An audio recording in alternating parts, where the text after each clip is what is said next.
bleed. I swear to God they all let me down. I always fought just to wear the crown. I'm off at these fucking clowns who were all taught they deserve an ounce. It's only worth it if you work for it. It's only worth it if you work for it. I won't stop till they hear me now. I won't stop till I wear the crown. I swear to God they all let me down. I always fought just to wear the crown. I'm off at these fucking clowns who were all taught they deserve an ounce. It's only worth it if you work for it. It's only worth it if you work for it. I won't stop till they hear me now. I won't stop till I wear the crown.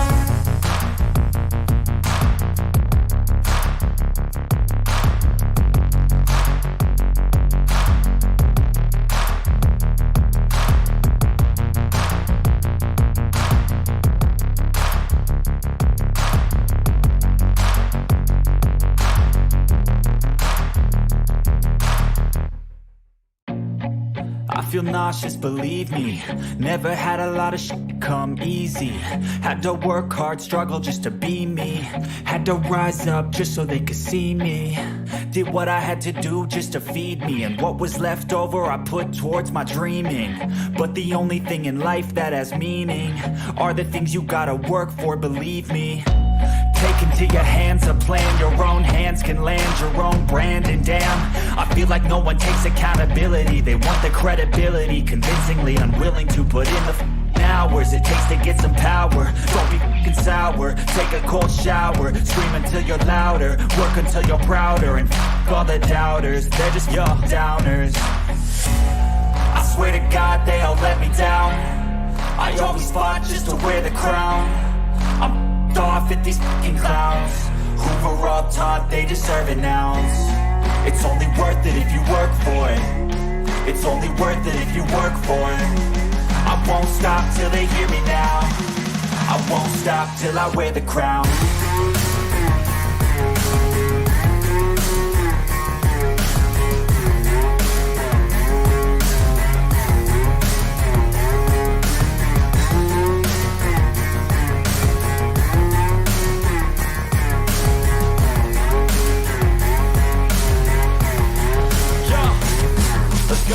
I'm just telling you to fight for your dreams, but it's not what it seems. Man, it's hard to be seen when everybody wants to be king. Yeah, they all wanna ring. Yeah, we all wanna be free.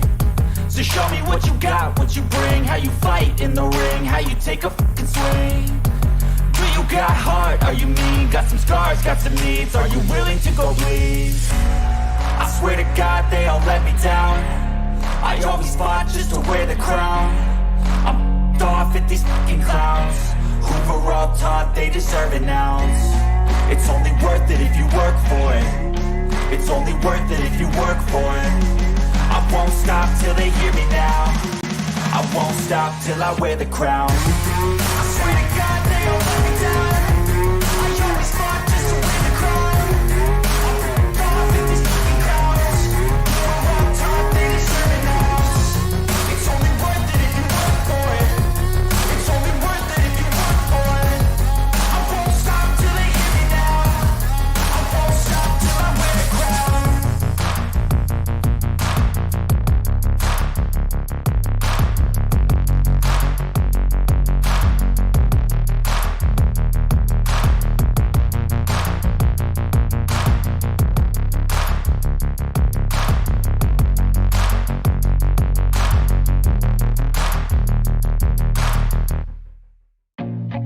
I feel nauseous, believe me. Never had a lot of shit come easy. Had to work hard, struggle just to be me. Had to rise up just so they could see me. Did what I had to do just to feed me. And what was left over I put towards my dreaming. But the only thing in life that has meaning are the things you gotta work for, believe me. Take into your hands a plan. Your own hands can land your own brand. And damn, I feel like no one takes accountability. They want the credibility, convincingly unwilling to put in the hours it takes to get some power. Don't be f***ing sour. Take a cold shower. Scream until you're louder. Work until you're prouder. And f*** all the doubters, they're just your downers. I swear to God they all let me down. I always fought just to wear the crown. I'm off at these fucking clowns who were all taught they deserve an ounce. It's only worth it if you work for it. It's only worth it if you work for it. I won't stop till they hear me now. I won't stop till I wear the crown.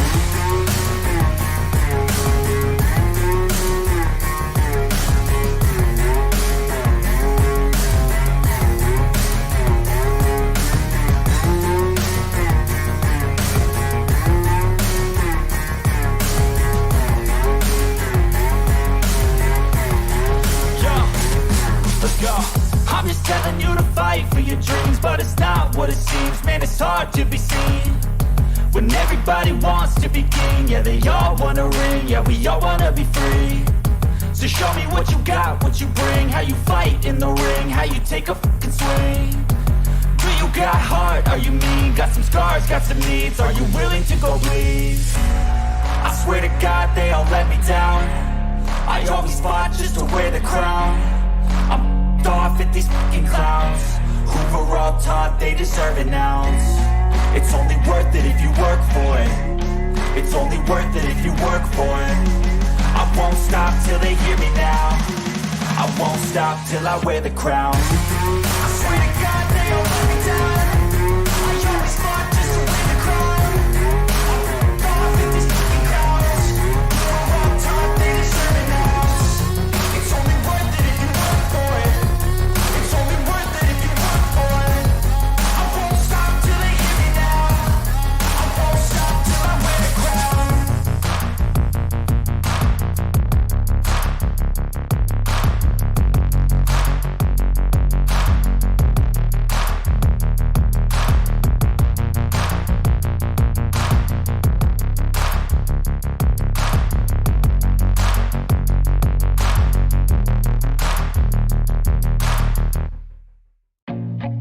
I feel nauseous, believe me. Never had a lot of shit come easy. Had to work hard, struggle just to be me.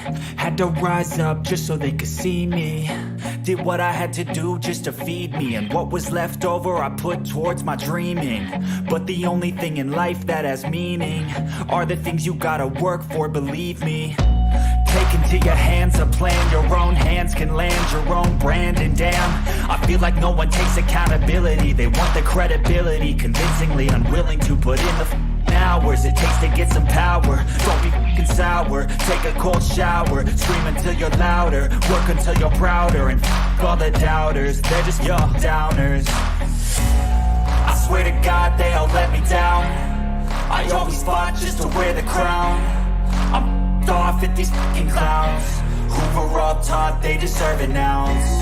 It's only worth it if you work for it. It's only worth it if you work for it. I won't stop till they hear me now. I won't stop till I wear the crown.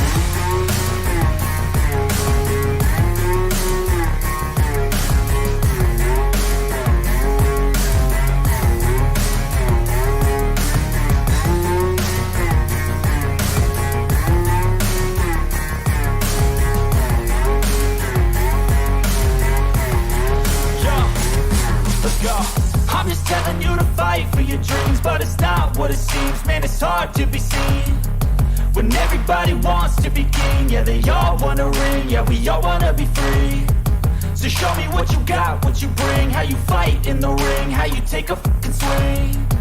Do you got heart, are you mean? Got some scars, got some needs, are you willing to go bleed? I swear to God they all let me down. I always fought just to wear the crown. I'm off at these fucking clowns who were all taught they deserve an ounce. It's only worth it if you work for it. It's only worth it if you work for it. I won't stop till they hear me now. I won't stop till I wear the crown. I swear to God they all let me down. I always fought just to wear the crown. I'm off at these fucking clowns who were all taught they deserve an ounce. It's only worth it if you work for it. It's only worth it if you work for it. I won't stop till they hear me now. I won't stop till I wear the crown.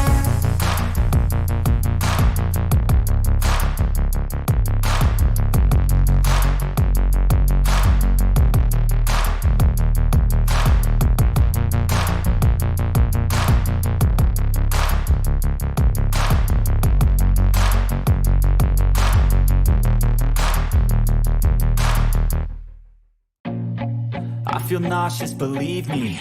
Never had a lot of shit come easy. Had to work hard, struggle just to be me. Had to rise up just so they could see me. Did what I had to do just to feed me. And what was left over I put towards my dreaming. But the only thing in life that has meaning are the things you gotta work for, believe me. Take into your hands a plan. Your own hands can land your own brand. And damn, I feel like no one takes accountability. They want the credibility, convincingly unwilling to put in the hours it takes to get some power. Don't be f***ing sour. Take a cold shower. Scream until you're louder. Work until you're prouder. And f*** all the doubters, they're just your downers. I swear to God they all let me down. I always fought just to wear the crown. I'm off at these fucking clowns who were all taught they deserve an ounce. It's only worth it if you work for it. It's only worth it if you work for it. I won't stop till they hear me now. I won't stop till I wear the crown.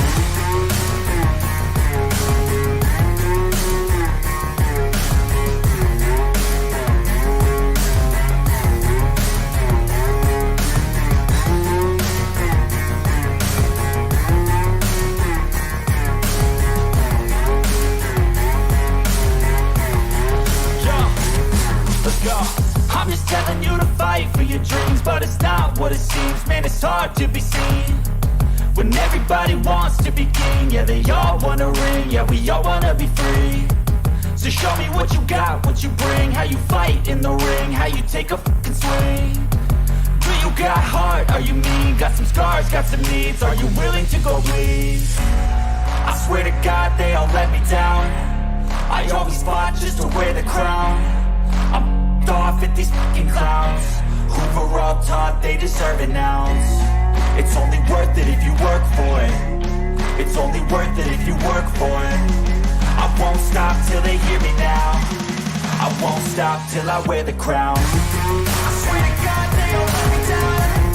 I always fought just to wear the crown. I'm off at these fucking clowns who were all taught they deserve an ounce. It's only worth it if you work for it. It's only worth it if you work for it. I won't stop till they hear me now. I won't stop till I wear the crown.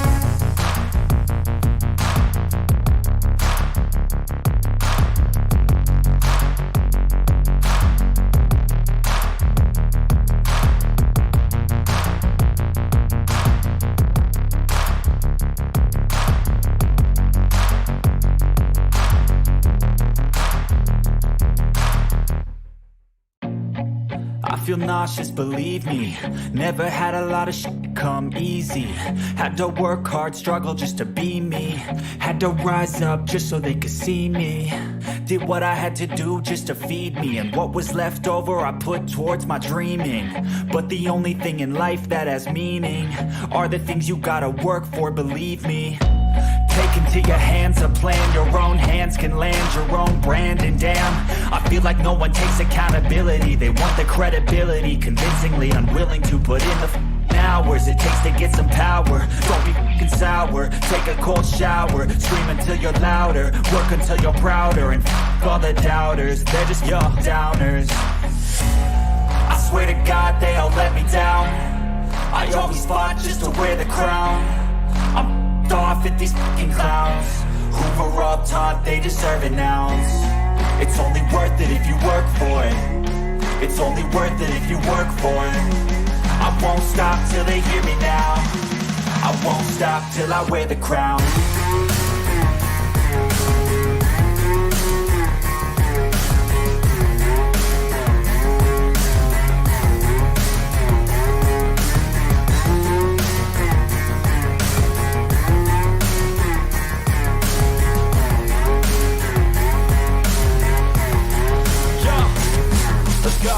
I'm just telling you to fight for your dreams, but it's not what it seems. Man, it's hard to be seen when everybody wants to be king. Yeah, they all wanna ring, yeah, we all wanna be free. So show me what you got, what you bring, how you fight in the ring, how you take a fucking swing. Do you got heart, are you mean? Got some scars, got some needs, are you willing to go bleed? I swear to God they all let me down. I always fought just to wear the crown. I'm off at these fucking clowns who were all taught they deserve an ounce. It's only worth it if you work for it. It's only worth it if you work for it. I won't stop till they hear me now. I won't stop till I wear the crown. I swear to God they all let me down. I always fought just to win the crown. I'm off at these fucking clowns who were all taught they deserve an ounce. It's only worth it if you work for it. It's only worth it if you work for it. I won't stop till they hear me now. I won't stop till I wear the crown.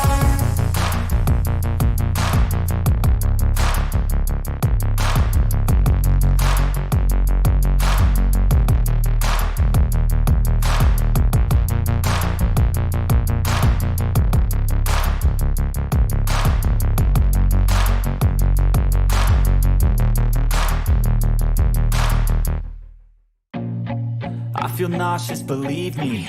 Never had a lot of shit come easy. Had to work hard, struggle just to be me. Had to rise up just so they could see me. Did what I had to do just to feed me. And what was left over I put towards my dreaming. But the only thing in life that has meaning are the things you gotta work for, believe me.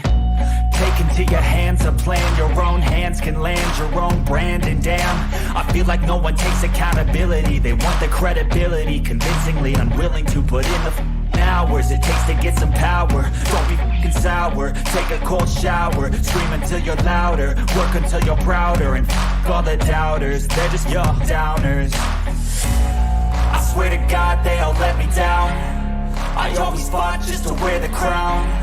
I'm off at these fucking clowns who were all taught they deserve an ounce. It's only worth it if you work for it. It's only worth it if you work for it. I won't stop till they hear me now. I won't stop till I wear the crown.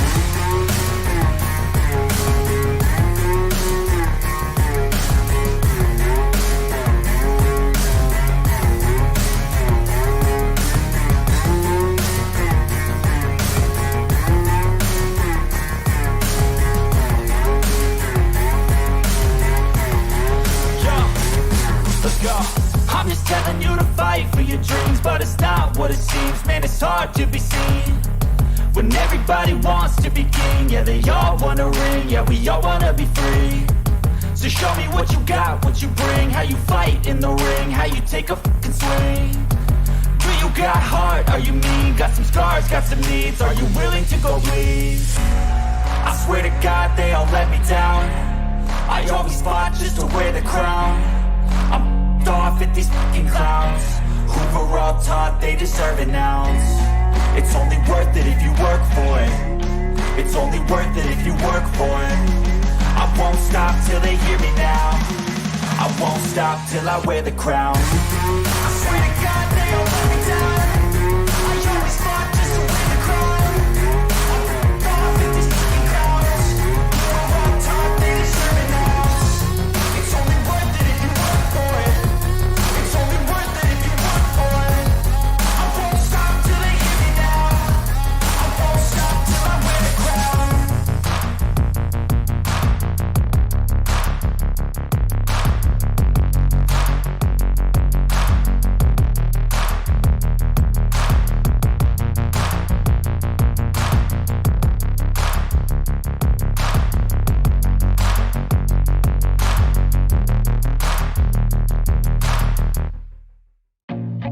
I feel nauseous, believe me. Never had a lot of shit come easy. Had to work hard, struggle just to be me. Had to rise up just so they could see me. Did what I had to do just to feed me. And what was left over I put towards my dreaming. But the only thing in life that has meaning are the things you gotta work for, believe me. Take into your hands a plan. Your own hands can land your own brand. And damn, I feel like no one takes accountability. They want the credibility, convincingly unwilling to put in the hours it takes to get some power. Don't be f***ing sour. Take a cold shower. Scream until you're louder. Work until you're prouder. And f*** all the doubters, they're just your downers. I swear to God they all let me down. I always fought just to wear the crown. I'm off at these fucking clowns who were all taught they they deserve an ounce. It's only worth it if you work for it. It's only worth it if you work for it. I won't stop till they hear me now. I won't stop till I wear the crown.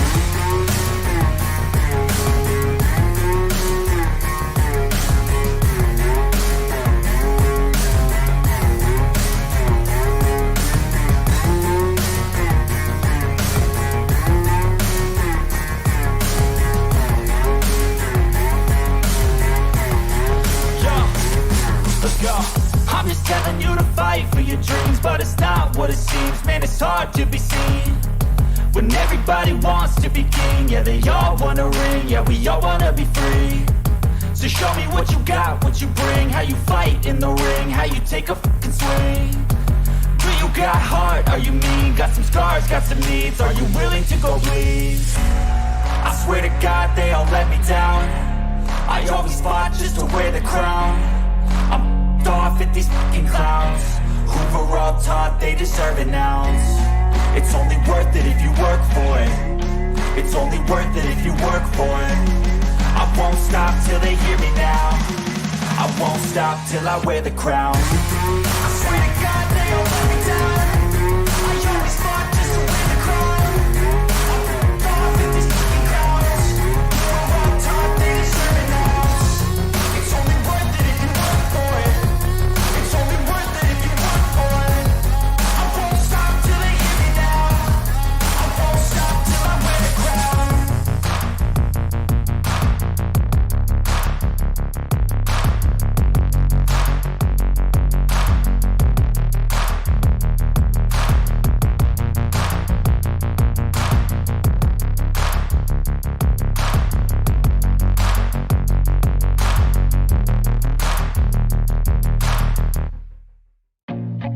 I feel nauseous, believe me. Never had a lot of shit come easy. Had to work hard, struggle just to be me. Had to rise up just so they could see me. Did what I had to do just to feed me. And what was left over I put towards my dreaming. But the only thing in life that has meaning are the things you gotta work for, believe me. Take into your hands a plan. Your own hands can land your own brand. And damn, I feel like no one takes accountability. They want the credibility, convincingly unwilling to put in the hours it takes to get some power. Don't be f***ing sour. Take a cold shower. Scream until you're louder. Work until you're prouder. And f*** all the doubters. They're just your downers. I swear to God they all let me down. I always fought just to wear the crown. I'm off at these fucking clowns who were all taught they deserve an ounce. It's only worth it if you work for it. It's only worth it if you work for it. I won't stop till they hear me now. I won't stop till I wear the crown.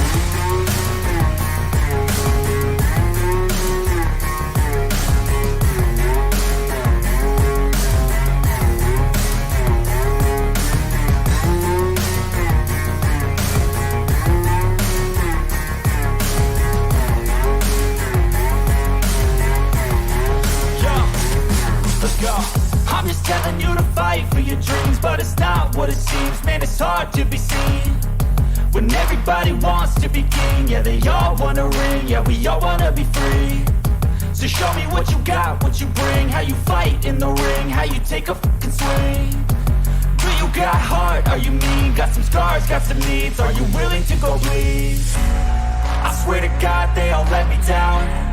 I always fought just to wear the crown. I'm off at these fucking clowns who were all taught they deserve an ounce. It's only worth it if you work for it. It's only worth it if you work for it. I won't stop till they hear me now. I won't stop till I wear the crown. I swear to God they all let me down. I always fought just to wear the crown. I'm off at these fucking clowns who were all taught they deserve an ounce. It's only worth it if you work for it.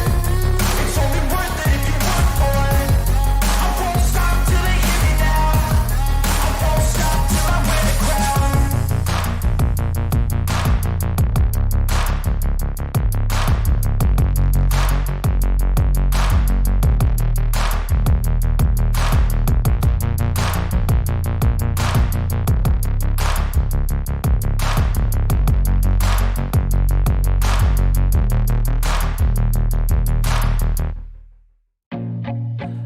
nauseous, believe me. Never had a lot of shit come easy. Had to work hard, struggle just to be me. Had to rise up just so they could see me. Did what I had to do just to feed me. And what was left over I put towards my dreaming. But the only thing in life that has meaning are the things you gotta work for, believe me. Take into your hands a plan, your own hands can land your own brand. And damn, I feel like no one takes accountability. They want the credibility, convincingly unwilling to put in the hours it takes to get some power. Don't be f***ing sour, take a cold shower. Scream until you're louder, work until you're prouder. And f*** all the doubters, they're just your downers. I swear to God they all let me down. I always fought just to wear the crown. I'm off at these fucking clowns who were all taught they deserve an ounce. It's only worth it if you work for it. It's only worth it if you work for it. I won't stop till they hear me now. I won't stop till I wear the crown.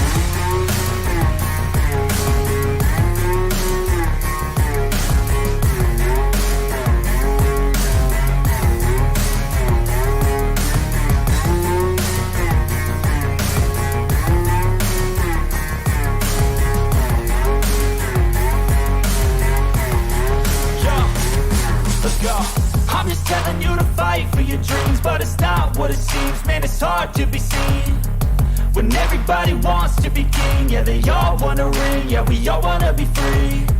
So show me what you got, what you bring, how you fight in the ring, how you take a fucking swing. Do you got heart, are you mean? Got some scars, got some needs, are you willing to go bleed? I swear to God they all let me down. I always fought just to wear the crown. I'm off at these fucking clowns who were all taught they deserve an ounce. It's only worth it if you work for it.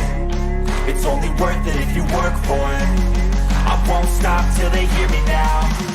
I won't stop till I wear the crown. I swear to God they all let me down. I always fought just to wear the crown. I'm off at these fucking clowns who were all taught they deserve an ounce. It's only worth it if you work for it.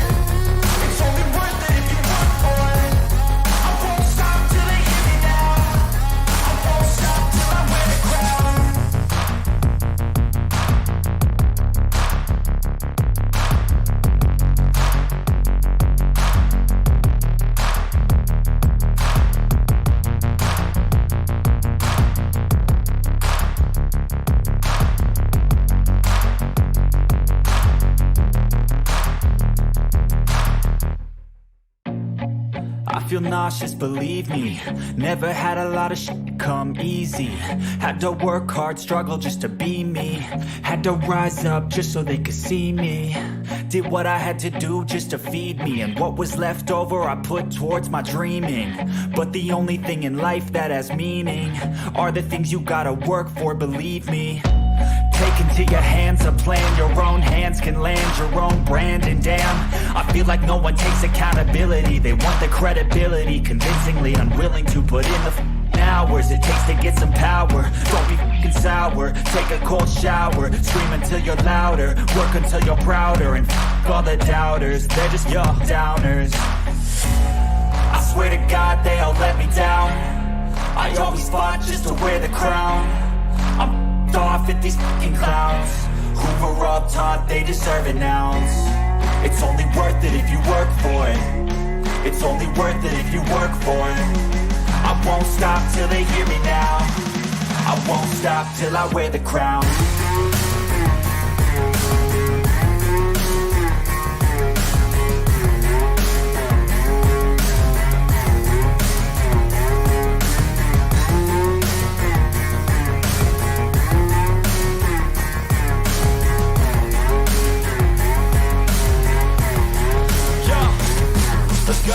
I'm just telling you to fight for your dreams, but it's not what it seems. Man, it's hard to be seen when everybody wants to be king. Yeah, they all wanna ring, yeah, we all wanna be free.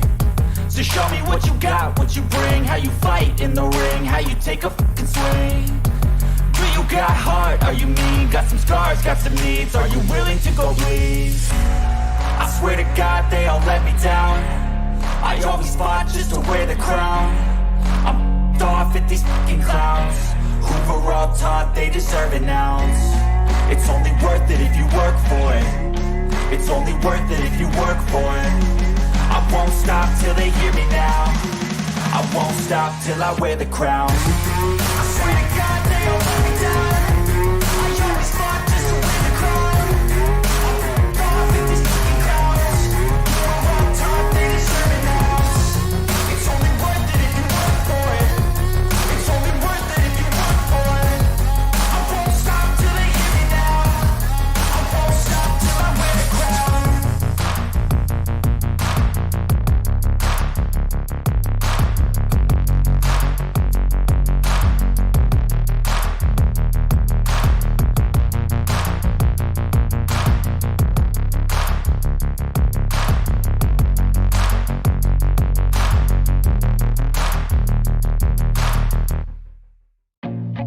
I feel nauseous, believe me. Never had a lot of shit come easy. Had to work hard, struggle just to be me. Had to rise up just so they could see me. Did what I had to do just to feed me. And what was left over I put towards my dreaming. But the only thing in life that has meaning are the things you gotta work for, believe me. Take into your hands a plan. Your own hands can land your own brand. And damn, I feel like no one takes accountability. They want the credibility, convincingly unwilling to put in the hours it takes to get some power. Don't be f***ing sour. Take a cold shower. Scream until you're louder. Work until you're prouder. And f*** all the doubters, they're just your downers. I swear to God they all let me down. I always fought just to wear the crown. I'm off at these fucking clowns who were all taught they deserve an ounce. It's only worth it if you work for it. It's only worth it if you work for it. I won't stop till they hear me now. I won't stop till I wear the crown.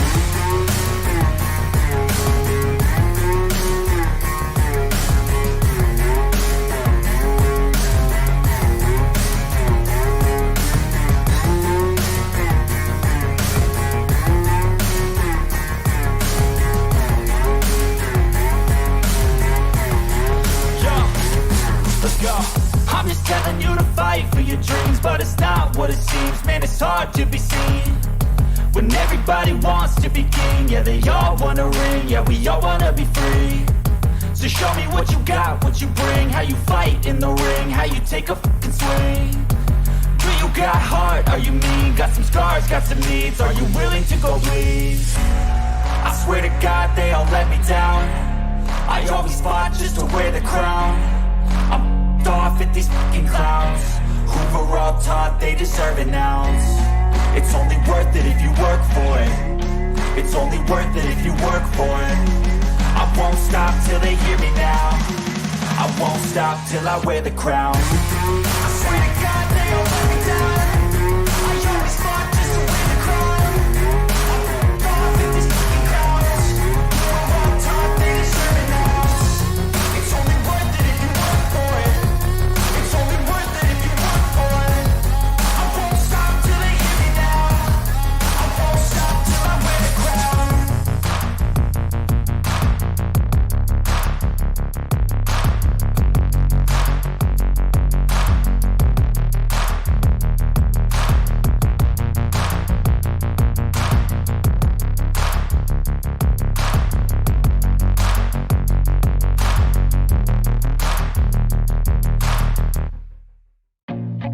I feel nauseous, believe me. Never had a lot of shit come easy. Had to work hard, struggle just to be me. Had to rise up just so they could see me.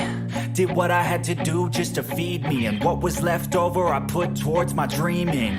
But the only thing in life that has meaning are the things you gotta work for, believe me. Take into your hands a plan. Your own hands can land your own brand. And damn, I feel like no one takes accountability. They want the credibility, convincingly unwilling to put in the hours it takes to get some power. Don't be f***ing sour. Take a cold shower. Scream until you're louder. Work until you're prouder. And f*** all the doubters, they're just your downers. I swear to God they all let me down. I always fought just to wear the crown. I'm off at these fucking clowns who were all taught they deserve an ounce. It's only worth it if you work for it. It's only worth it if you work for it. I won't stop till they hear me now. I won't stop till I wear the crown.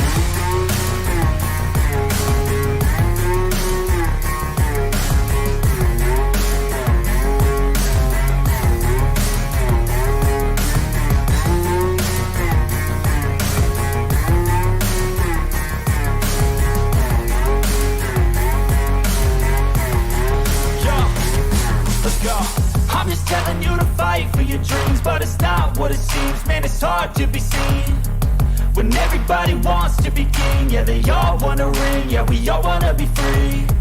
So show me what you got, what you bring, how you fight in the ring, how you take a fucking swing. Do you got heart? Are you mean? Got some scars, got some needs. Are you willing to go bleed? I swear to God they all let me down. I always fought just to wear the crown. I'm off at these fucking clowns who were all taught they deserve an ounce. It's only worth it if you work for it. It's only worth it if you work for it. I won't stop till they hear me now. I won't stop till I wear the crown. I swear to God they all let me down. I always fought just to wear the crown. I'm off at these fucking clowns who were all taught they deserve an ounce. It's only worth it if you work for it.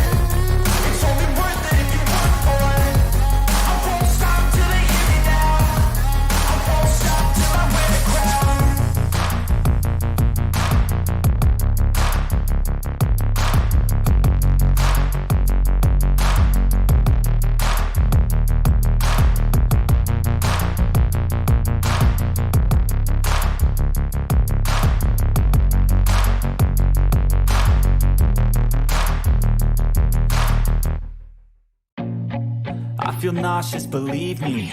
Never had a lot of shit come easy. Had to work hard, struggle just to be me. Had to rise up just so they could see me. Did what I had to do just to feed me. And what was left over I put towards my dreaming. But the only thing in life that has meaning are the things you gotta work for, believe me. Take into your hands a plan, your own hands can land your own brand. And damn, I feel like no one takes accountability. They want the credibility, convincingly unwilling to put in the hours it takes to get some power.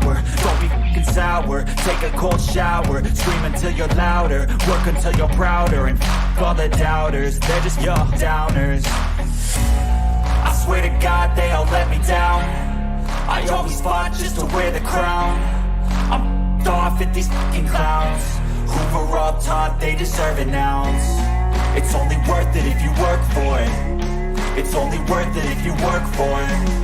I won't stop till they hear me now. I won't stop till I wear the crown.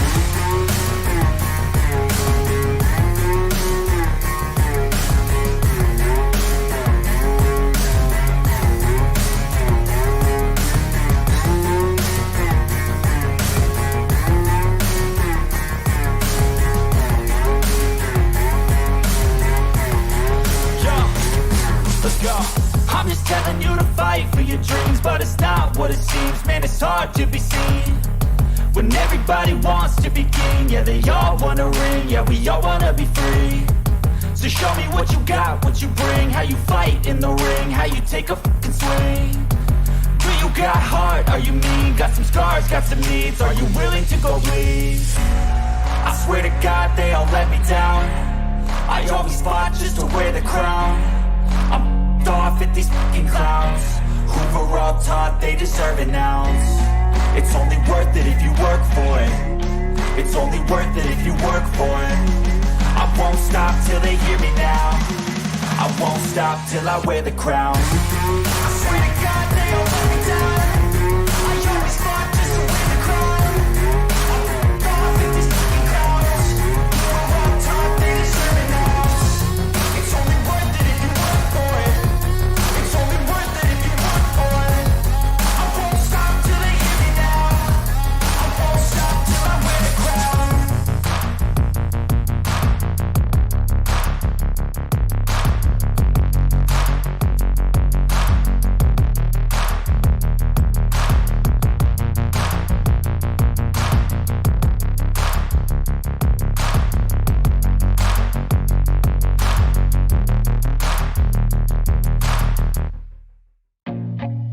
feel nauseous, believe me.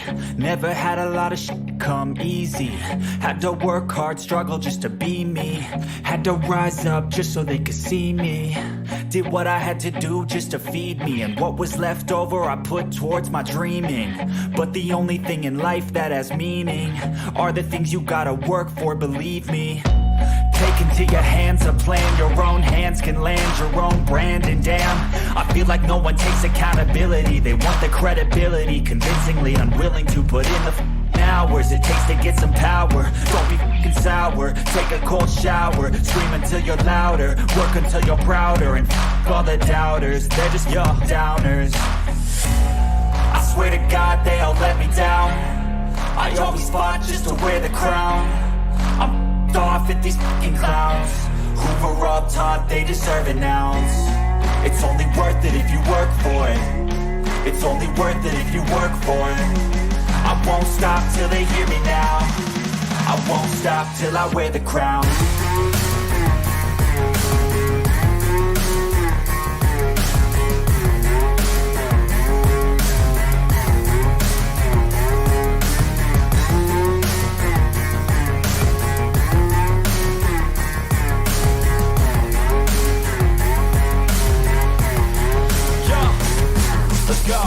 I'm just telling you to fight for your dreams, but it's not what it seems. Man, it's hard to be seen when everybody wants to be king. Yeah, they all wanna ring. Yeah, we all wanna be free. So show me what you got, what you bring. How you fight in the ring, how you take a fucking swing. Do you got heart? Are you mean? Got some scars, got some needs. Are you willing to go bleed? I swear to God they all let me down. I always fought just to wear the crown. I'm off at these fucking clowns who were all taught they deserve an ounce. It's only worth it if you work for it. It's only worth it if you work for it. I won't stop till they hear me now. I won't stop till I wear the crown. I swear to God they all let me down. I always fought just to wear the crown. I'm off at these fucking clowns who were all taught they deserve an ounce. It's only worth it if you work for it. It's only worth it if you work for it. I won't stop till they hear me now. I won't stop till I wear the crown.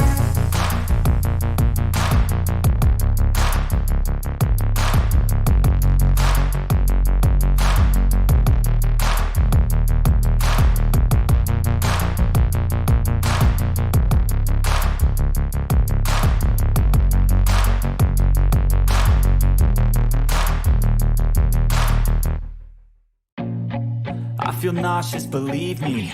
Never had a lot of shit come easy. Had to work hard, struggle just to be me. Had to rise up just so they could see me. Did what I had to do just to feed me. And what was left over I put towards my dreaming. But the only thing in life that has meaning are the things you gotta work for, believe me. Take into your hands a plan. Your own hands can land your own brand. And damn, I feel like no one takes accountability. They want the credibility, convincingly unwilling to put in the hours it takes to get some power. Don't be f***ing sour. Take a cold shower. Scream until you're louder. Work until you're prouder. And f*** all the doubters, they're just your downers. I swear to God they all let me down. I always fought just to wear the crown. I'm off at these fucking clowns who were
Check, check. Let's see, check, check. Oh, check, check.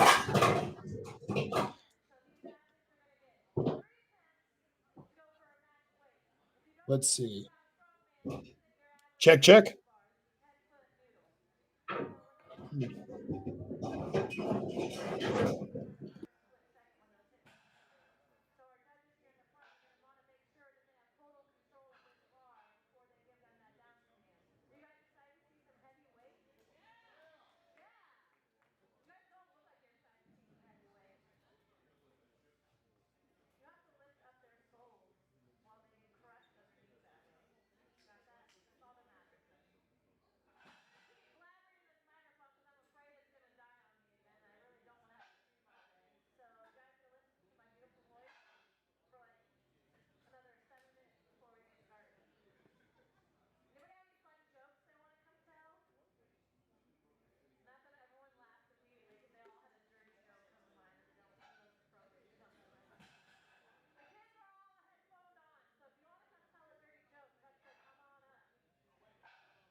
Test.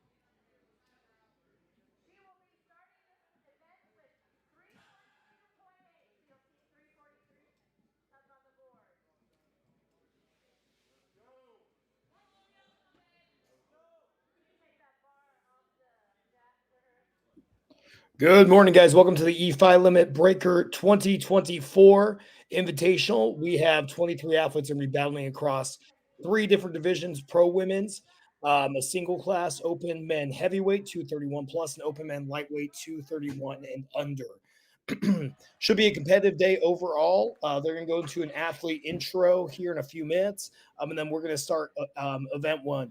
Event one's going to be the mammoth bar deadlift for a max lift. Competitors get 3 attempts. If a competitor is capable of breaking a world record on the 4th attempt, they will be allowed to take that 4th attempt to break the world record. There are no deadlift suits allowed in this event. I personally love that.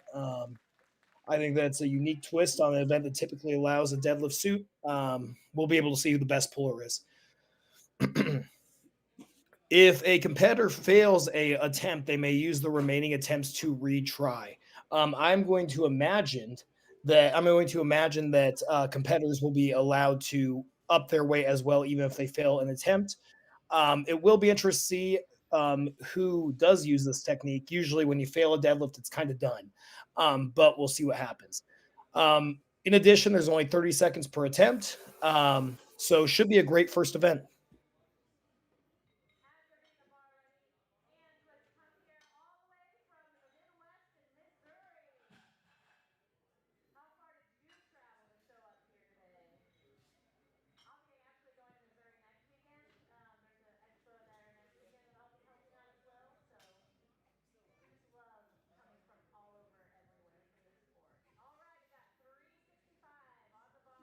We'll do our own brief athlete introduction as well. I'll see if I can share my screen here. Actually, no, I won't. That's a bad idea. So, open women. In the open women class, we have Taylor Greskovich, Olivia Powell, Julianne Durante, Angela Highfield, Elenis Hiradia Landrau, and Amber Khan. In the open men sub 231, Trey Leonard, Adam Kostich, Andrew Perkins, Brandon Woodson, Gavin Lee, Josh Pinkerton, Tyler Davis, Drew Gaines, Jeremy Shell, and Justin Weaver. In the open men's super heavyweight, that's 231 plus, Rodian Suckman, Andrew Cohn, Calvin Vaughn, Jonathan Wimberly, Zach Kirk, Colt Swanson, and Nathan Barber.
And we have an attempt here from Amber Khan. I'm trying to get the weights here. Let me see if I can see it. And a good lift there from Amber. Fantastic lift.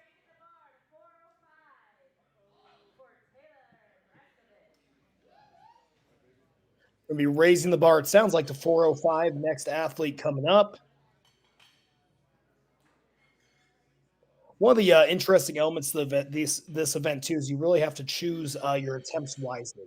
Since it is, you got 3 attempts to choose to find a max weight. Some competitors like to find that max weight a little bit quicker. Hit a heavier or hit a light first opener than just jump 80 pounds. Some competitors like to balance their 3 attempts over, so it'll be interesting to see. Um, it'll be interesting to see how this ends up playing out.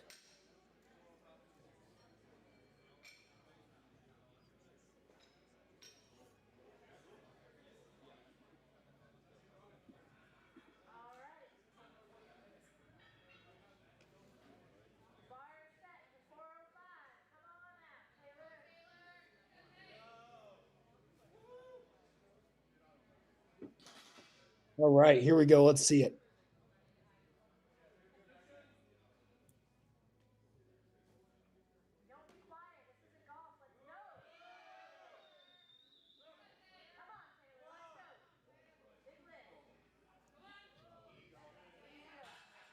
Great pull, pretty fluid throughout. Great pull there. You'll see different athletes also pull the bar very differently. Some athletes have a more slow approach where all the weights basically look the same, and some athletes can pull very rapidly with little issues.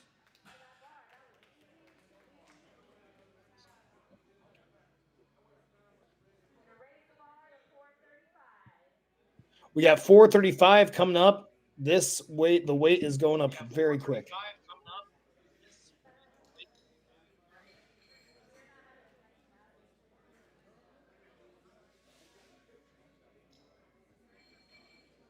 All right, yep, 435. Here we go.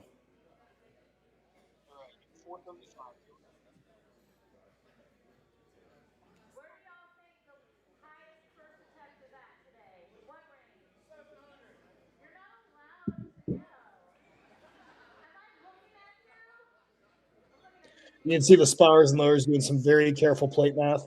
It's one of the hardest jobs in the sport is spotting and loading these events, especially when you start to throw in kilo plates. A lot of strongmen don't use kilo plates all that regularly in their training. It's more of a powerlifting thing. So this makes the math all that much more tricky. Like throwing 70 pounds on a wagon on an axle bar. You throw those 70-pound road bumper plates on. You have no clue. You have no clue what the weight is you're pressing half the time.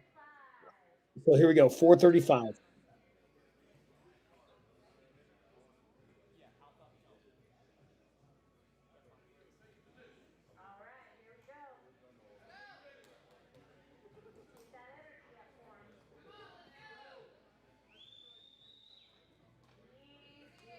That looked very easy. Very easy. We're going to have quite a few athletes go above 500 pounds. And with this deadlift, it is interesting. It's on calibrated tips plates. A lot of times, promoters will put deep dish places on there to make the flex even greater.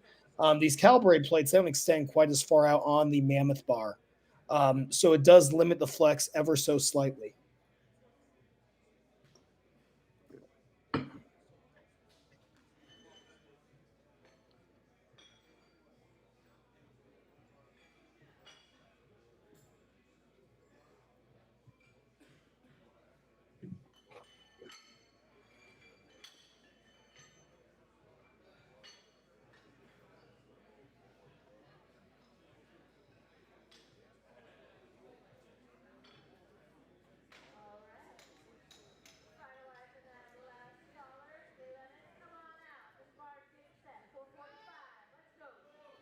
And we are up to 445 now for our next lifter. Um, let's see how this goes. Strapping in.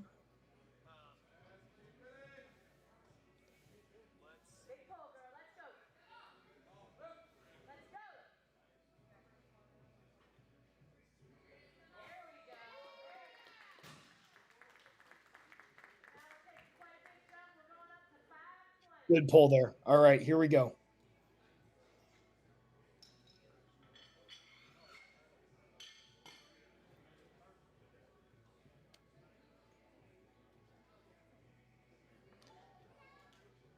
We should be raising to north of 455 here, but let's see.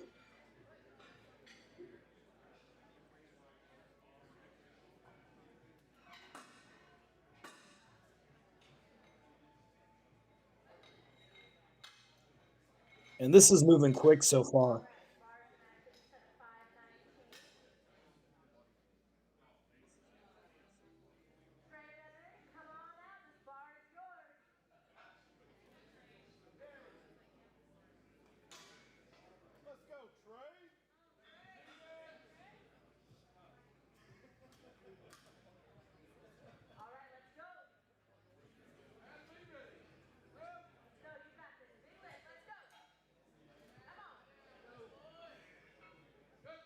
And that looked like an opener there. Great first pull.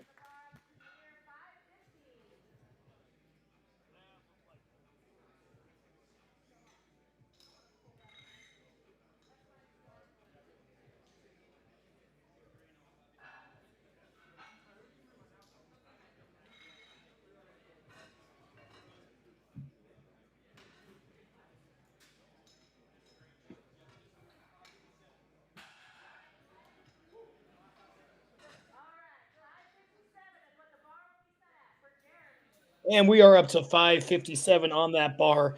And once again, those kilo plates, um, they really do make the math a little bit different than what we're used to. Nice. Great pull. And that means that we are already north of 600.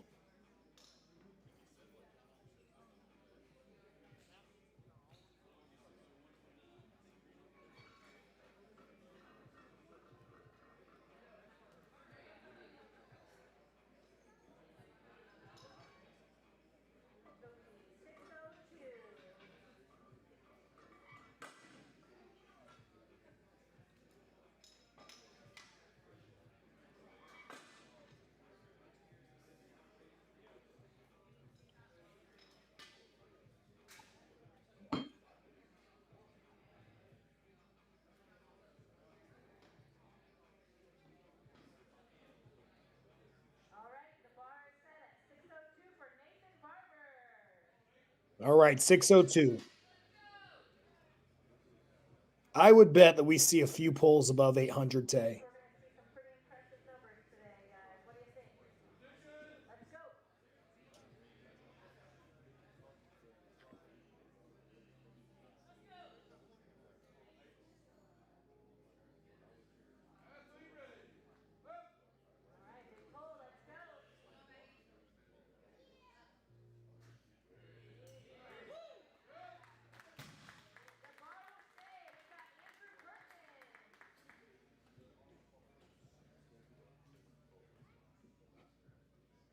And that was a great first pull there.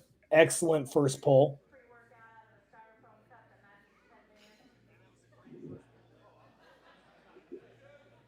It's gonna be interesting too to see how these guys end up gaming it for their next attempts.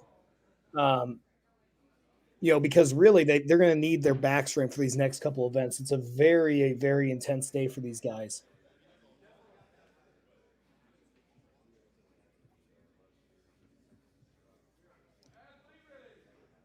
All right, here we go. Let's see.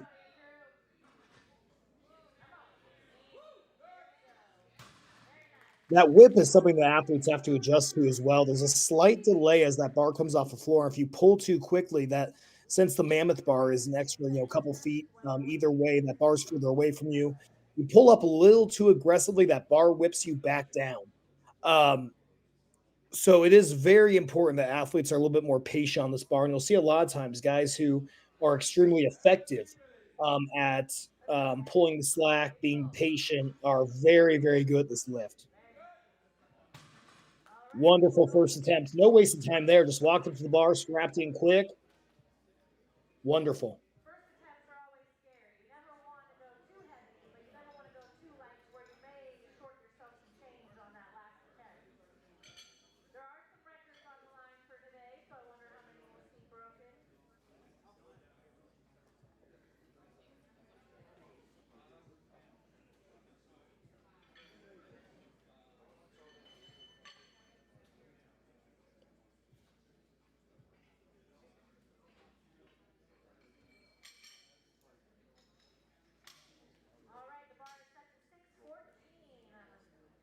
All right, 614. We got a jump here to 614 for a first attempt.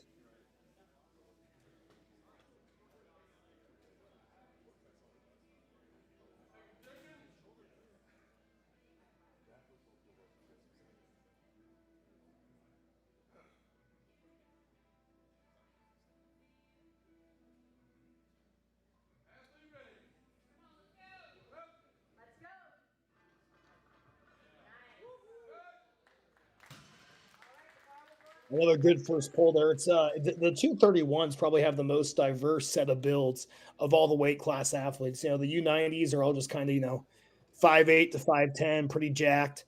The U105s, you have a lot of different builds. You have guys who cut down from 260 to 270 who are a little bit taller, and then you have shorter guys who will weigh 240, cut down to that 231 class.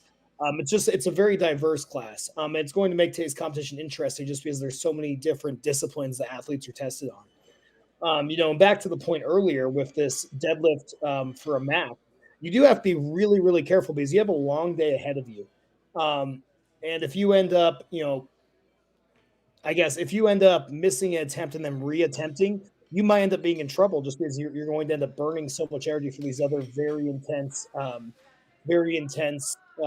posterior chain exercises. And we'll talk more about those later. We'll focus on the deadlift now, but for example, frame carry into log press for max reps. The sandbag toss is very posterior chain. You miss an attempt on sandbag toss, you're in trouble. And it looks like we're up to about 625 here.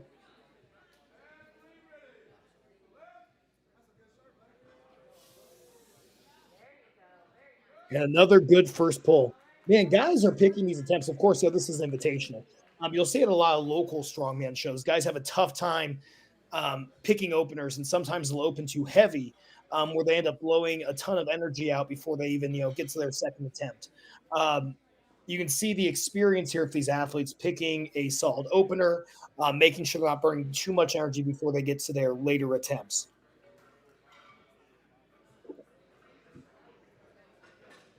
Looks like we're jumping up to 650 now. We're already at mid six. So we'll see what the top pull is for the 231. I'm going to guess the top pull for a 231 is going to be a low 800-pound pull. But I could be proven extremely wrong. But that is my prediction is a low 800.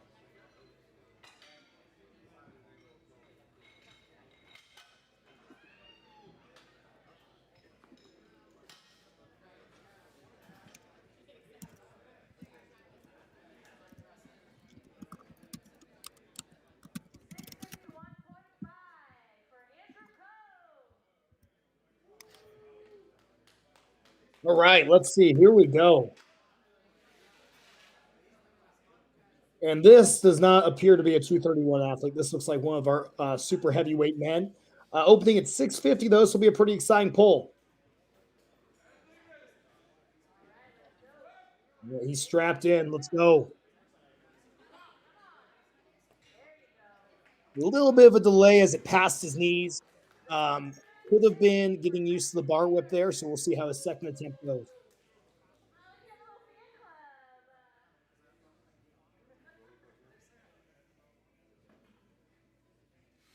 I know this guy. This is my buddy Justin here. He's going to open around 650 as well. Justin is a powerhouse. He's a guy to watch today on that press for sure. I'm also a very good sandbag lifter in general. Sandbag overhead press, sandbag carry and load. Anything of sandbags, Justin is great at. And that looks like a very comfortable first pull for Justin. Fantastic first pull. See, the jean shorts are in.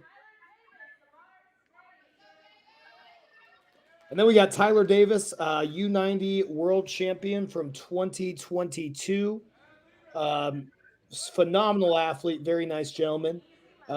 Let's see what Tyler can do. All right, come on, Tyler.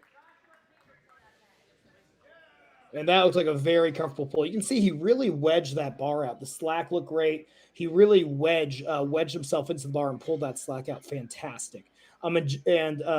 Tyler is an absolute tactician of the sport.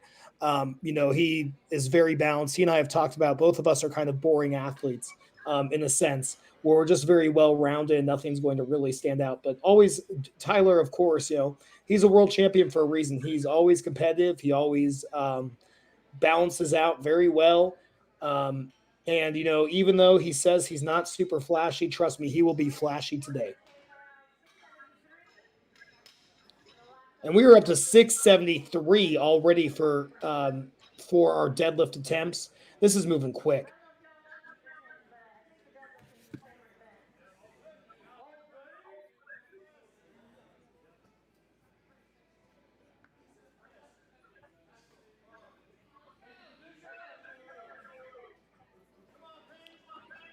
All right, here we go.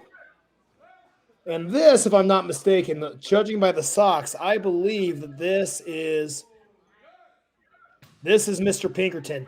And yeah, Pinkerton is a fantastic puller. Josh has always done very well on the deadlift.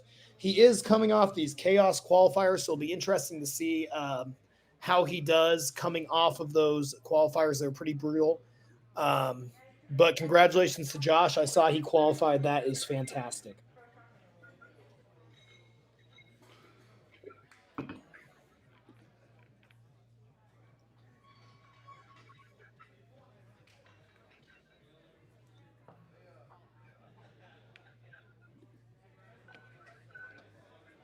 All right, and sorry, I'm trying to get an eye on where we're at.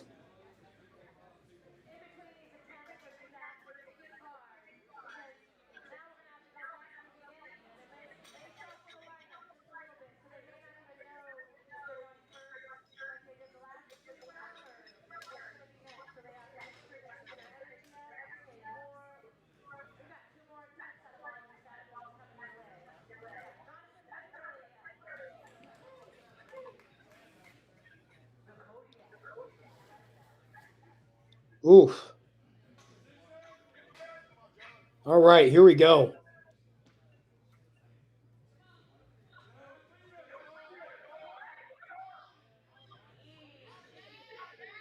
Very good pull there.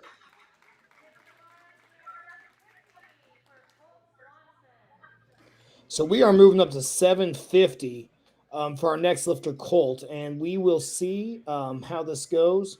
750, man, that is a heavy, heavy pull. So I predicted low eights for the 231s. For these super heavyweight guys, I'm gonna guess a low nine will be what we see today. But I'm happy to be proven wrong. If one of these guys pulls north of 900 by a good margin, that will be awesome. And we can see, our spotters and loaders are working so hard to find ways to get those calibrated plates on the bar. You can see just how much whip this bar has. Oh, and there's Justin. Justin's waving at me. Yeah, I see him. Yeah. So you can see just how hard this bar it gets to load towards the end. It's kind of like one of those kabuki bars. If you've ever used a kabuki with deep dish plates, eventually, no matter how great your deadlift jack is, how wide it is, eventually the bar just touches the floor. And you can see here it's starting to. So guys do have to be very intentional with how they pull this bar, because if you pull too quickly, it's going to whip you back down to earth very quickly. All right, here we go. Colt looks ready to go. He's strapping in. Let's see it. Let's see a big first pull here. Come on, Colt. All right, sets the hips. Oh man. And it's funny, I just gave you that entire long talk about needing to be intentional, about pulling slack. And then you also have guys like Colt who appear just so strong that he can just rip right through the slack and continue his movement without having any issues.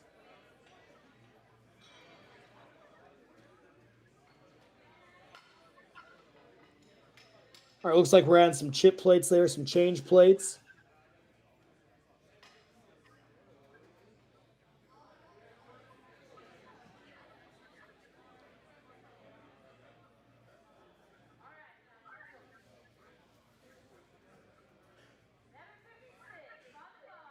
So we are up to 756 pounds now. First attempt at 756 pounds.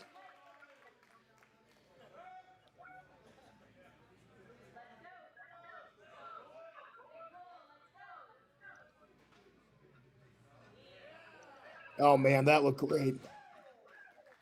Plenty of weight left there. Man.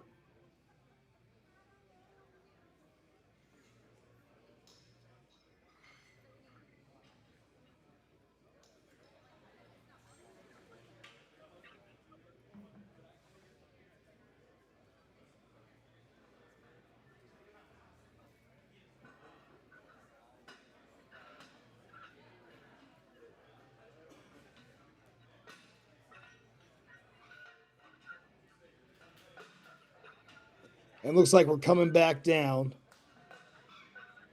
Yep, so we're going to head back up to the start of the lineup.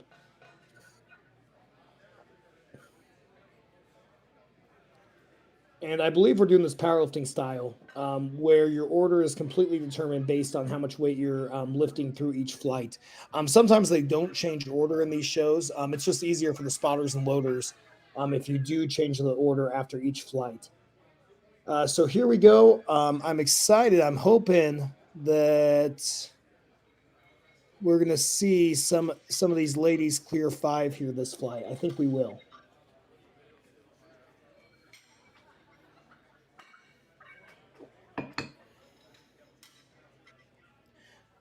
If you aren't logged onto Iron Podium after each event, you can check the scores as these athletes progress through the day. After this event, we have the frame carry to a log press, which that is a brutal combination. If you have not tried that combination of events, I don't recommend you do it because it sucks so bad.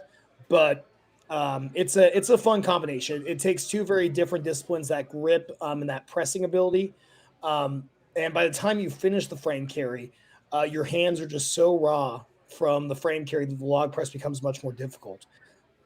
So while the log press weights don't look crazy today for these athletes, I will tell you after doing a frame carry definitely changes the dynamic of the lift quite a bit.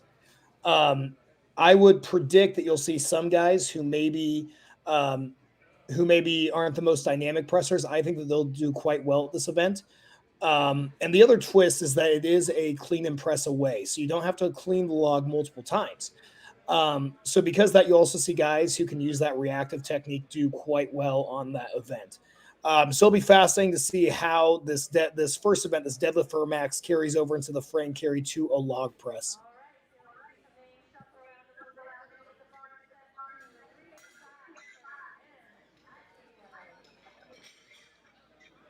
All right, I'm gonna have to check once I get the camera zoomed back in with the ways. I thought I heard 385, but I could be wrong. So we'll do a double check once this camera gets zoomed in a bit more.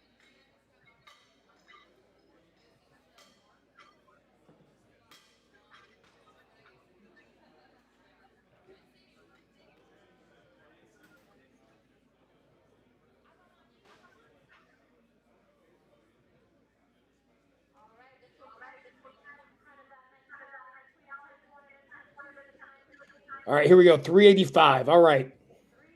Second attempt coming up.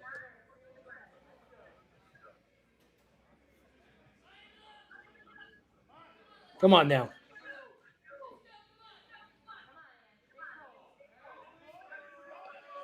Nice over under technique. Here we go. Rolls the bar back. Great second attempt. Nice. And we are headed up to 400 pounds. Um, for our next athlete, that was a great second attempt there. Okay, 400 pounds for our next athlete.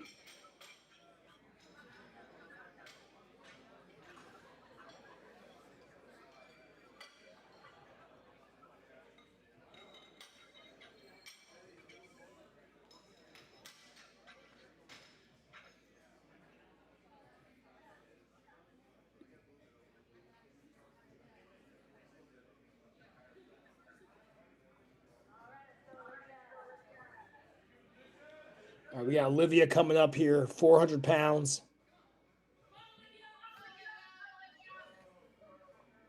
Strapping in.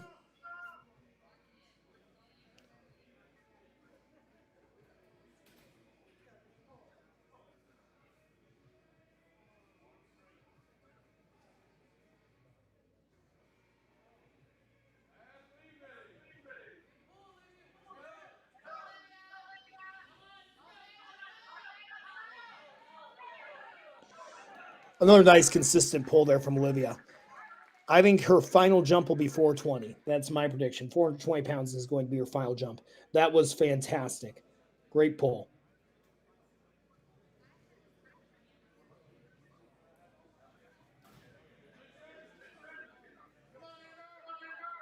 All right, we got Amber Khan up next. She's running up to that bar. She went so quick, I didn't even see her go up there.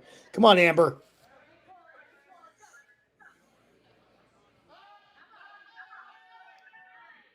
Very nice, consistent pull.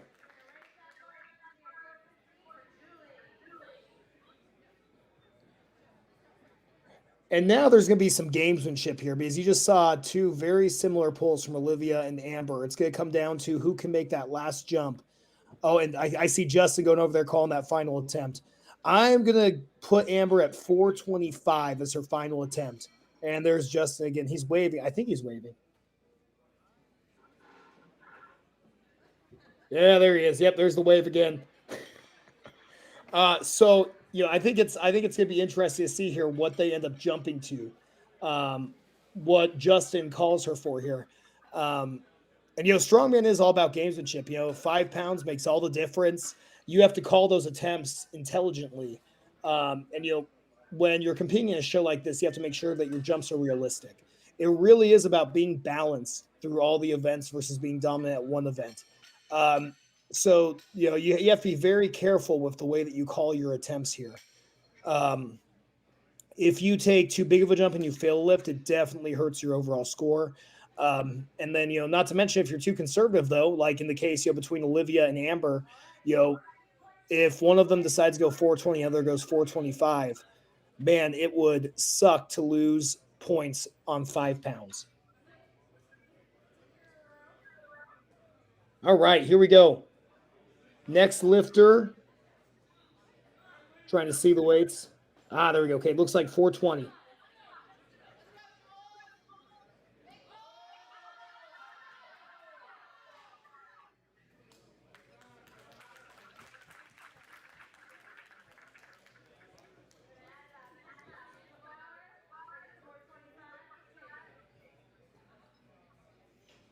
All right, so bars open to 425.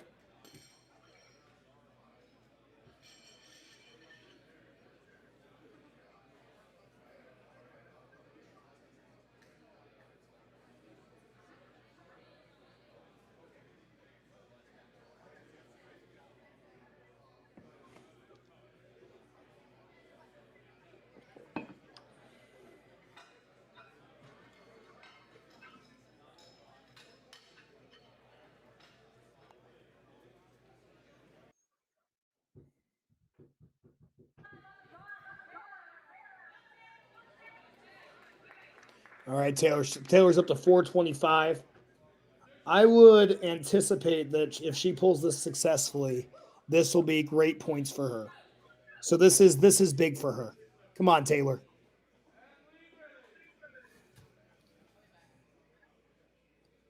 Let's go. Big pull, Taylor. Come on now.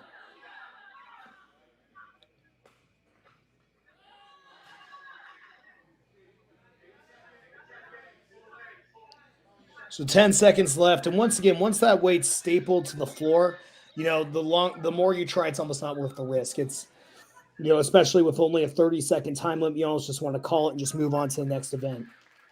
So this is where that gamesmanship gets interesting once again, though, because we had Amber and Olivia both pull 400 successfully. Are they going to try to jump some of these numbers here?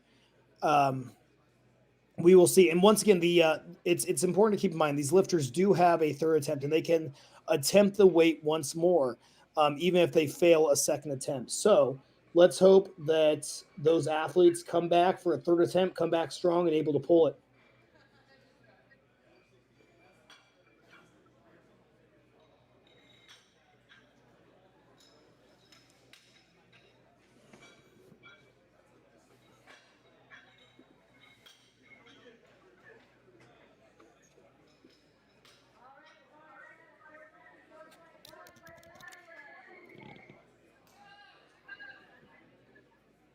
All right, here we go.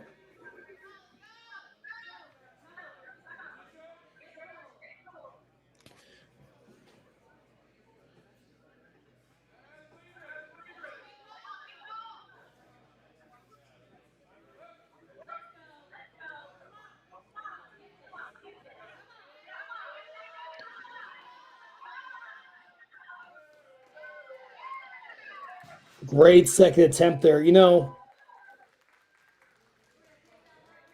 That is huge points there. I almost wonder if it's worth it to not take a third and just take your points there. That's big.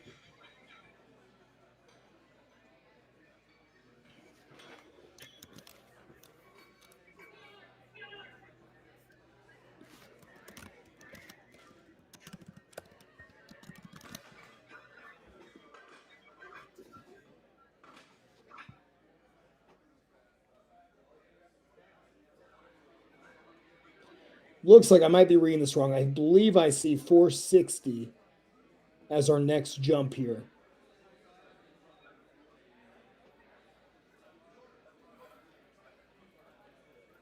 See our volunteers doing very careful plate math there.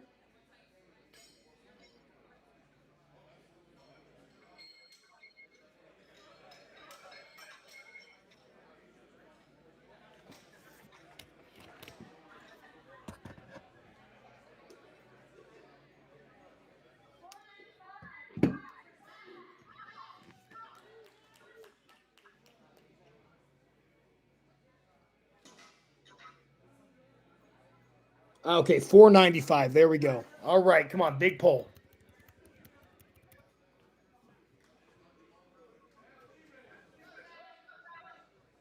Come on, Zach. Nice. Good second attempt there. Great weight selection. We should see a nice pull above 500 for his third attempt.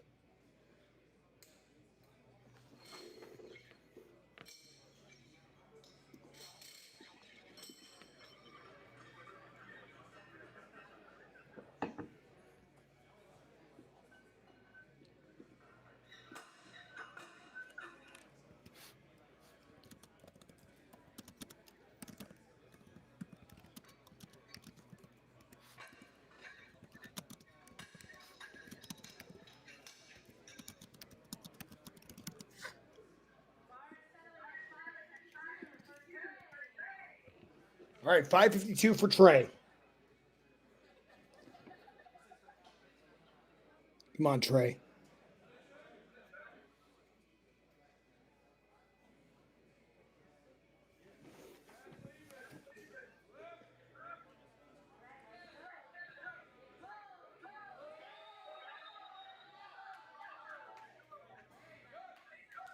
Nice. A little bit of a delay there over the knees.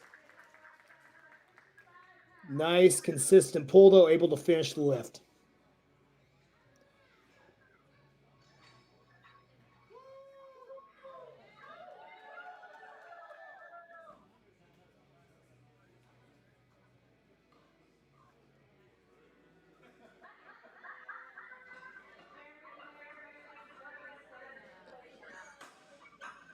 Looks like Jeremy Shell's our next lifter here.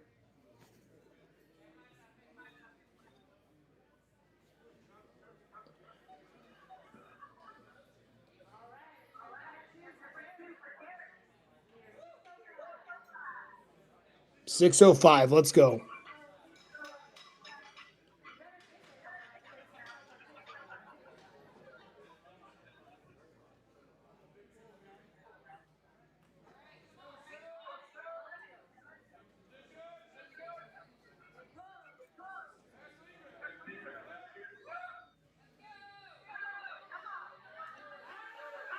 Great pull. Yeah, you can tell, the experienced lifters, they really do know what they should open with their second attempt. And that looked like a very good second attempt for Jeremy. He's got plenty of weight left in him. He's going to maximize his potential for points here.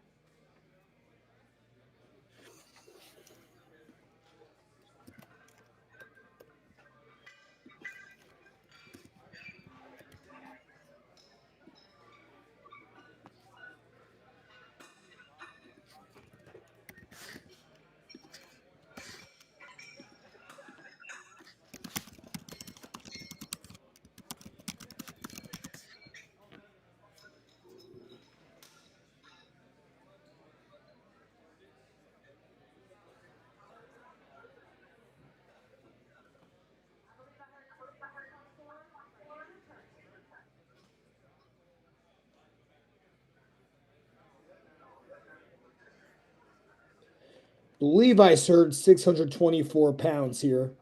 Let's see a big pull. Come on now.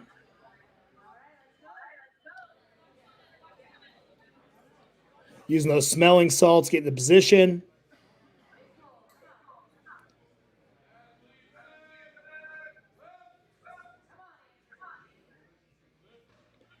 And Andrew with a very clean second attempt. Nice.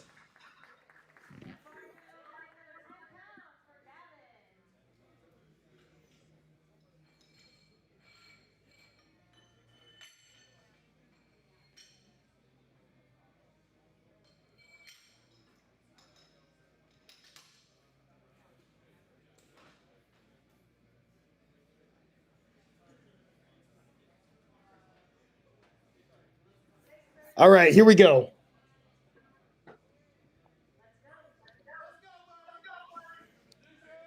Come on now. We got 630 here on the bar. Come on now, big pull.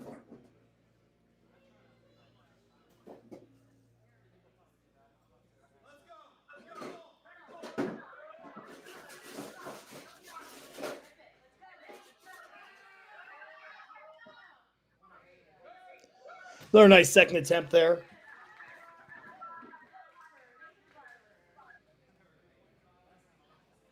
Nice.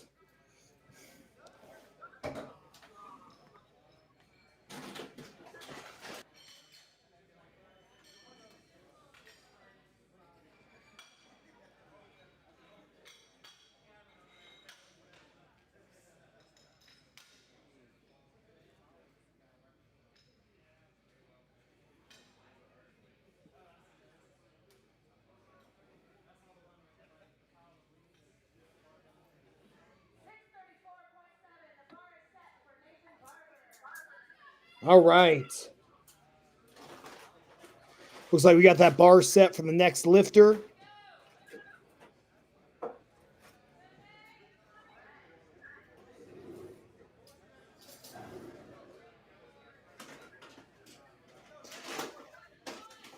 Some lifters love nose torque. I personally cannot use it. It's just too harsh for me.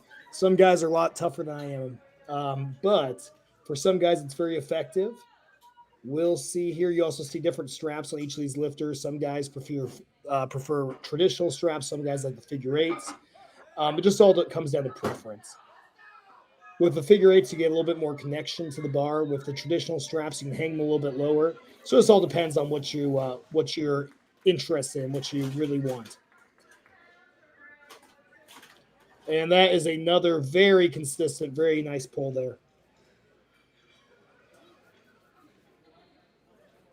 He might have a jump to 7, to be honest.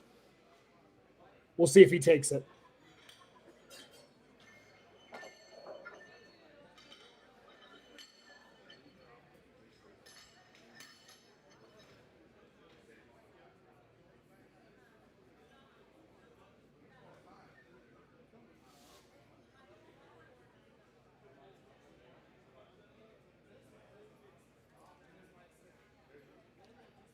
And we are now moving north to what appears to be 650 pounds, I believe, here on the bar. Setting up there. Another narrow stance, high hip deadlifter. And that's much more common in raw lifting than it is in equipped lifting. There's less benefit to having your hips low versus having your shoulders over the bar. And that looks like a very nice, consistent pull. Another lifter who's really going to maximize his points, just wise attempts. He's going to go 3 for 3 on this. Very nice.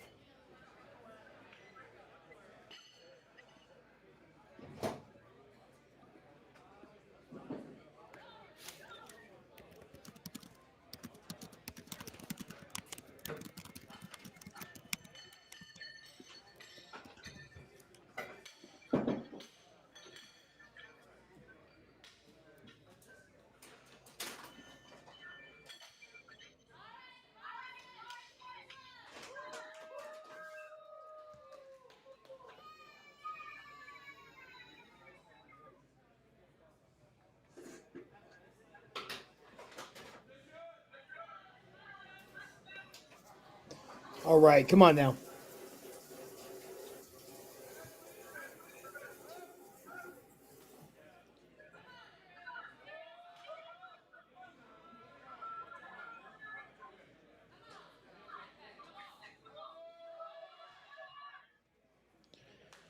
That's right. It looks like we eclipsed 300 kilos on that last attempt. You see when those hips start to bounce a little bit, that's really where you start to see guys miss attempts. You can just tell um, it's becoming a little bit more difficult to have the confidence to pull that weight once those hips start popping. All right.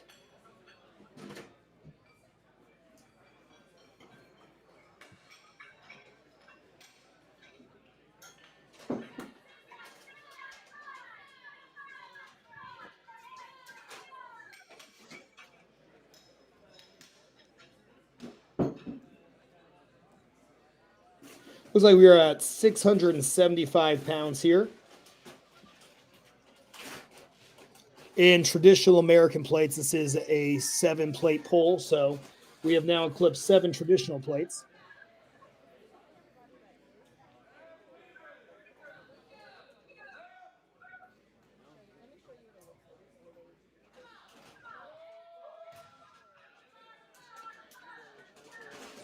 Just could not get the bar off past the knees. Bar came off the floor, did not get past the knees. He's going to try one more time. We'll see here. A lot of times when you see a wide stance, a lot of lifters will fail below the knees. They're able to get off the floor just to below their knee, and then that's where the weight is missed. When you see guys with more of a narrow stance, obviously it depends on the lifter, depends on their strengths, but you do see a lot of times more failed attempts immediately off the floor for more narrow stance. All right, we are up to Justin Weaver. And let's see. Come on, Justin.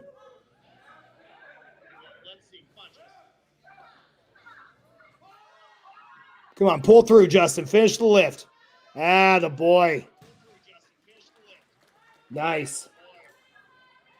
How can you not root for the guy with the jean shorts? Good job, Justin. Be interested to see what his final attempt is there.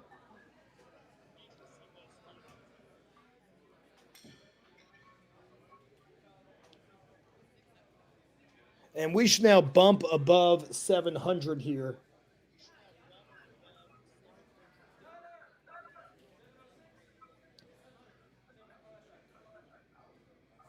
I'm thinking this is Tyler up next, but maybe I'm wrong.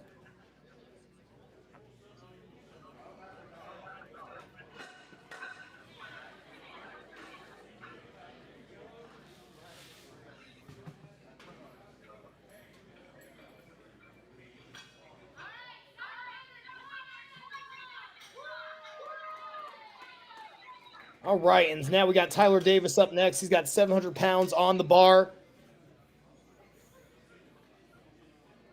This would be very good points for Tyler as well. Come on, Tyler. Set up strong. Let's finish this lift.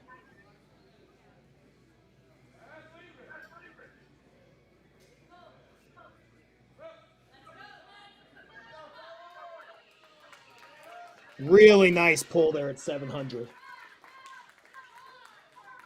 I'm going to guess his third will be somewhere around 725.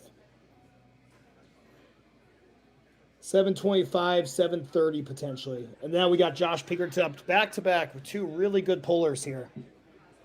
And we might see some gamesmanship here as well between Tyler and Josh.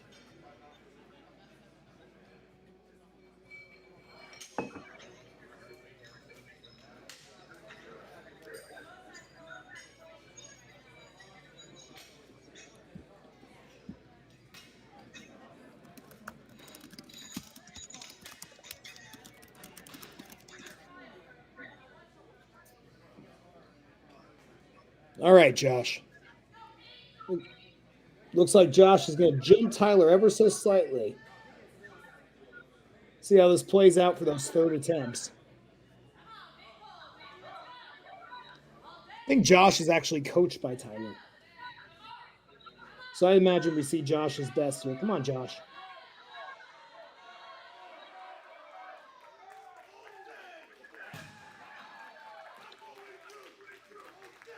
A little bit of a tough second attempt there. We'll see what he ends up doing for his third. And we are up to 760 pounds here. With this event, athletes are not allowed to go back down. So they're allowed to move the weight up if they fail an attempt, but they are not allowed to go back up. Or sorry, they are not allowed to go back down. Um, so the athletes that you saw who did not hit their second attempts, they're going to probably retry those second attempts again this next flight. And we'll see. You know, they each got about 20 minutes of rest. We'll see if it ends up giving us some successful attempts here.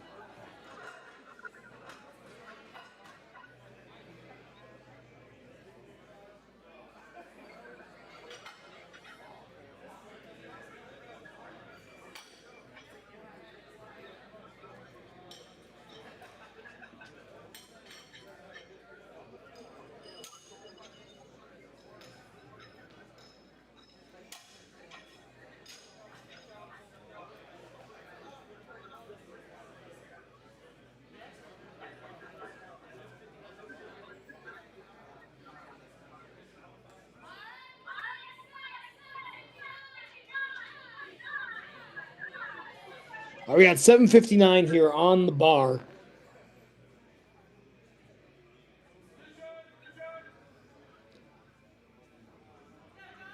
Here we go. He got his athlete ready. Let's see. Come on now.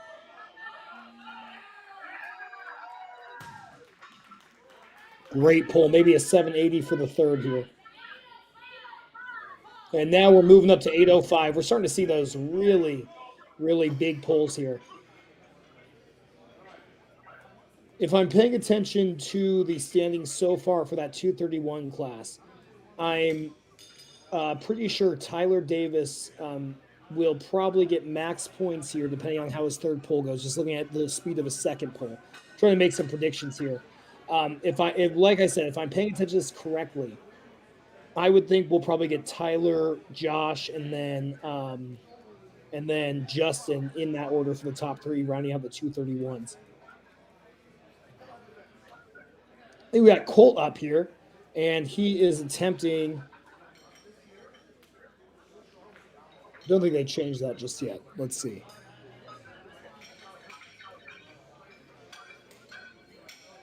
It's more important for the athletes to have the right weight for them for us to know the weight. So let's see. 805. There it is. Okay, 805. Come on now, Colt. Pull this.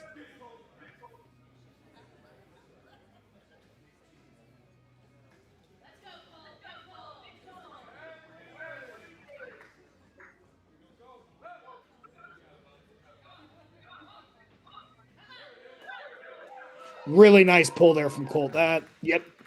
He's got plenty more in him. Nice second attempt there.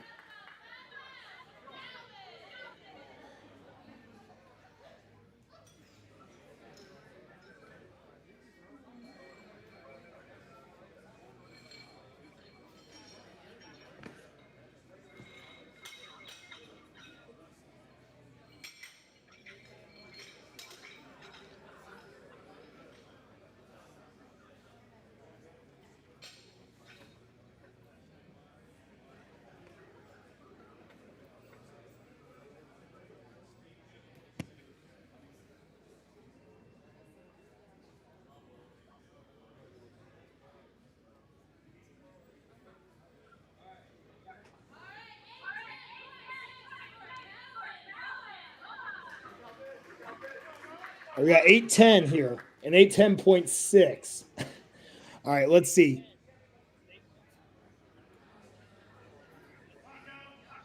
Hey, that 0.6 might make the difference, right?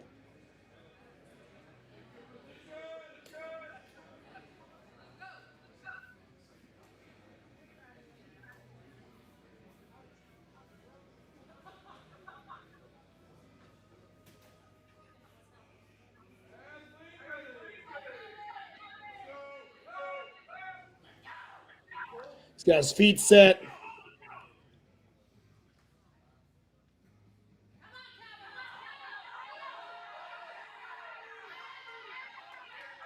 Wow, what a just nice setup there. You see, calm and controlled, sets the hips, make sure he's wedged in properly. Just a really nice technique there on that pull.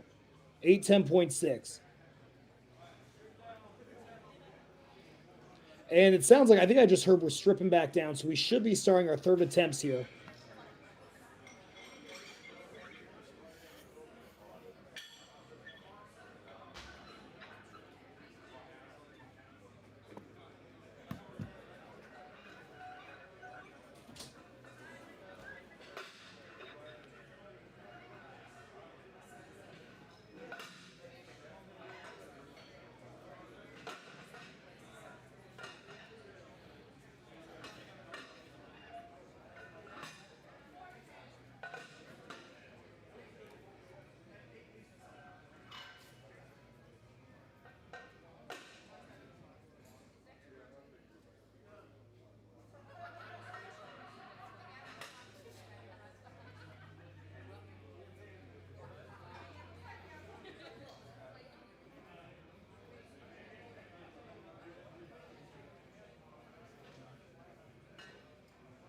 And we're about to start final attempts here. We're stripping back down. I believe I heard the weight was going to be stripped down to 415. But we will see. I could, of course, be wrong. Believe I heard 415.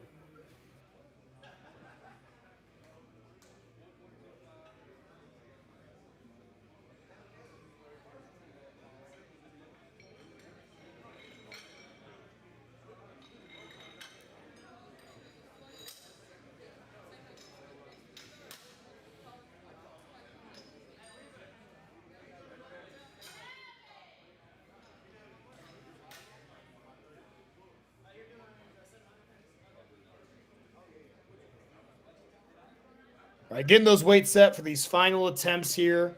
Like I said, these guys, these athletes who missed their second attempt, they will get a chance to try those attempts one more time. So let's root for them hard here, and let's hope they can get those second attempts.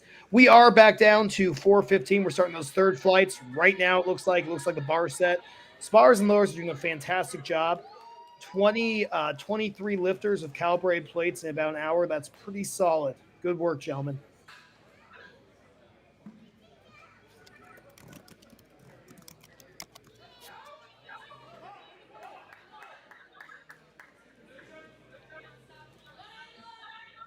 Here we go. And Angela's up. Come on now. Don't quit on this big pull.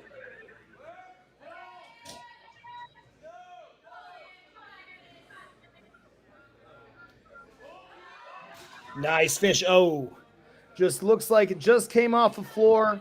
You see that a lot with the mammoth bar. The bar starts a little bit higher, so sometimes um, some of the weights that you won't hit on a traditional deadlift bar will come off the floor, but usually you'll fail just below your knees or a little bit off the floor. And sometimes it's just not being used to these higher loads. Fantastic work though. Great attempt there. Hey, going 2 for 3 is pretty solid. Well done.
Good eye. I have been on mute. Thank you, World's Strongest Opinions. I appreciate that.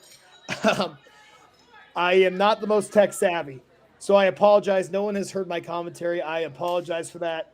Thank you, my buddies at World's Strongest Opinions. John, thanks for the help there with the tech issue. All right, so we are at 440 pounds, which will be major points. I should probably DM John right now and thank him for pointing out that I am on mute. All right, so 440 pounds. We saw Amber with a 410 lift earlier, and then we saw a successful 415. So now we are going to jump up to a 440. Oh, actually, they had not changed. I believe this is 440 though, or maybe we stuck at 429 for points. We will see.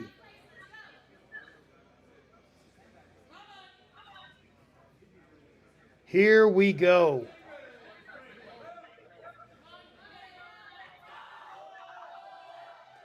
Set the hips, big pull. Nice. Major points there. Brilliant attempt. Brilliant attempt there to get max points without having to put too much of an effort into that lift. Fantastic choice there.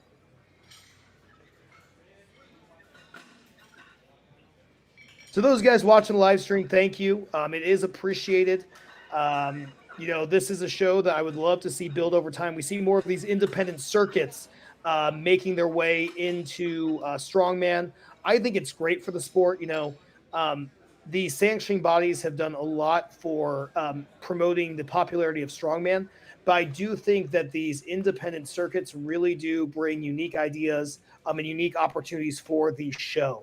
And yeah, amazing job by Olivia there. That pull, that was huge points there. Just a fantastic pick too. All right, and we are up to 535 on the bar.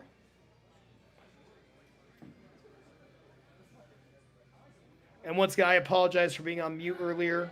Maybe some of you enjoyed it, though. I wouldn't blame you. All right, 535.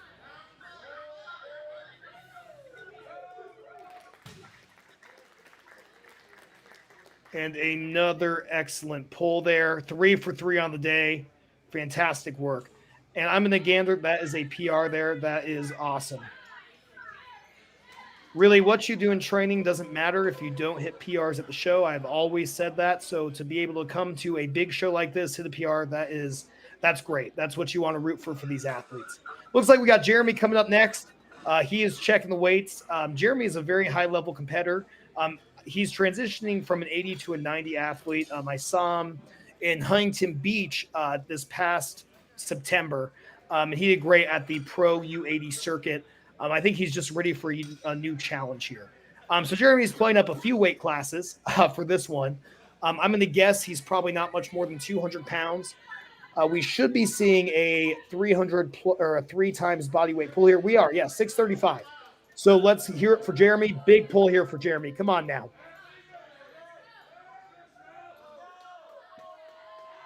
Come on, Jeremy.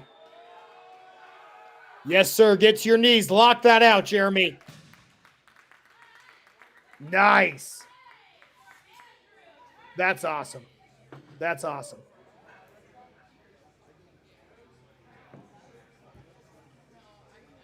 Jeremy's known as Red Beard Strongman on Instagram. If you do not follow Jeremy, he is definitely worth a follow. Just overall, a good guy, just very positive individual in the community. And plus, the beard is iconic. All right, another 635 pull here. Let's root for another successful pull. Come on now, Andrew. Get that bar off the floor. Keep pulling, Andrew. Came off the floor, just couldn't maintain position through the lift. That's all right. Good job, Andrew.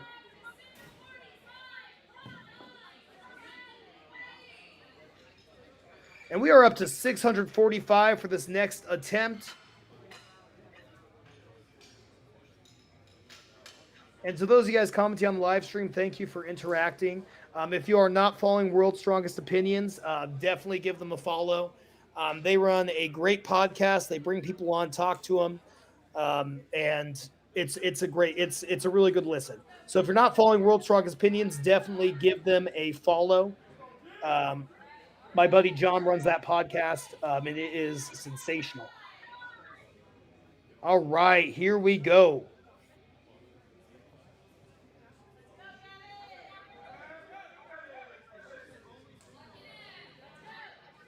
Lock it in is right. Here we go. 645. Up to the knees and great lift there. Great lift there. And we are up to 300 kilos on the bars, 660. 300 kilos is that number that we all talk about. If you can't, if you don't get to that 7 plate mark, that 300 kilo is a great mark to aim for as well. It just sounds cool. You lifted 300 kilos. Now, pressing numbers, we don't want to put in kilos because they don't sound quite as impressive, but 300 kilos sounds extremely impressive. So we're up to 661 here on the bar.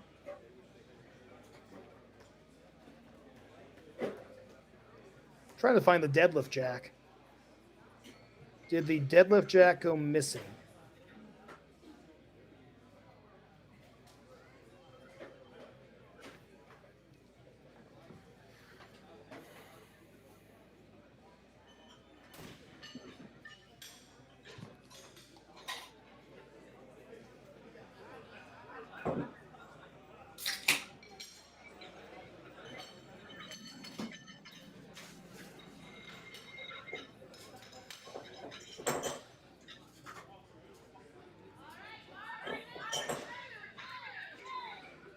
All right, here we go.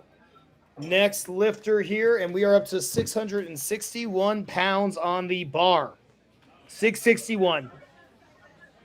I believe this is Drew here. Yep, 660. Come on, Drew.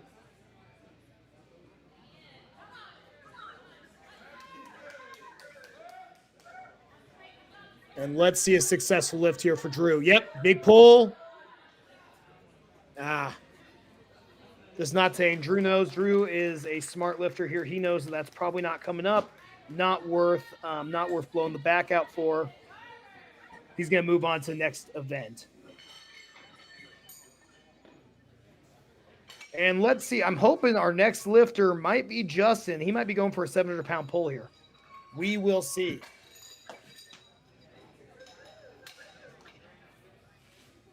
What you got?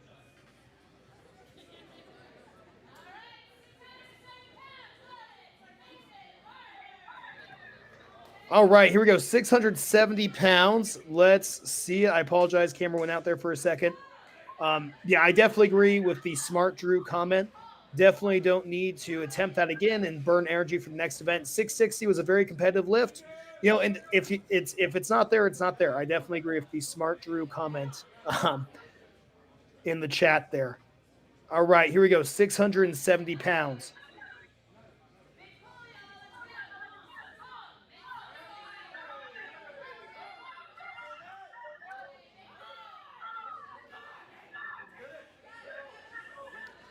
And a big pull. Come on now. Yep, finish it. Finish it. And he is there. Man, that lockout was aggressive. Once that bar got to the knees, aggressive lockout, finish the lift. All right, so let's see what our next jump is. I'm interested in seeing what these U105s decide to do with these final attempts. You just wonder, I think our next lifter here is going to try to jump Justin's last pull. So let's see. This will be really interesting. Or he's just going to aim for 700. All right. During this little intermission, let's give a few of our sponsors some shout outs here. Let me pull up our sponsor link. Just give a couple shout outs here. Like I already mentioned, World's Strongest Opinions Forge, Kratos Strength Equipment, West Alabama Strongman, Effin Strong. Thank you guys for sponsoring this awesome show. And here we go. This is 676, I believe.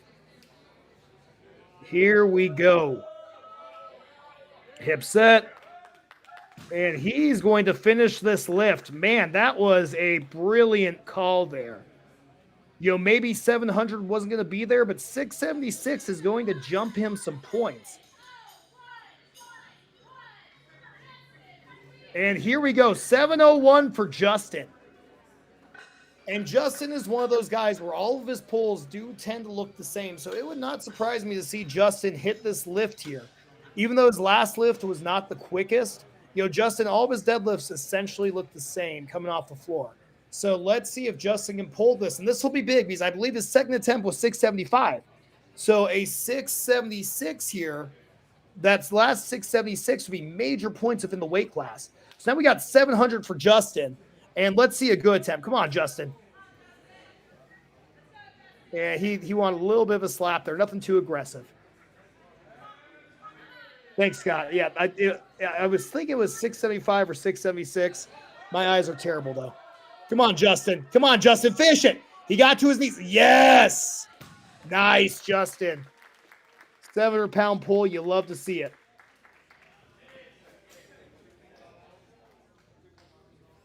Justin's coming off. Looks like a little bit of pain there. He's falling forward. No torn pec, Justin. All right, and we are on to our next attempt. Tyler Davis. Let's see what Tyler jumped to. Hi, T. Thanks for watching the live stream. Hey, the jorts look great. I agree. The jorts are definitely a look. Yeah, that was a very nice pull. That 701 was a great pull there. I definitely agree with that. All right, now we got Tyler at what appears to be a 714. Come on, Tyler. I think Tyler has this. Tyler knows what he needs to hit here. Very smart lifter. He's only going to pull what he needs to. Yeah, 714 is definitely. Yep, there it is. Easy pull. 714. Once again, Tyler knows what he needs to pull. And yeah, the jorts are definitely the fashion statement of the day.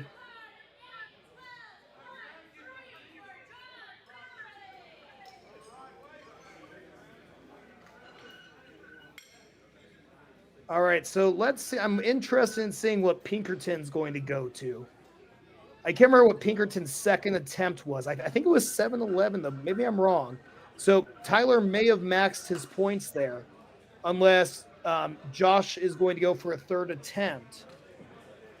But we will see. I'm interested in seeing when we get these points on the Iron Podium link, what we end up doing. And to answer the question, I believe Adam did go. I can't remember what weight he was at, but I believe Adam did go. Because I think now we're moving on to the open men heavyweight, the 231 plus division.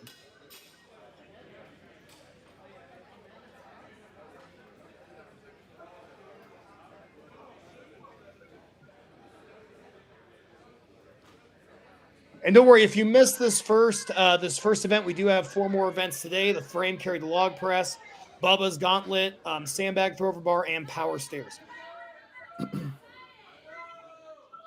All right, here we go. Oh, wow, 812. Okay, wow, we just did a 100-pound jump. Here we go, 812. Let's see it.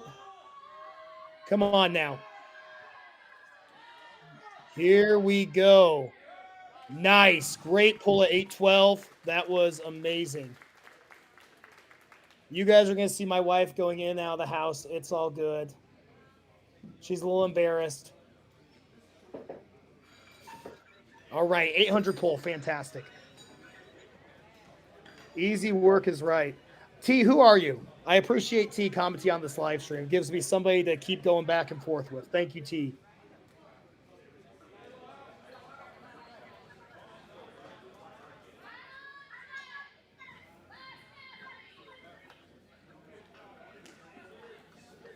All right, so I think I just heard the last athlete call. Woo! All right. If I heard that correctly, I think we're jumping up to 849. Man, look at that bend on the bar. I'm excited to see how the points shook out in those weight classes.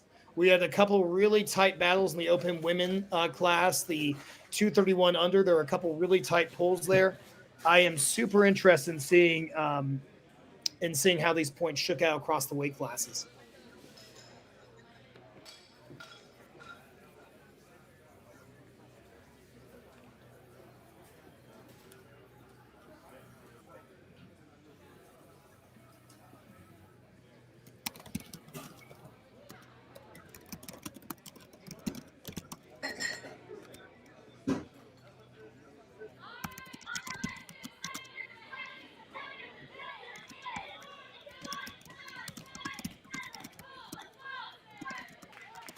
All right, Colt Swanson's up. I think this is our final pull at 849. Let's hope for a big pull here, a successful final attempt for Colt. Come on, Colt. Let's go.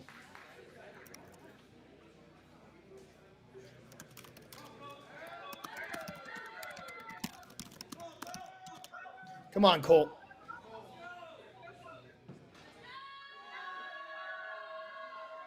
Come on, Colt.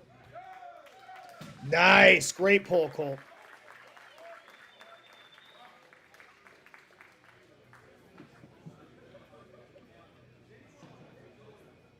Other live stream isn't working. I'll message the promoter because I'm wondering if the other live stream is a bum link. I will message the promoter though. Thanks for letting us know. Yeah, fantastic job, Colt. And we know that Colt just maxed his points there.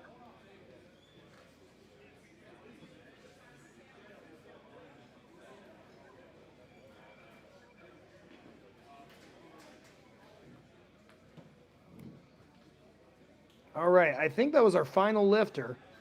So now we get to see how the points shook out across the classes there.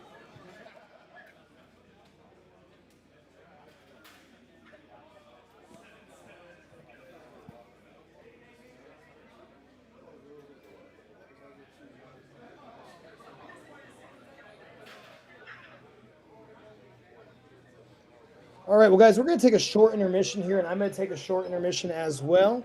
We'll be back shortly for the frame carry to log press event. And you can see the Iron Podium link is coming up now, so keep an eye on those scores. I will be back. The live stream will be back. Thank you guys for watching, and thank you for participating in the discussion.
Personal trainers to fit your needs. At Ellison Fitness Innovations, our mission is to provide personalized fitness in a private setting, all while creating unique programs at affordable rates. We offer one-on-one training, group training, and even virtual training. Our gym has state-of-the-art equipment with 24-hour access, and we limit memberships so you never have to worry about waiting to work out. Ellison Fitness Innovations is locally owned and operated by Alex and Chuck Ellison, and they look forward to hearing from you.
Personal trainers to fit your needs. At Ellison Fitness Innovations, our mission is to provide personalized fitness in a private setting, all while creating unique programs at affordable rates. We offer one-on-one training, group training, and even virtual training. Our gym has state-of-the-art equipment with 24-hour access, and we limit memberships so you never have to worry about waiting to work out. Ellison Fitness Innovations is locally owned and operated by Alex and Chuck Ellison, and they look forward to hearing from you.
Personal trainers to fit your needs. At Ellison Fitness Innovations, our mission is to provide personalized fitness in a private setting, all while creating unique programs at affordable rates. We offer one-on-one training, group training, and even virtual training. Our gym has state-of-the-art equipment with 24-hour access, and we limit memberships so you never have to worry about waiting to work out. Ellison Fitness Innovations is locally owned and operated by Alex and Chuck Ellison, and they look forward to hearing from you.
Personal trainers to fit your needs. At Ellison Fitness Innovations, our mission is to provide personalized fitness in a private setting, all while creating unique programs at affordable rates. We offer one-on-one training, group training, and even virtual training. Our gym has state-of-the-art equipment with 24-hour access, and we limit memberships so you never have to worry about waiting to work out. Ellison Fitness Innovations is locally owned and operated by Alex and Chuck Ellison, and they look forward to hearing from you.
All right, so we are back online. I'm gonna go ahead. I'm gonna start commentating again. Thank you for the break. We are going to get ready for the frame carry log press. That's going to take place in roughly 23 minutes. Let's do a brief score update. We'll do one more two at 10:55 or at sorry, yeah, 10:55. The frame carry will start at 11 a.m. Give or take. So the frame carry to log press. Going into that event, we have Ellison in first place with that 464-pound deadlift. Absolutely brilliant there. Great decision on that pull. We're not back online. Okay, we're not back online. I'm just paused. I'm frozen.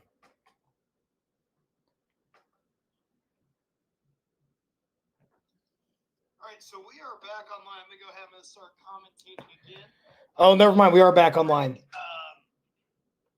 going to get ready for the frame carry log press that's going to take place in roughly 23 minutes. Let's do a brief score update. We'll do one more two at 10:55. Yeah, 10:55. Sorry, I'm listening to myself on YouTube while I'm looking at this.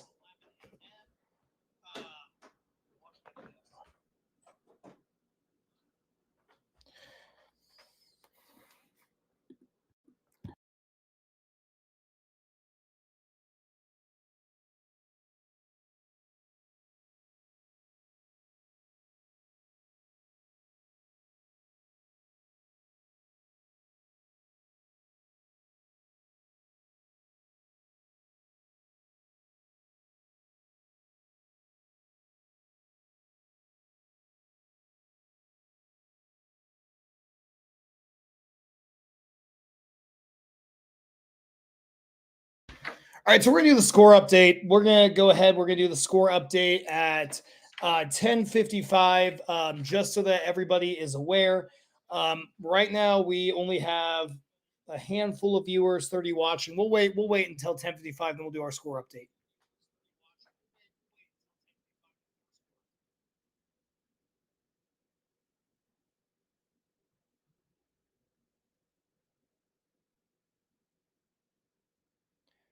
Sarah, I really appreciate that. Thank you. Yeah, there, I do enjoy these live streams. It's a ton of fun, and I have a special place in my heart for these local shows.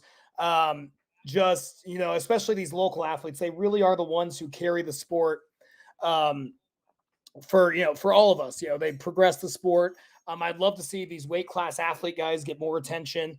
I think my days of being a super serious, go into these big shows competitor might be in the past. So it's nice to still be involved, be able to do things like commentate, announce, and get to see these great athletes do what they love, and have a chance to be one of the ones to witness it.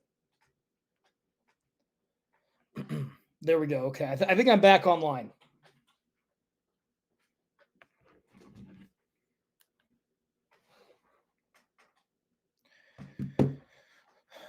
So on to the next event. We'll just talk briefly about. We still have 20 minutes before the next event starts. We'll talk briefly about the next event. So it's a frame carrying to a log, clean and press away. And we'll talk about techniques that you're going to see athletes use here. The weight matrix is it's very interesting because you can choose which log you want to press. The tricky thing here is that the heavier log will always surpass the lighter log. So athletes do have to be careful because banging out, if I'm looking at the open men's heavyweight, the 231 plus, their two log weights are 285 and 315. If you hit like 6 reps at 285, it really doesn't matter because someone might come in and hit 315. With that being said, if you hit no reps on the log, you are in huge amounts of trouble. The frame they're using, it's a unique frame, so these weights might not look super heavy. So, for example, the frame is 350 for the open women, the frame 650 for the open men, and then the men lightweight, the frame is 600. So while these frame numbers, they don't look insane, the frame is very difficult to use. And that's one of the parameters that we don't always consider when we're talking about strongman is the equipment that's being used at the shows. I like to call, when I see the shows in Europe, I see a lot of guys compare themselves to the show scores. But in Europe, they traditionally have much more difficult farmer handles. In America, I find the farmers' handles are much more calibrated, where there's, usually they're between, 13 to 16 inches in pick height. Where if you go over to Europe, you might have a farmer's carry handle that's starting like 4 inches above the ground. So it's different equipment. So the frame that these athletes are going to be using today it's a very difficult frame. If you've ever used a large wood frame that doesn't really have spots to indicate where your hand should be, that is the type of frame that they are using today. It's very hard when you're talking about shows to contextualize exactly what the weight is like because we aren't there to touch and feel the equipment. Strongman is beautiful because none of it is calibrated. We don't have official deadlift bars. We don't have official power bars. We don't have official logs. Nothing that we use is calibrated. So the shows, you'll see the results from shows really can be impacted on the equipment that's being used. I've seen guys in training, smoke 400-pound stones and then go to a show, they'll miss a 350. It all just depends on, the equipment. If the equipment is more difficult to use, there's nothing wrong with it, but we do see numbers drop a bit. It's the same thing with Worlds this year. That frame was extremely difficult. You saw guys who would smoke the event in training at OSG, and then when they got to OSG, that frame carry was particularly difficult. We are starting the frame. I apologize. Looks like we're a little bit ahead of schedule. Let's go ahead. Let's get watching. Here we go. Okay, we got our first athlete on the frame. She's run to that log. And like I said, you're going to see different techniques on this. Some athletes are going to wait a second. It appears that she's elected for the lighter of the two logs. I believe that is the 135 rogue log. She's going to rest for a second. Come on now, get another rep.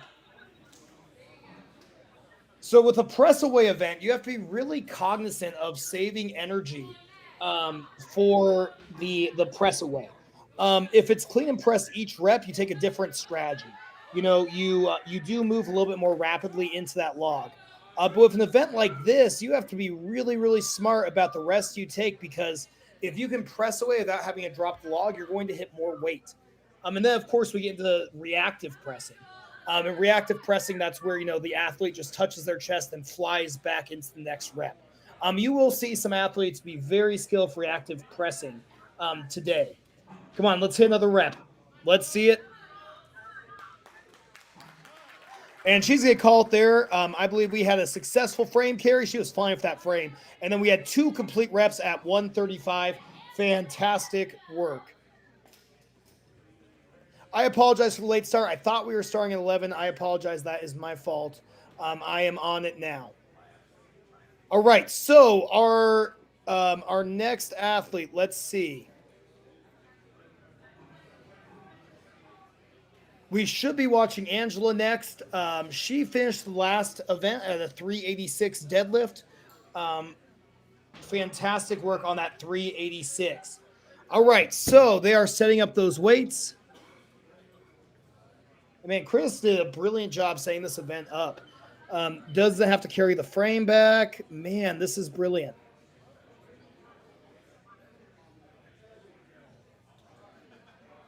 Julianne flew with that frame. We'll see how our next athlete, Angela, does with this frame.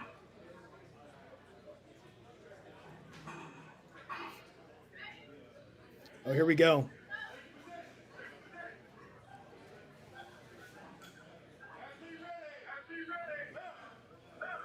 Here she goes. All right. A great pick. And she is on her way. You see just how wobbly that frame is, though. And this is what we're talking about. The frame, the difficulty of a frame really does depend on the type of frame that is being used. These long frames that have very long handles are more difficult to use. So she's going to elect for the 135 log here. And her number to beat right now is 2. Let's see if she can do it.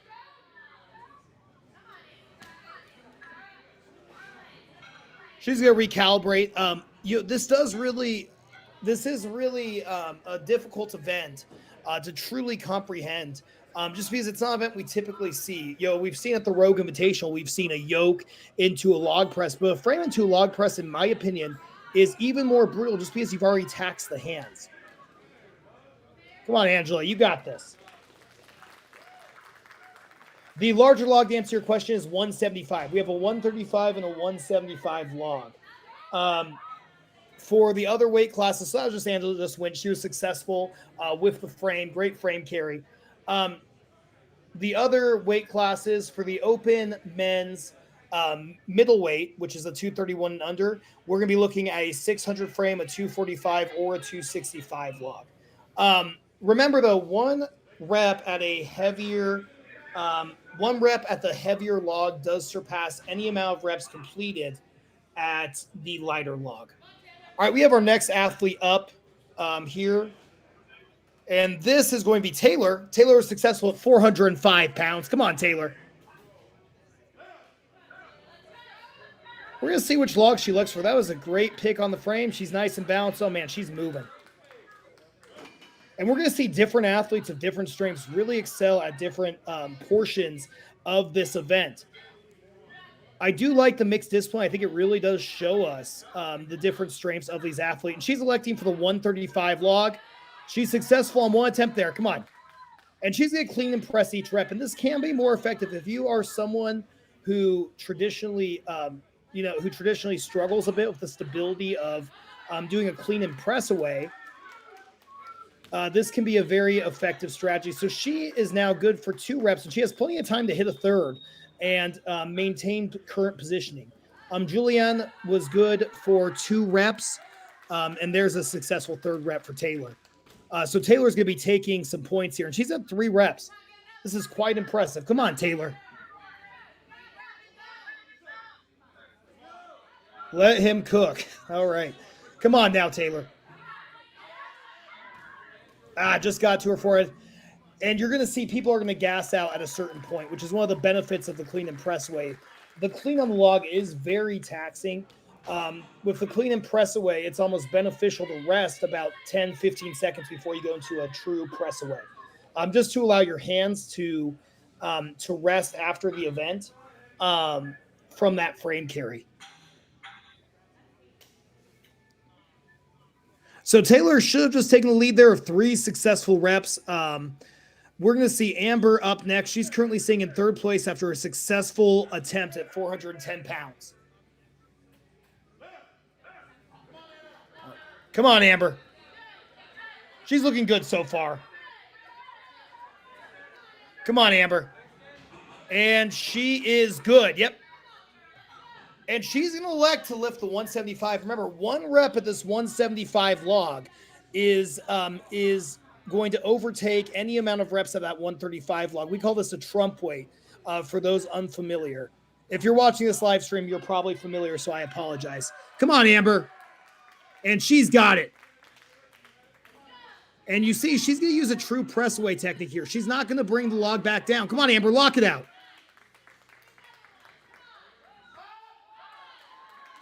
That's 3 successful reps for Amber. This is going to be a very good number. And she, at the very least, has maintained her third place position. Her third place position currently. She has maintained that with this. We'll see what the other two lifters do. You know, sometimes we'll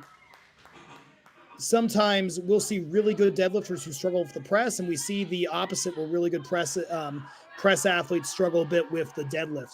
Come on, Amber. And that was a great run.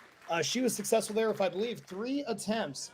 And yeah, thank you, Eric. 175, 135 for the logs. Amber just successfully hit 3 reps on that 175 log. That was a great run. And that should be good for some major points here.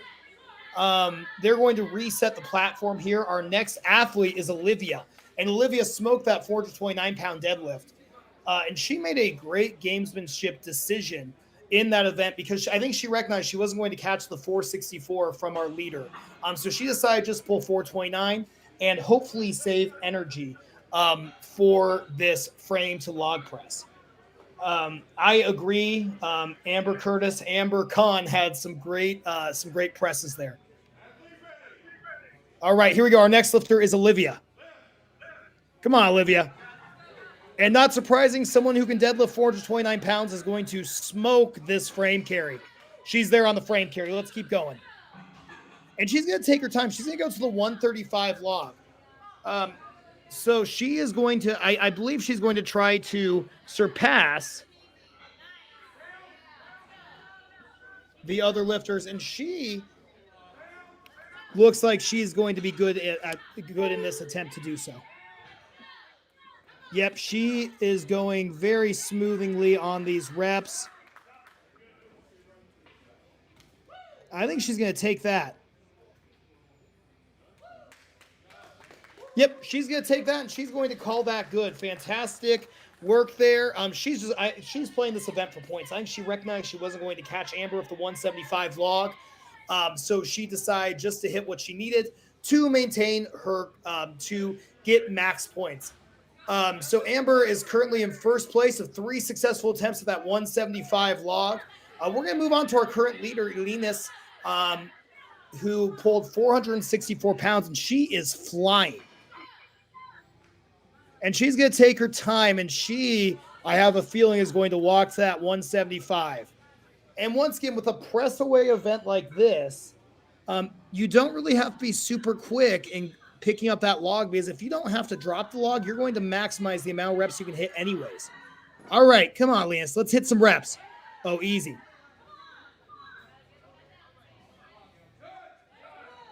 So I believe that first attempt she did not get credit for. I think she was a little too quick on the down. So that should be 2 successful reps there. There's 3, and she just needs 1 more to take the lead. I have a feeling she's just going to hit this last rep.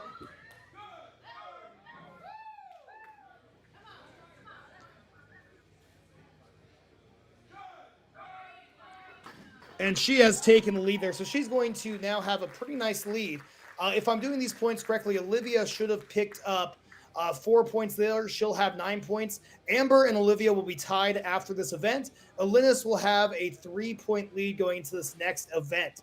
So we did see some athletes flip points there.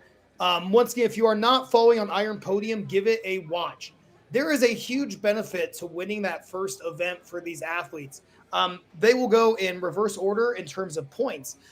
So So, for example, in this next weight class, Tyler Davis is going to get to go last.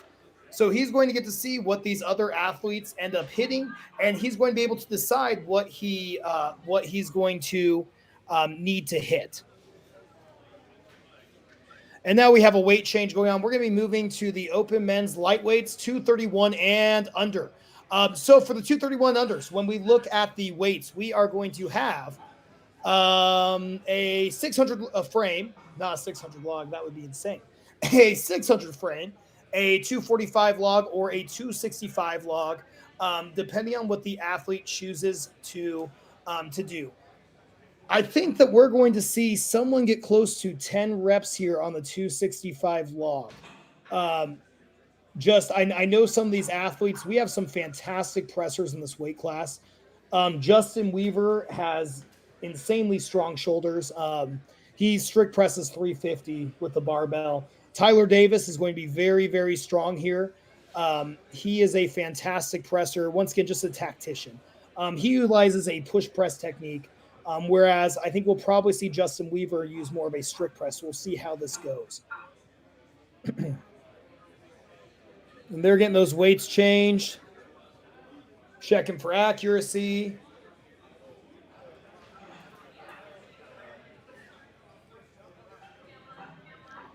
And let's just give our sponsors once again a shout. West Alabama Strongman, Effin Strong, Forge Fitness, World's Strongest Opinions, and Kratos Strength Equipment. The barbell for the Mammoth Bar you saw is produced by Kratos Strength Equipment. So if you are interested in purchasing one of those, they do have them available. Once again, subscribe to World's Strongest Opinions. My buddy John runs that podcast. Is fantastic. It's probably one of the very few strongman podcasts that has really taken off and continues to be very strong. You see, I think they're updating the Iron Podium as we speak, as they're switching these athletes. So, so we see Elinas is in first now. She's maintained her first place position with 12 total points. That is huge. Olivia and Amber splitting points there. Amber got third in the deadlift, but Olivia got third in the press. So they are both at 9 points now. And we see a little bit of a gap happening between our top three and then our other athletes. So Taylor has 6, Juliana has 3, and Angela has 3. Fantastic work by all those athletes. They definitely made that a great watch. When we look at the scoreboard, we had, my stream is now pausing a little bit. So let me go ahead and I think they've paused me. When we're looking at the scoreboard, we had Elenis hit 5 reps at 175, which is just superb. I mean, what a great run after that frame carry. And she had more in her. I am curious if she did not receive credit for that first rep. She would have had 6. It looked like maybe she's just a little bit too quick and jumped the down command. Sometimes happens with athletes when they are just throwing weights above their heads. Sometimes they'll miss a down command.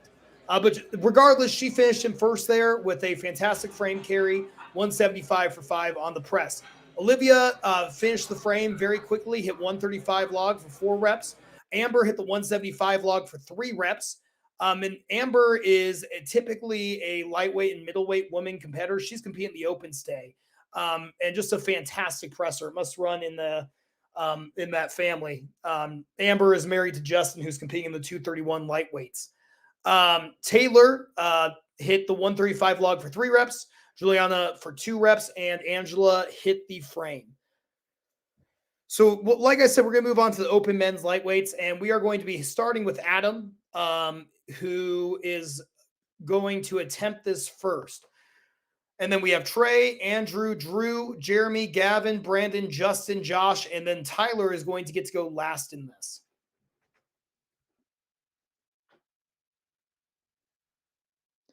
I'm going to take a brief minute here to get some coffee, and then I am going to be ready for this open men's lightweight.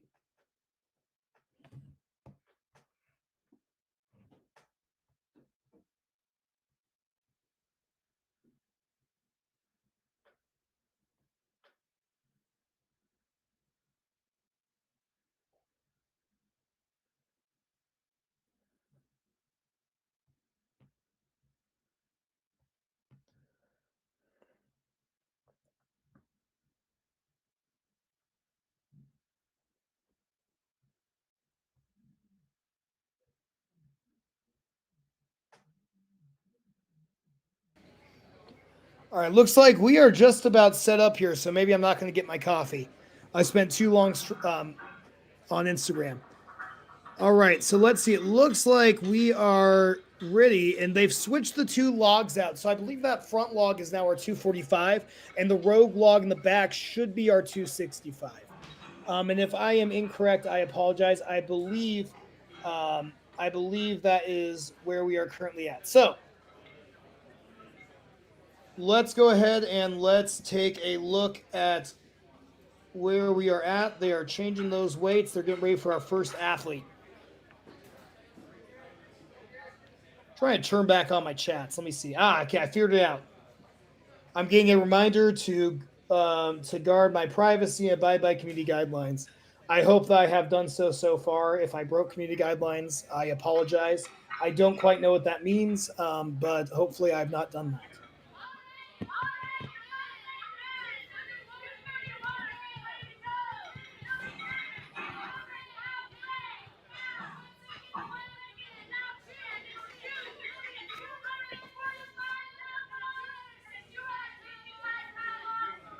All right, so 245 is the log in front, and the 265 is the log in the back. So Adam is going to be up first.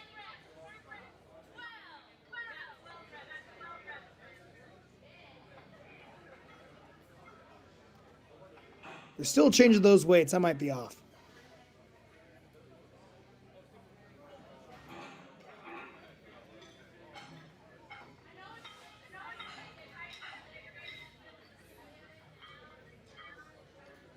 Maybe they can hear us, and maybe they'll tell us which one's the 265 and which one's the 245.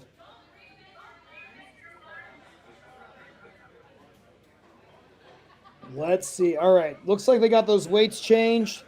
Adam should be going up first here.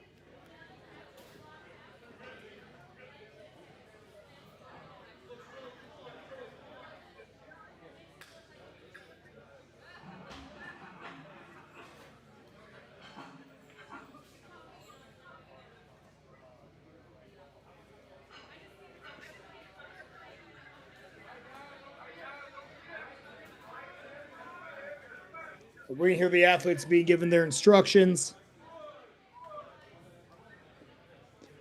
And they're going to want to make sure they wait for these down commands. I think our winning number is going to be something around 10 here. I really do. I have a feeling we're going to see some major reps. All right, Adam is up first. He's stepping into that frame, and he's getting ready to take his grip. And this frame is set 600 pounds. Come on, Adam.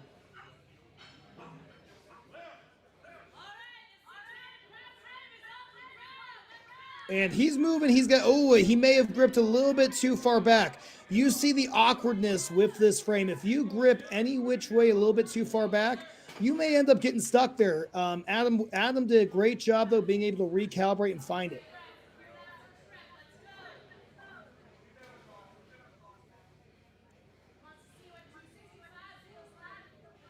So that is the 265 log in the back. So he will be going with the 265 log. And he's going to take a second here. Probably let those hands recover a little bit. Great clean and, nice press. Here we go. Lock that out. There we go. He's good for 1 rep so far. So we'll see. If I'm Adam, I'm going to take a second here before I go for the second attempt to allow myself to recover, give myself the best chance. Come on, Adam. You got it, man. And Adam's making a really smart choice here. He's going to rest for a second, and then he's going to go ahead and go for a second attempt at 265. Great clean. Come on, Adam. And, just ran a little bit out of gas. And that's one of the issues that you run into with a medley like this. That frame carry into that log press is very difficult. Once you start this event, it does become very taxing very quickly. Especially on your hands. The log is very driven by how much power you can produce out of your hands. All right, so now we are moving on to our next athlete here. Our next athlete is Trey, and Trey's number to beat. He needs 2 reps at 265. And Trey is moving with that frame. You see it start to tip there towards the end. He elected to grip a little bit more towards the front. So he needs 2 attempts at this 265 to surpass Adam's number. So he's going to breathe for a second, and then he's going to give this 265 a swing. And let's see some reps here from Trey. And here we go. Trey has gripped that log. He's moving. He's going into his clean. Nice. Very controlled clean. I anticipate we might see an attempt at 2 press away reps here. Nice. Trey's good for 1 so far. He's going to breathe at the top. He's going to try to re-rack it and go into a second press away here. Oh, man, just barely missed. And we'll see if Trey goes for 1 more here. It's really hard. Once you miss a rep like that, it's really hard to clean it 1 more time and hit a successful rep. So we will see what Trey ends up deciding to do here. Okay, I just heard that belt relatch. And Trey's going into that vent. He's got the log lapped. He's going to his clean. Come on, Trey, finish it. A little bit unstable. The feet are moving. Yeah, just out of gas. That's all right, Trey. Good run. Good run. So Trey is also good for 1 rep there on the 265 log. Our next athlete is going to be Andrew Perkins, who was good with a 620 deadlift on that last event. And he ended up getting falling behind Drew Gaines by 0.4 of a pound. Man, that ship weight is rough. All right. So we got Drew Gaines coming up, and we're moving very quickly through this event. All right, Drew.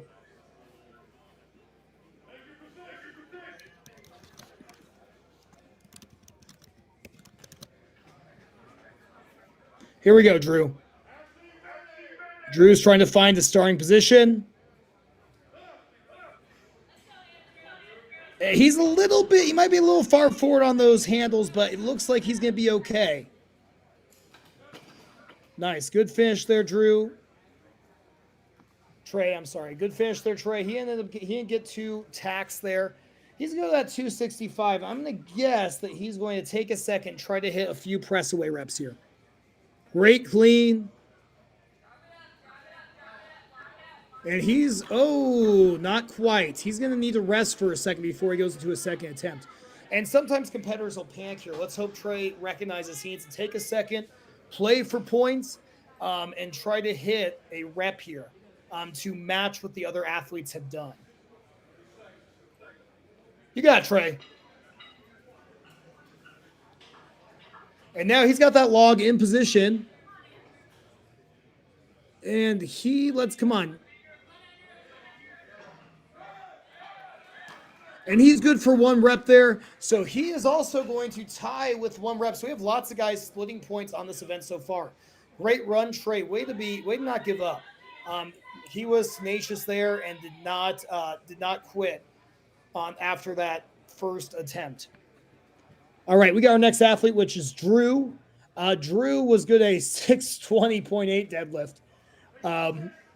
Brutal gamesmanship there by Drew, surpassing Trey by 0.4. All right, Drew.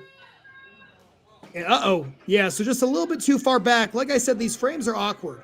But given that the current number to beat is 1 rep on the log, he does have time to make up for that little mistake. Come on, Trey, finish it. Come on, Drew, finish it. He's got it. Yep. All right, so he's going to want to take a second because his hands are going to be in a little bit of pain. He needs to take a second here so he can feel his hands again. All right, come on, Drew. And he's going to rest. Yep, he's doing this smart. He's going to rest for a second. Good log clean. Come on, Drew. Big press.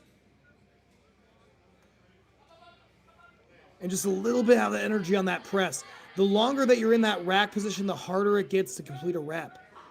And there we go. He's good there. He's got a rep. Come on, Drew. You got it, man. And he's back. That log is on his lap. He's going to the clean. He's going for a second successful attempt. Come on, Drew. And he's nice. Man, what an effort. Wow, good job, Drew. That was a great example of resiliency there. I mean, to have a little bit of a muff on the frame, to go into and hit two log reps that you desperately needed. Great work, Drew. Well done. Thank you, Eric. I appreciate that. I got bad allergies right now, man. Tucson, for whatever reason, starts to get really bad this time of year. And Drew, fantastic run. Yeah, I definitely agree. That was sensational from Drew. Which leads us to our next athlete. Drew did a great job there. We're moving on to Jeremy, and Jeremy has got a great grip. He is a great presser. I'm going to guess that Jeremy's going to be good for 4 or 5 reps on this log press. And he's being a little bit more careful with the frame. He might be saving some energy. I've seen Jeremy move very quickly of frames. He might be recognizing that it's more important to save energy for this press. He's going to walk over. Jeremy's a very smart athlete. I would anticipate he'll be good for 4 here. Going into that clean. Come on, Jeremy. A little bit off balance there. All right, Jeremy needs to take about 20 seconds, then go into his press away event. He's got to take a little bit of time here to rest. Come on, Jeremy. And just out of energy a little bit, that's okay. Out of energy a little bit. May have rushed a little bit between the frame and the log. And he's going to give it one more swing. Jeremy's not a quit, and he's good. He's going to go down to the 245 log. He's going to hit at least 1 rep at 245. That's right. He's out of gas. That's all right, Jeremy. All right, so our next athlete after Jeremy there. So Drew is currently in the lead. We are going to move on to Gavin Lee, who pulled 645 pounds in that first event. They're going to reset the weights here for our next athlete, Gavin. And this is an extremely, extremely fun event to watch. I was looking forward to this the entire week. I love this mixed discipline movement that's happening in strongman. All right, we got Gavin inside the frame, so I'll stop ranting. Come on, Gavin. They're setting those weights. Take your position. Come on, Gav. Let's go, sir. Get those feet moving. Nice. He's got a great pick. He's moving to that frame. He's moving at a great pace. And let's see 4 reps here. With the frame, the athletes just have to cross that initial line. So you'll see a lot of athletes drop right as soon as they cross. You don't want to tax the hands any more than necessary on this lift. Beautiful clean. Let's see some press weight reps now, 265. Nice. Okay, he's good for 1 there. Come on, Gavin. Nice. He's good for 2. He might just be finding his stride. Come on. He's got plenty of time. 3. Wonderful. Come on, get 1 more for us, Gavin. Let's take this lead. Let's say a good number. Come on, Gavin. Nice. Come on, drive up, log it. Oh, just ran out a little bit out of energy there. He's good for 3 reps currently. We'll see if he takes that or if he tries 1 more time. Yeah, he's got plenty of time. He can give this 1 more swing and just see what he can do. Come on, Gavin. Yep, there's the pick. Good clean. Yeah, he's a little bit forward on his toes and just not quite. Probably ran out of gas there. That was a great run, though. 3 successful reps at 265. Fantastic work, Gavin. And now we're getting to our top 4. We're going to have Brandon Woodson going up next, and he pulled 676 pounds. Great first result for Brandon. Let's see if he can make up some points here and crack that top 3 with a great performance in the press.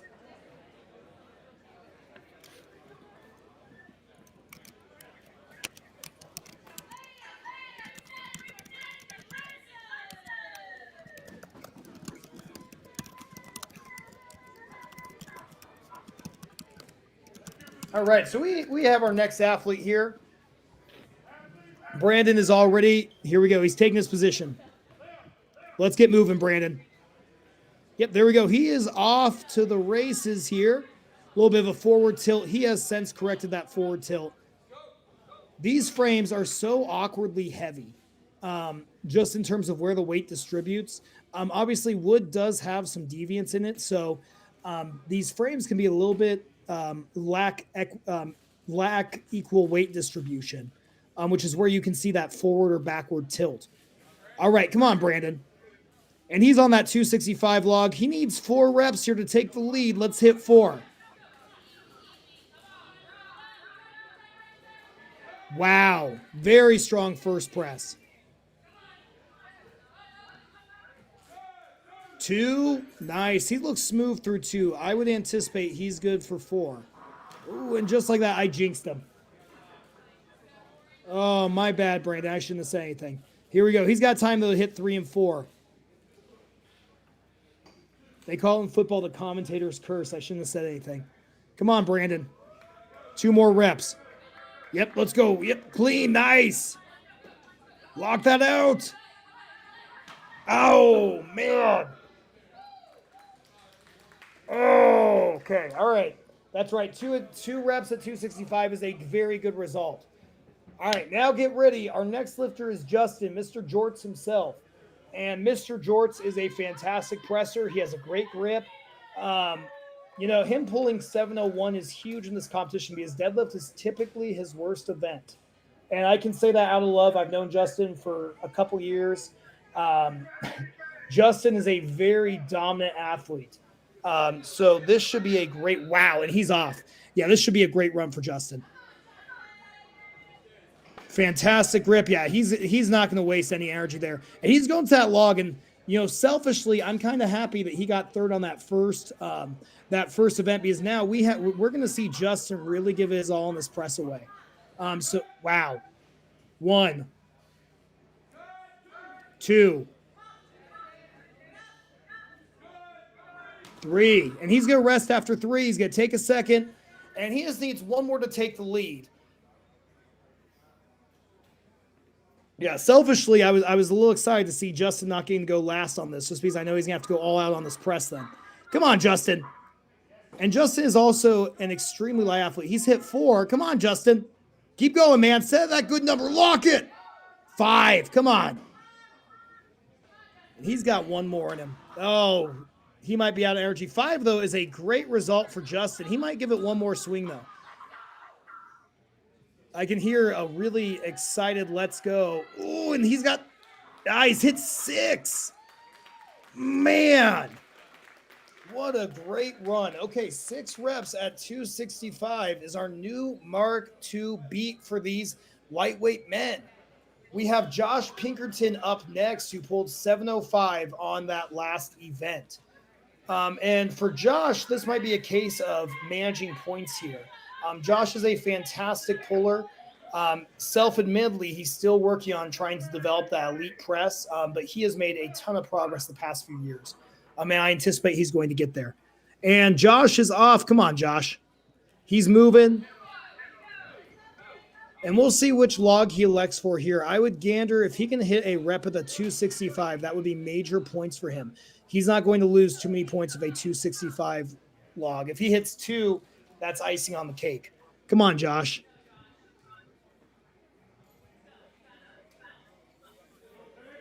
And Josh has developed tremendously these past couple years. He got to compete at OSG this past year. He qualified for the Chaos Classic. Once again, congratulations, Josh. Oh, lock that out, Josh. Ooh, not quite. Okay, so he needs points here. He's going to have to rest because he really does need a rep on this log. To maintain his current position, he's really going to need a rep. Come on, Josh.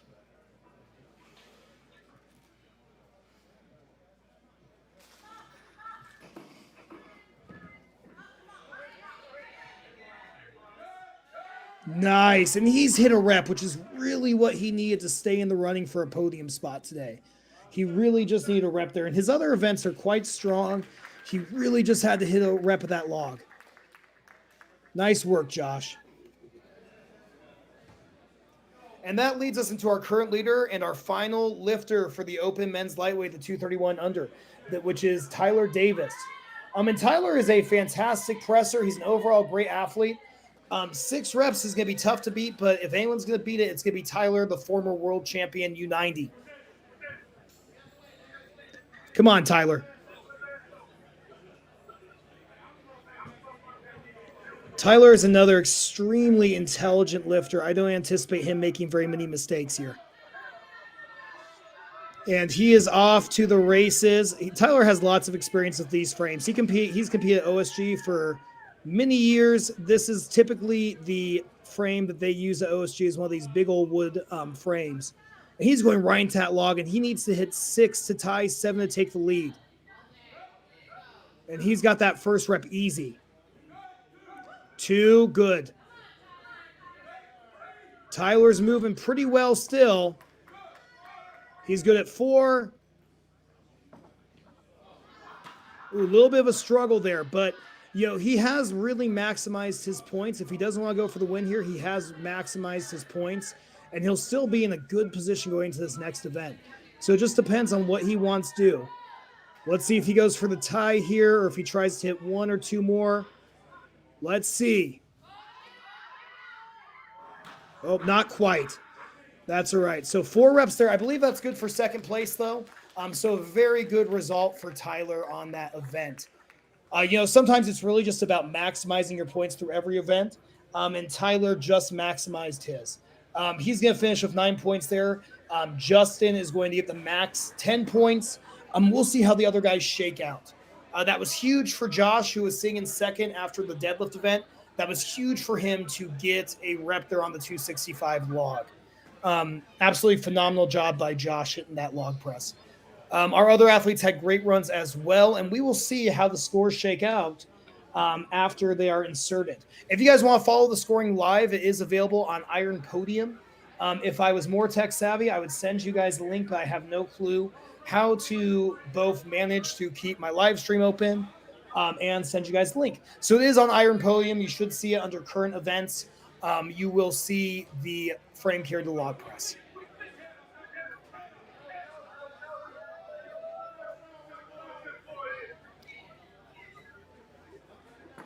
Okay, I see now they are just cheering for our volunteers. I got a little worried there that I missed something. They're just cheering for the volunteers. Okay. I'm going to take a brief 2-minute break, guys. I'll join back with you once the open men heavyweights start.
Oh, all right, guys. I am back. I'm not sure if I'm back. Oh, yep. Okay, I'm back here.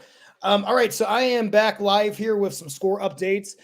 We see a battle forming in the top two here between Tyler Davis and Justin Weaver. Tyler is currently in first with 19 total points. That victory by Justin was huge because that has jumped him from third to second place. We see a 4-point gap developing between our top two and the rest of the field. Gavin Lee is now in third with 14 points. Brandon Woodson at 13.5, Josh at 12.5. So we see another close race between 3 and 6 there. Drew has jumped up to 6th. Andrew Perkins in 7th, Jeremy in 8th, Trey in 9th, and Adam in 10th. So the top two for the open men's lightweight has gotten very interesting. I think we're about to start, so I'll stop getting so excited and we'll get ready to go.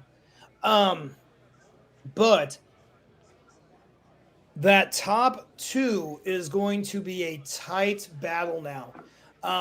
Justin's worst event is the deadlift. Tyler is super balanced. I am very interested to see how the rest of this day plays out for these podium positions. Obviously, we have a battle forming between Gavin, Brandon, and Josh for that final podium spot. This is going to be interesting.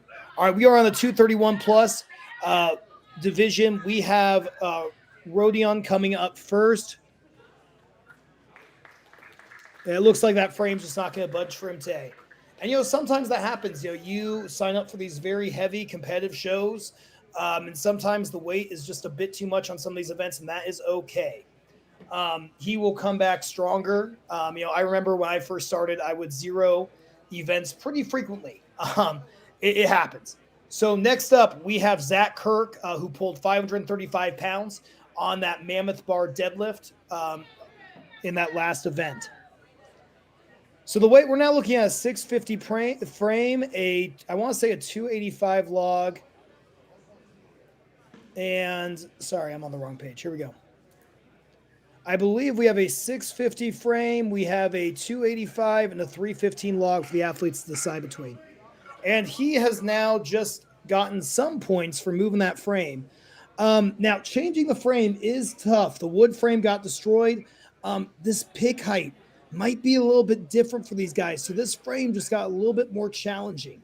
I think there are definitely going to be guys who finish this, but the frame may have just been altered ever so slightly. He's just going to nudge forward, just try and maximize his points.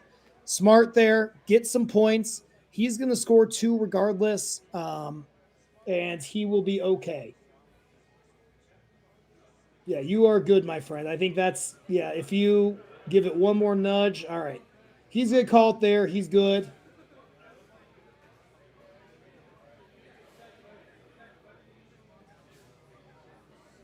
He's going to reapply some chalk.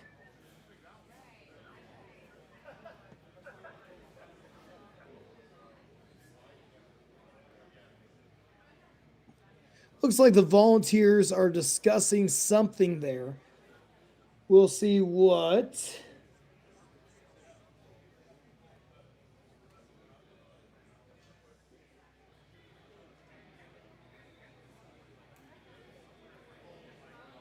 And once again, the equipment is a huge variable in this. Pick height, the amount of grip that's on the frame, it can all really change the event for competitors. Now that we're on to these super heavyweight guys, it's going to be really tricky. Yeah, we're going to have to get 2 guys on that. And they're going to nudge it back. They might need somebody in the middle, maybe. This is where it gets tricky for these guys. Hey, what's up, CJ? How are you? Yeah, me too. Hey, so the Mammoth Bar deadlift, super entertaining. This event's been awesome so far.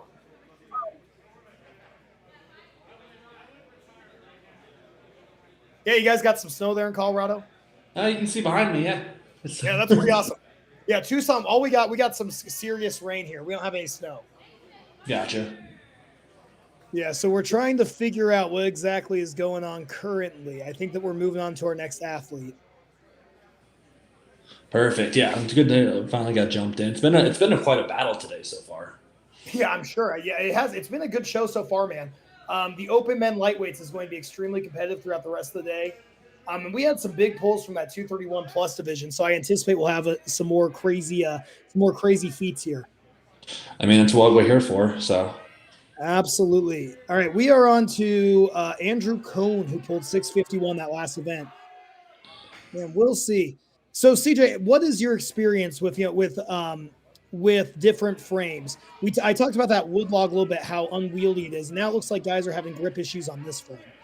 I mean, the frame just really depends on how thick the handles are. I think that's the biggest challenge these athletes are going to face with everything going on here. But also, like, wooden versus metal makes such a big difference. You know, that's For sure. the key factors of this one. So Yeah, those wood frames are so unwieldy. You guys have one in Colorado that is nuts. yeah, some of the wood frames here just have the huge shifts that we just can't work with sometimes. So. Oh, and it's always terrible to see someone struggle with grip. Grip's one of those things that you either have or you don't a lot of the time. We've seen that a lot with athletes over the years. That it's just and when it gives out, it's just done.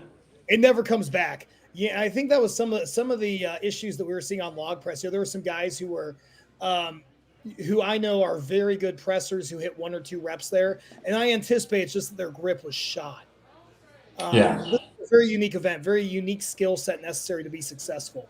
I mean, I like these combinations that don't normally go together a lot that the show is running. That's something I was upset that I couldn't be a part of the beginning of the live stream, but now that I'm here, it's just like able to talk about how unique and how like pure strongman this is because it's so unorthodox but controlled, right? Absolutely. Yeah, it's like the Rogue Invitational where they did the yoke into the log. I love that. I thought it was so cool.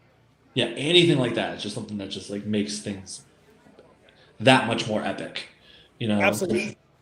Especially changing mindsets when it comes to certain lifts, things like that. Like you have to literally go from a hold to a press or a pull. It just I don't know. It's something that's cool to my brain. Yeah, no, me too.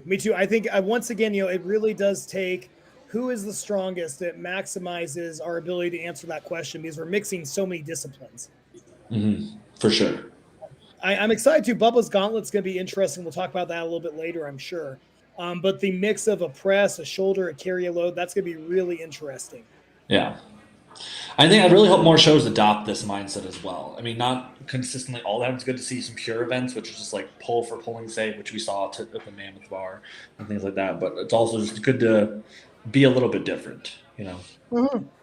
Absolutely. I mean, for me, personally, I love deadlifts. I love watching heavy deadlifts. I'm not personally great at it. We're getting there.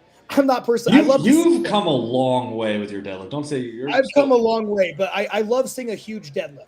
But at the same time, this event is super different, and for me as a viewer, it makes me a little bit more interested. Yeah. Let's see. So who are we on now? We're down to Nathan Barber.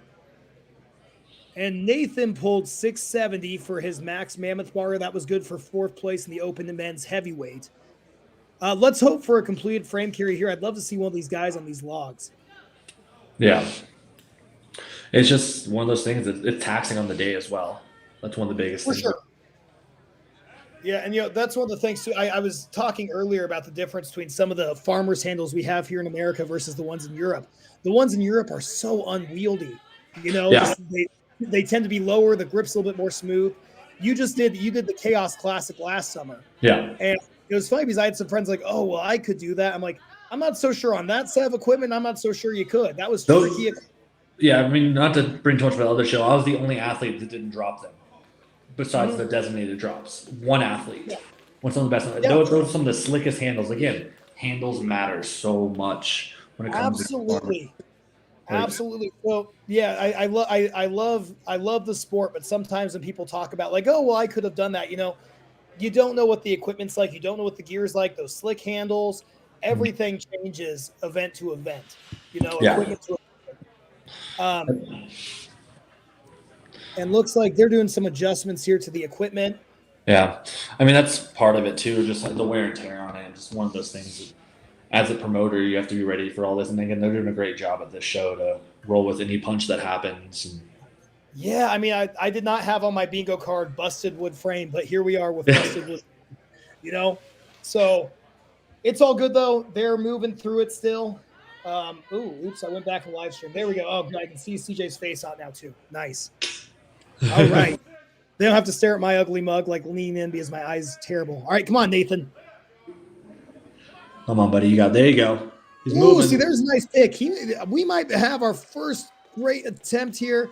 And All the yes, way. Oh, just before. he's just 2 feet short. Finish it. Yeah, he's got Get to that log. Yeah, Nice. he had the position I like with the frame was tilted slightly forward, and it carries you. There's a lot of debate about how to carry like frames or anything like that. Here comes a log. Yeah, here we go. And he's opted for the liar 2 logs at 285. I think that's very smart. I mean, he's already gotten max points from everyone who's gone so far. So I think this is a very smart choice going to 285. Hit a few reps here, see what the other guys do. Yeah, I completely agree. It's just you're betting on how hard it was for everyone else so far, and you can see what you have. I mean, it's a calculated risk, but you see how fatiguing it is to grab that log right now. Yeah. I mean, so I think I told you this. I messed around with this medley a while back, and man, by the time I got to the log, I was just looking at my hands. I was like, man, what happened to you? What happened? You know, what do I do with my why are you like this? So, and you're also another guy that has really good grip. Yeah, so this is a hard event. Oh, there we go. 2 reps for Nathan. Nice, man. That makes you a little bit excited to see. We got 2 reps at 285 there.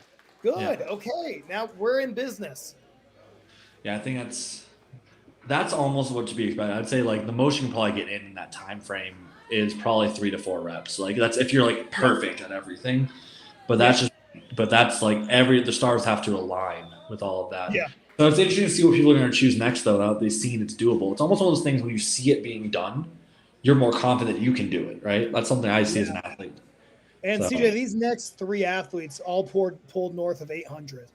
So I anticipate we're going to see some really. I mean, of course, it doesn't always work out that way, but if you have an 800-pound pull, you're probably going to smoke this frame unless your grip gives out. Yeah, it's a lot of big pullers do have pretty good with frame. That's something, like I said, myself being an over 800-pound puller, I haven't met a frame that it's battled me yet. But then we have guys like Nick O'Hare, who's a great puller. That grip is his Achilles sometimes. So we might see this first. It breaks my heart with that sometimes. I see these guys who are so dominant in so many events, and the grip just he's having some struggle with this when he's running into that whole scenario.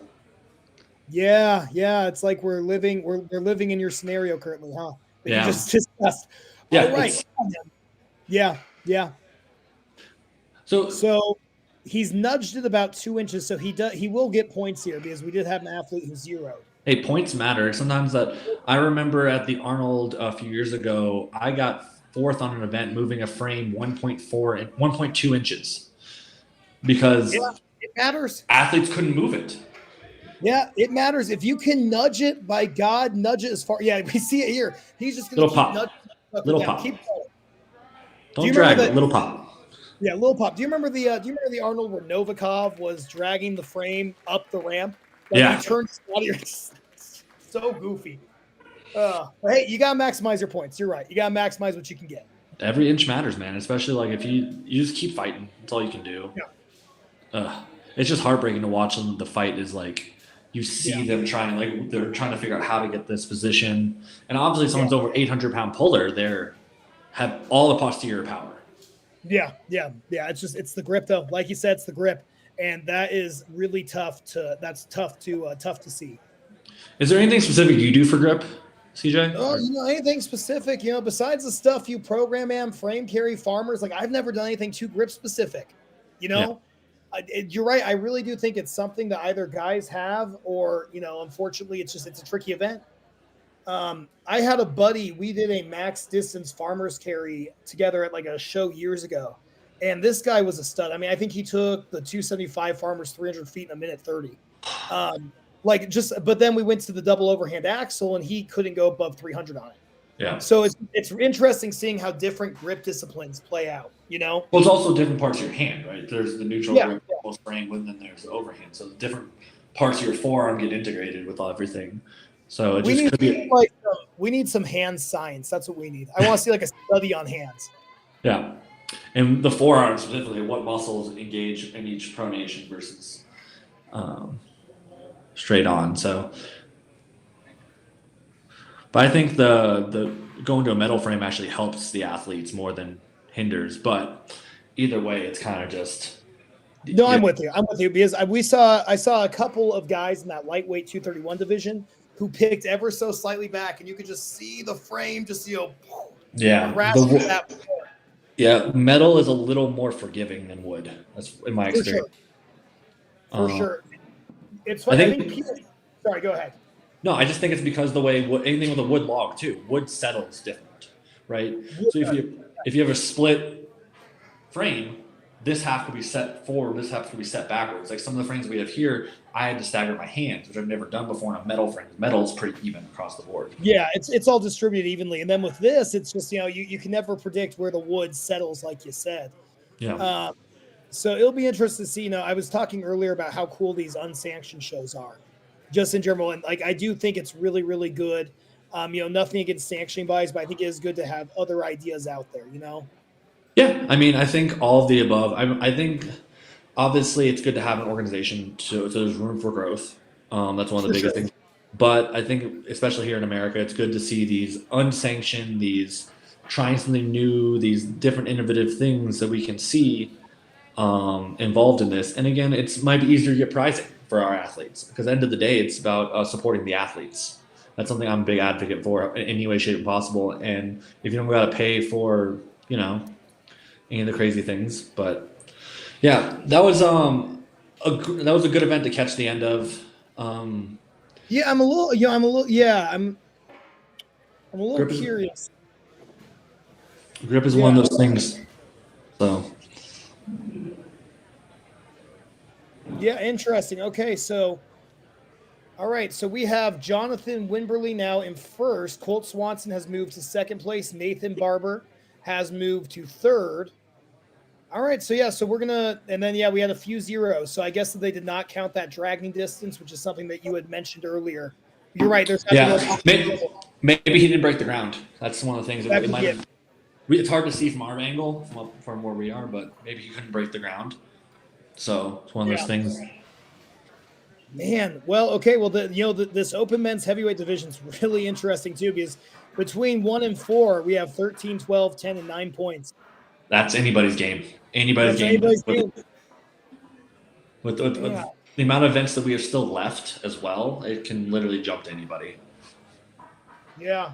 So I'm curious what we're looking at now. It looks like we're gonna move on to that Bubba's Gauntlet. That's So it looks like it's set up. Yeah, I'm very excited for that. But I think they're gonna throw us to commercial here in a second, and we'll be set up for that here soon. All right, yeah. Let's both take a break. Let's get some coffee, and then we will be back. For Probably about Bubba's 50. Gauntlet. Yeah, some coffee. All right, we will see you guys soon.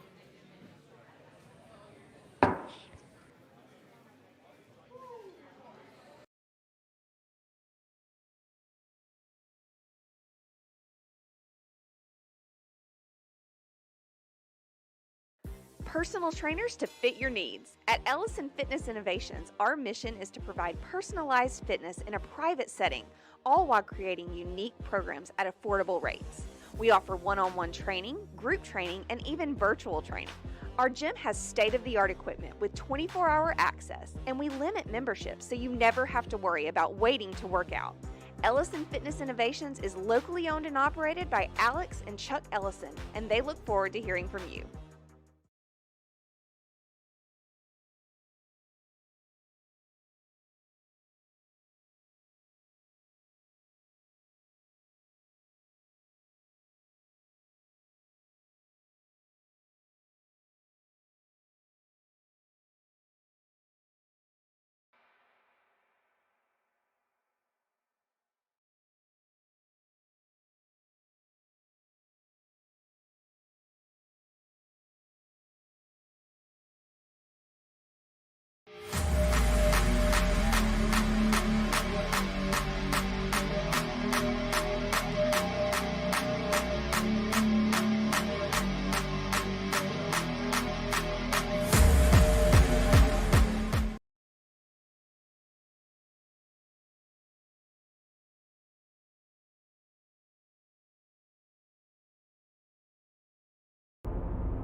All right, it is 11:50. I think we're gonna be back online here, CJ. Yep, we just popped back All up. right, it is 11:50. I think we're gonna be back online. I can see you're doing the same thing I'm doing. Yeah. Yeah, I have the YouTube up to see when we're back on. All right. Yeah. I had my phone too loud on that one, but we No, got to you're keep up to date good. with You're everything. All right, I gotta pull up what this event. I forgot what this event is, so I gotta look at this really quick. Well, that Bubba's Gauntlet. Mm-hmm. I'll let you go about it since you're looking it over right now. Oh wow, very cool. Okay, yeah. So athletes are going to run through 4 sandbags increasing weight. The first sandbag will be pressed. The second sandbag will be shouldered to both sides, which is an interesting twist. And then athletes will move to the third bag and carry it 40 feet. And then athletes will move to the fourth and heaviest bag where they will load over the bar if whatever remaining time is left. Oh, that is brutal. 75 seconds, CJ. This is going to suck. Ow. Definitely going to be a challenge for all these athletes. Anything over a minute, I feel like is a big challenge that we see with athletes. But having multiple things that they have to accomplish on this is what makes it, one of the hardest challenges we have. We're going to see today. Yeah, I'm interested in seeing that we might see some new point leaders. That being said, Lennis in first place has been pretty dominant today. But it'll be interesting to see how this shakes out, since I do feel it's very cardiovascular intensive. Yeah. It'll be interesting to see. We started off very static, moved into a middle ground kind of thing, but now we're onto something that's definitely going to be a gasser. That's kind of what we're aiming for in this, right? Yeah, I absolutely think so. So we should have Angela going up first here. Let me see. I might watch over here. Angela, yep, she is going to press that first sandbag. A little bit of a struggle there on the clean, but looks like she's going to have to try it one more time. CJ, have you ever had a sandbag press in a competition? I have not had a sandbag press, actually. I kind of played around with it, but it's just something this is one of the things I would definitely have to focus on during this. Because sandbag shoulder, I think I have downloading, I understand. But that unwieldy feeling, when you think of the mechanics of any kind of sandbag movement, right? You want to get it to its point where it's the sand's helping you. But with a press, I think it's moving faster is what you got to do, kind of thing. Yeah, I definitely agree. I think you'd be great at sandbag press, because I do feel if you're a statically strong person, I do feel it's very, it's like cake press. I feel like cake presses are really good if you're someone who has a good strict press. But this is a different challenge. This sandbag clean and press is a very different animal from what we're used to. Yes, it's definitely one of the bigger challenges you'll see in strongman. It's just one of those things, just anything with the moving parts, right? Keg has either water or sandbag, same idea. You want to have it be where it's helpful for you. So a lot of times when you're doing a sandbag, you're trying to get it flipped to your shoulder before the sand settles at the bottom where it's going to be heaviest. The press is the same idea. You're trying to get it above head. I think we just saw Julianne do what you just mentioned. She just smoked that sandbag press. It looked like she did get that sand to help her a little bit. Correct. So it's one of those things where you can make it feel lighter. Absolutely. And she smoked the sandbag to shoulder. All right. Okay, here we go. We have a good run so far. What would be your favorite part of this medley? I love sandbag to shoulder. It's such a fun thing. Basically, anything after the press sounds amazing. Get through the press and just work. I agree. I'm with you. I don't want to have to press the sandbag. If I can do the other 3, I'd be super happy. But man, having to press the sandbag. All right, and she's on that sandbag load. Yeah. And at this point, you're just taxed. I think even one's going to be big points. I think so too. And this sandbag, this is a heavy sandbag. I need to look at the weight matrix, but I believe that they have gone up to, so this is now a 220 sandbag, which that's a heavy sandbag load. Yeah. At the end of this medley for these women, starting with a 135 press, a 175 to both shoulders, a 200 carry into that 220. That's heavy. That's hard. Yeah. I think it's Kirsten Matthews. Is that Kirsten Matthews running the sandbag back? Yeah, that's Panda. Yeah, Panda. The hardest worker in the room is probably her right now, running it back and forth. No, taking nothing away from the athletes, but that's hard. Yeah, that's hard. So next we're going to go into Taylor, And Taylor hit 3 reps at that 135 log press. So it'll be interesting to see how she does here. She pulled 405 at the start of the show. We'll see how she does. Hopefully we get a good performance. I mean, I assume so. It's especially like if you get through those moving events, this is like, I wouldn't say easier. It's just like if you can move, you can move. You know, that's For the sure. thing. And something that's cardiovascularly driven, it's going to be helpful on these ones. So as we progress, we're going to be seeing these more cardiovascular athletes probably go through. Yeah, I think it is a good movement in strongman to have these more cardio taxing events. I think it takes a little bit away from that static mover prototype and gives us different kind of athletes to enjoy. All right, here she goes. Press nice and fast. Wow. Yeah. It benefits explosiveness. That's the biggest thing. These movements always benefit your explosive movements. Getting that shoulder. They're being pretty hard. They're being pretty rough on those down calls, huh? For the press. Whew. She did my favorite technique though, where she pulled the bag towards her, which that'll do let the stand flip and help her. So that's something very beneficial. Absolutely. Yeah, wow, she's moving. All right, we're going to see a few loads at 220 here, I think. Yeah. She understood the assignment. She came in ready for this gauntlet, and you can just tell in every piece. Yeah, oh, absolutely. Yeah, let's see. Come on, get a pick here at that 220. Man, what a tough way to end. Oh, yeah, I think she's back. Come on. Yeah, she's just got to extend. Get back. Get back. Oh, man. Oh, you hate it. Come on. Your legs are just taxed right into this, though. Yeah. Like, she was so explosive in the beginning. And she was. Yeah, you're absolutely right. Oh, man. Yeah, she moved those. She'll get good points based on her time there through the first three. Which sometimes that's a big part of the game. That's why I'm saying, like, 1 rep on that load might be a game changer for these women. That's something that we could see very much here. Yeah, I think our next lifter now, we should be moving on to Amber. Amber is currently sitting in third. She's typically a lightweight or middleweight women competitor. Mm-hmm. She killed that log press. 175 log for 3 reps, outweighs her by about 30 pounds. She did fantastic. Love to see it. So again, an athlete's used to more speed, maybe not the weight. So that's where this is going to be. She's going to be basically battling the clock at this point. Because there's 2 ways to attack this right now. You've seen what's happened before you. You're trying to beat their time or get that rep. So yeah, and I really hope that Amber is able to hit a rep here. It'd be fun to see her hit a 220. But you're right, giving up weight in this event is hard too, though, because that sandbag's heavy. It's a heavy bag. It's a heavy bag, dude. Yeah. She just needs to figure out. Before I walk into this, I would be thinking, okay, what's my goal? Am I trying to win the rep or win the race? And if I'm winning the rep, I still take it slow, and that's the risk I take. If I'm trying to win the race, I'm sending the whole time.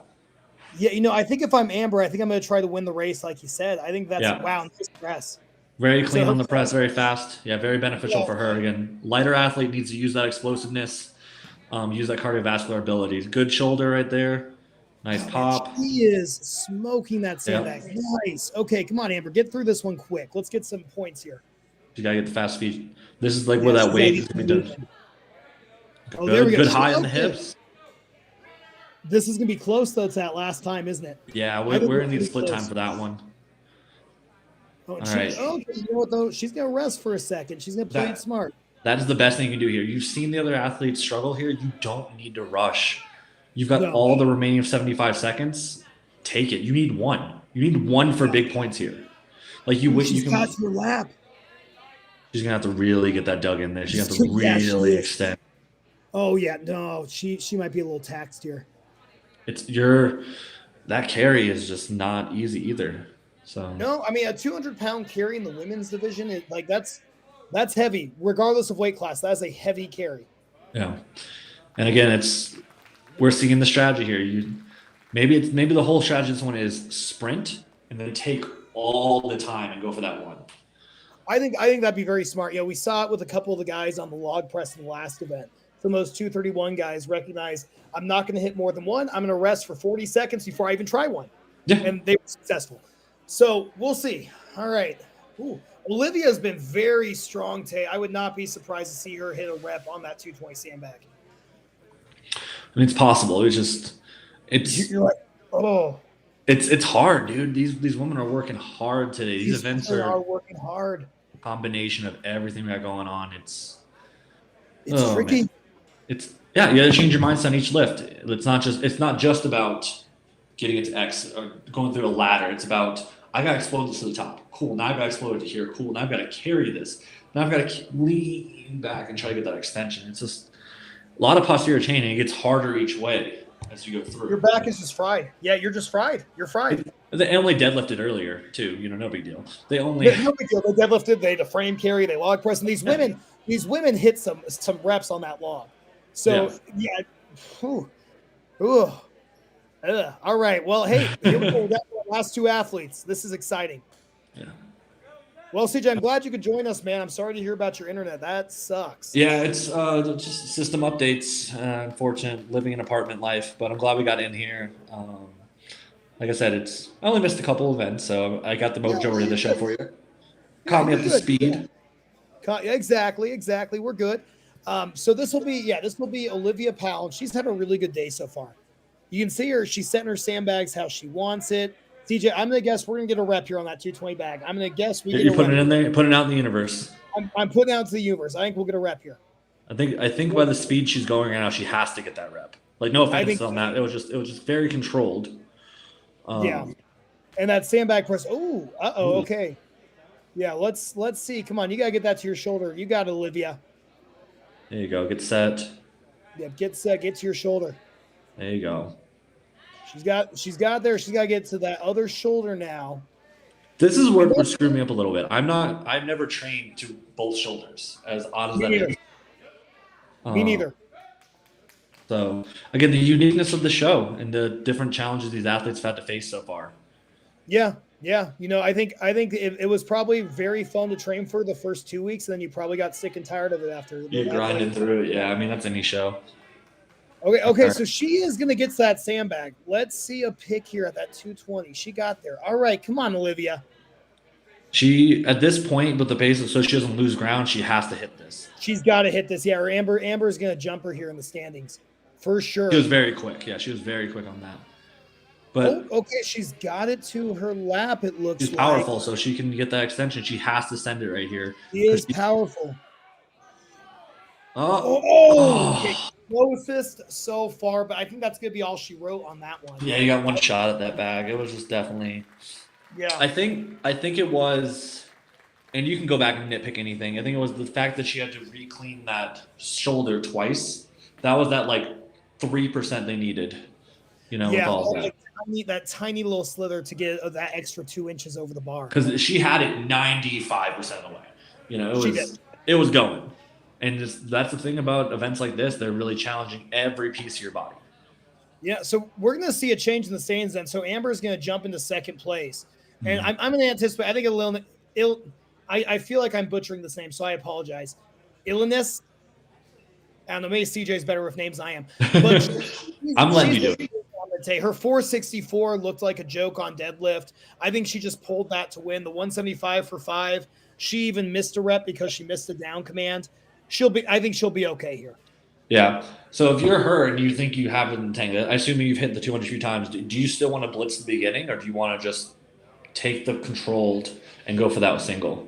I think I'm taking the single. What about you? I think she gambles on herself. See, I am always terrified of day of show, so I would still try to blitz the first 3 and then take as much time as I need to hit that last one. I'd rather bank on myself for my speed. Which is funny that I prefer bank on my speed than my strength. As weird as that sounds, personally. So. Yeah, no, I get that. I totally get that. And here we go. Okay, so let's see. Ready? Come on. Oh, yep, she's ready. There we go. All right, man. I'm nervous for her. Why am I nervous? All right, come on. I want to see her hit the rep though. Yeah. Ooh. Oh wow. Quick pop. Good. Wow, and she had some great. Her hands were really high over the top of that sandbag. Yeah, that perfect form on that, the hug position on the flip for that. Yep. And she looks like she's essentially just one motion. Those sandbag the shoulders, nice. Okay, 200 sandbag carry. Looks like she's gonna take it a little bit slower. So she's going your strategy at this point. She's making sure she doesn't fatigue out with everything we have going on here. So it's something working with. Big pop. She's, Really getting her legs room. yeah, she really got that sandbag. Man. It's one of those things like she could have carried that for days in that position. She had the best position. So That was sitting on her neck. yeah. All right, come on, It 220. was a Just hit stand back for though. one. All Stand right. back die. All right, come on, just hit it for one. You got it. Give us a show. I think she has it. I think based on everything I've seen so far, I think she has it. Good pick. But she's just Big hit. powerful. Oh, ran out of gas. And now That's a big deal. That's a that is a big big deal. Amber was down 3 points going into this event. And like based on the times of the athlete, she made up ground. She definitely made up some ground. We might have a tie in the lightweight women's or in the open women's division after that event. Yeah, that did a big shift because again, that's why I'm saying I would bank on my speed personally. Because but there's merit to every strategy. You know, it either works or it doesn't. And it looks great when it does, looks bad when it doesn't. It doesn't mean anything bad about the athlete. It's just you stick with what you trained, you know? Yep, it's like the Detroit Lions not punting or not kicking field goals. Looks great when it works, so terrible when it doesn't. Yeah. But this would be a good shakeup. There's still a couple more events. Again, anything can happen in strongman. We've seen shakeups all over the place, especially with the point spread this tight. Wow, so that's really interesting. So we'll see when they update the scores where we end up here. But yeah, I anticipate we might see a change there in the top. Yeah, it's either going to be a tie or like 1 point difference at this point, based on depending on how fast other athletes were. Those early athletes were still very quick as well. Yeah, no, I agree. Man, okay. So we're going to see what ends up happening next. Yep, they're updating the scores right now. So shout out to our scorekeepers for making it so quick. That's I gotta say too, I'm really impressed with the volunteers. Like getting through a max mammoth bar deadlift in an hour is pretty solid. Like that's hard. That's hard to do, and they got through it. Yeah. Any max is hard to get through within an hour. Like, let's be honest here. Like, hour and a half is like the minimum time we see for a lot of maxes. And I assume they let the athletes take the time they needed as well, which is very important. Because you can't rush things. No, you want athletes to have their best possible outcomes. Which again, setting everything up. All right. Ooh, all right. Well, I'm gonna get lunch after these guys. After all of our athletes go, I'm gonna go grab some lunch. I am hungry, man. I luckily was able to have a little bit of downtime before I was waiting for the internet to get back up. But yeah, smart. All right, and yeah, it looks like the live stream is frozen there. Let's see if they're updating the scores. Come on now, give us that score update. Yeah, they're showing the scores right now according to on that one, so they're just doing that. I'm like sitting here pressing refresh like a psychopath. Damn,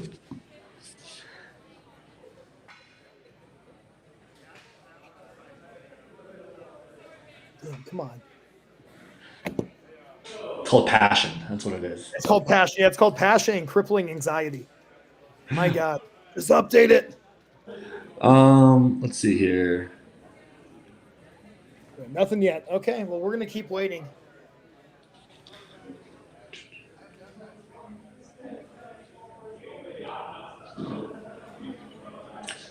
So, speaking of this event, what would you be most excited for at this whole event? So, out of this entire show, mine would be the frame carry to the log press. Okay. I would be super amped for that event. The one that I would be least excited for is the sandbag throw over bar. It's just not like a super friendly event for me, selfishly as an athlete. I think it's really cool when guys are good at it, but when you're watching me do it, it doesn't look as cool. So I would like the events where I look really good. What about you? I mean, you're just mammoth bar, right? Come on, like you can't pull my right. I mean, mammoth bar. I mean, honestly, you would think I'd do the mammoth bar. I think the frame carry to log press as well. I think that would be my favorite event. I think that would just be something. I love moving events. I love all that. The mammoth bar is also something good. I'm not a huge fan of a mammoth bar personally. The whip is just something to get used to. I don't get a lot of guys. A mammoth bar benefits slower pullers, like more methodical. And I'm very aggressive off the floor, so I have to pull completely. You are very aggressive. Yeah, I have a mammoth bar pull next weekend. Yeah. Oh, hey, so Chris says he's going to show scores in a minute. Yeah. The first athlete is setting up. Okay, so the first athlete's now setting up. Yep. And Yeah, they were showing scores for a while there. It just didn't seem like it got fully updated yet. They were just kind of giving an update with that, according to live stream. But now it looks like the men are about to go up.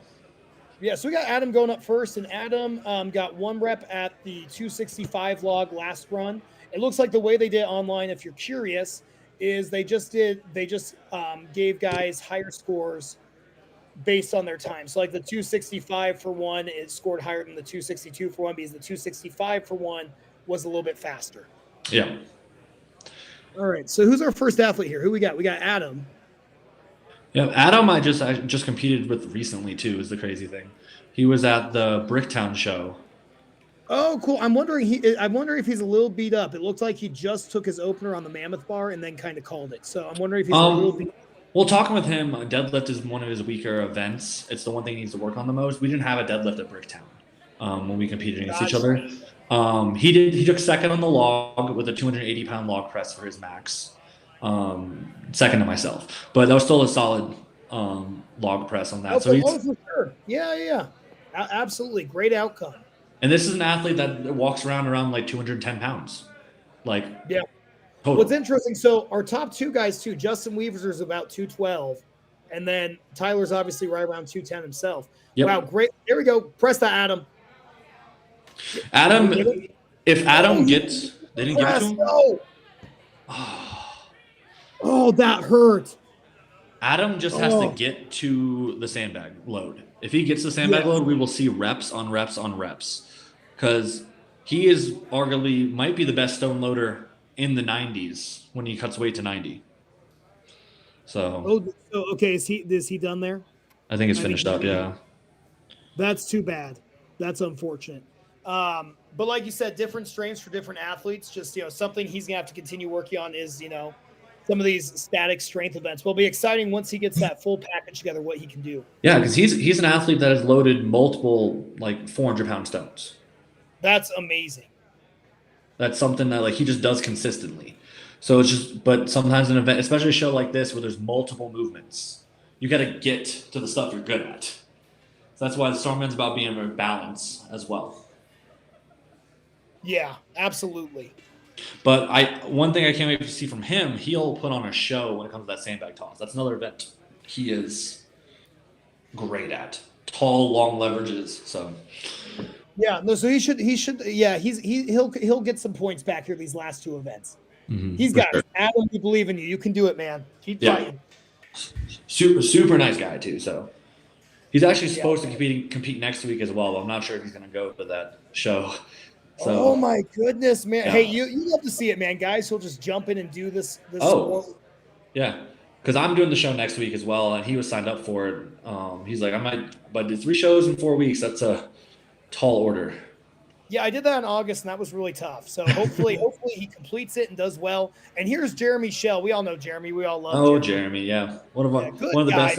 Yep, red beard coming up here. He's been training hard for these sandbags, so it's something we'll see. Again, if he gets to the load, I think he's going to get it. Yeah, and he was a little bit disappointed in his frame to log press. So hopefully he can have a great run here and get some momentum in these next few events. Yeah, how did he do on the? I missed that event for him. He went for 265 and missed it. Okay, that's so I think he was and that's something there's the down. Man, they are being very consistently tough on that down command. I mean, I don't care if you're challenging, but you just got to be consistent. That is a beautiful shoulder. That is beautiful. That doesn't surprise me that Jeremy, he's but very athletic individual. If as long as the judging is consistently tough, you are good. And this judge has been fantastic today with his calls. Yep. Nice, Jeremy. And now we're going to see some reps here.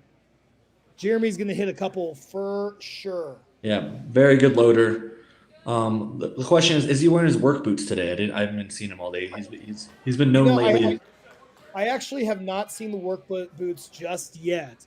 So I did see Justin has the jorts going. So we do have, and then Josh Pinkerton has like wild lime green socks. So I like this. As you know me, I love the show your personality in strongman. Oh yeah, for sure. Hey, this is rep number 3, right, for Jeremy? Yep, this should be his 3rd rep. Very consistent with each one. Oh, press it, Jeremy, press it. He's got room underneath it. That's again some of the perks of it being a bag. You can get it set there and just get it over versus a stone that might have spun back on him. Yeah, no, that was really good. And hey, so I just want to update really quick. They did update the women's scores. And yeah, we have Amber and Alynas now tied for first in the open women's class. Olivia's in third with 13 points.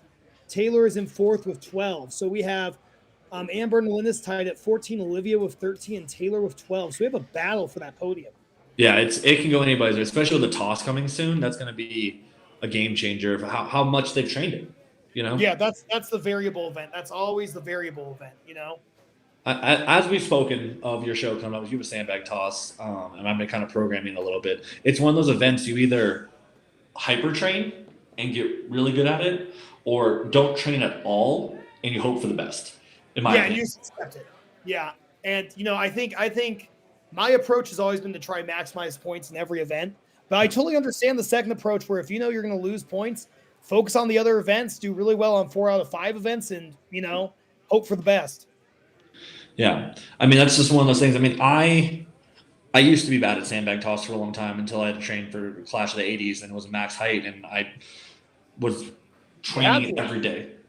Yeah, 15 tosses a day every day. That was the rule because it doesn't tax you, but it's one of those things that just like you have to keep doing. You have to feel each motion. It's just a weird one. All right, new athlete coming up. Yep, Andrew. And Andrew's had a good day so far. He's hit some PRs. I hope that Andrew. Oh, nice. Okay. That was a very clean press. Yeah. There we go. Okay, sandbag shoulder. Nice. There we go. Yeah, come on, very Andrew. fast on his shouldering dip. Oh, falling a little bit ahead of him, but you got it back in. Good. Another question. I've lost the weight matrix in my thinking here. So for these guys, that was a 200 and the 220 to shoulder. This is a 250 carry, Andrew the smoked, and then 275 for max reps over the bar. All right, he's got 3 to tie Jeremy right now. I think he's going to get that. He's moving very well. He's moving with confidence. It's something I like when you see someone's first rep, you can kind of see how many they've trained for, right? So he looks like someone that has I've gotten 5+ in training. I need to at least hit that because he's very fluid under the bar. He's very confident in his movements, starting to slow down a little bit, but yeah, I mean, yeah, he's moving very well. I would guess he's good for at least 5 here if he just keeps moving. Come on, and I hope they didn't just give him the commentator curse. Okay, come on, hit one more to prove me wrong. He's taking the points. He's taking the points. Okay. Hey, that was a good one. Great job by Andrew. Fantastic run. He's widening the gap from Jeremy and Adam currently, which is what he needed to do. Again, keeping that push ahead. Every point matters. But also setting the bar. It's hard to get that many reps done in the time frame. It looks like they tossed up the updated women's scores. You want to see it for yourself, how everything shaked out, even though CJ just went over it. So they got that tossed up for you guys to check out in between these athletes. But now, and who's this? This is Trey now, right? This is Trey Lynn. Yep. So coming up, he's got to get more than 4. Everything's got to be fluid. That's the biggest thing with all this. Hey, is it frozen for you? It is currently, but I think it's because they're probably setting up and they're putting the score sheet up.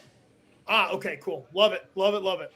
Okay, so Amber got max points on that last event, I believe. Yep. Oh no, she didn't. Taylor got max points on that last event in the women's division. Yeah, I knew it was tight between those two. So. Wow. Okay. Yeah, this women's division is going to be a battle as well. That's what we want to see. This being an invitational, you had to earn your spot. You had to show it through. It wasn't just like, oh, anybody could sign up. You had to show why you deserved it. And these women are doing. These men are doing it. Yeah. So this is Trey. Let's see that 200-pound bag fly. Come on, Trey. Trey's had a good day so far. Ooh, look, nice little jerk right there. A push jerk on the sandbag. Man, you truly can push jerk anything if you're good at it. If you believe enough. Yeah, if you are brave enough, you can push jerk anything. Moving very quickly. He's going to need that much time because 4 reps in that time frame is very hard. Even though 75 seconds feels like forever. Very smart, not worrying about the height of the bag. Just keep it high enough where you can run. Yeah, just get over your belt and go. Yeah, I agree. Wow. Okay, so he's going to be good for – he's got to move, though. So the problem is, though, right here, he's almost too explosive. One thing I talk about with my athletes is dunking when you're doing loads for reps. You don't want to send it and you just go carry it and find it. You want to get it high enough and just place it down, and it lands exactly where you Yeah, want to be. he threw that about 2 feet too far, and you could see it on that second rep. It took it out of him. Yeah. There we go. He's on Doing 3 now. good. 3, So he's good. He's got his rhythm. He's got to get this 4th one though. But again, he had to work extra for that second rep. that second rep, he had to work extra for because you're right. It fell back on him. Oh, get it over. That's it. Yes. There it is. Okay. And Very so good. I think he's going to stop there at 4. Yeah. Hey, good run though. Good run by Trey. Very good run. It's one of those athletes that's almost too explosive for their own good though. That's because again, push jerking means he's an explosive athlete. You know, the shouldering was great. His speed was great. Again, just overzealous. I don't know how many shows he's done in the past, how many he's worked through, but it might be one of those things that like you learn to control and extend your explosiveness a lot of the time. Yeah, I mean, you're right. You got to be smart with it. If you launch that sandbag too far, you're going to be in trouble. Yeah. All right. And so we got who is this next? This is now Drew Gaines. What a name. Yeah.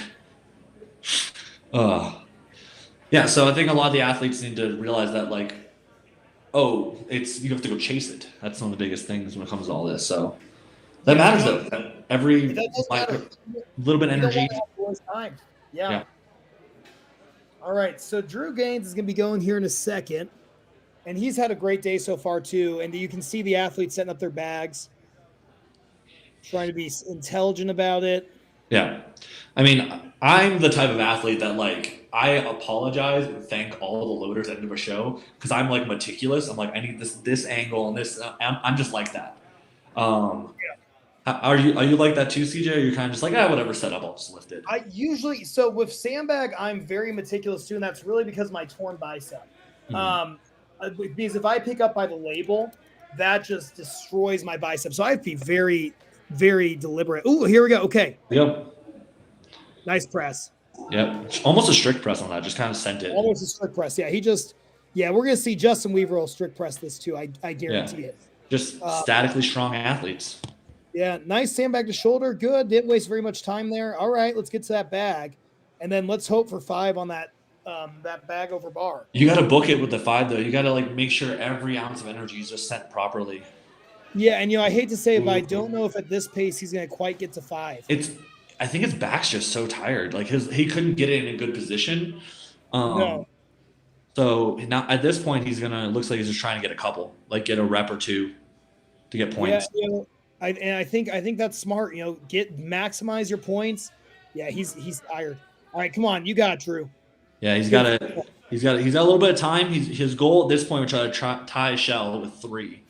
Or just keep the gap and put the pressure on the people that are ahead of him currently.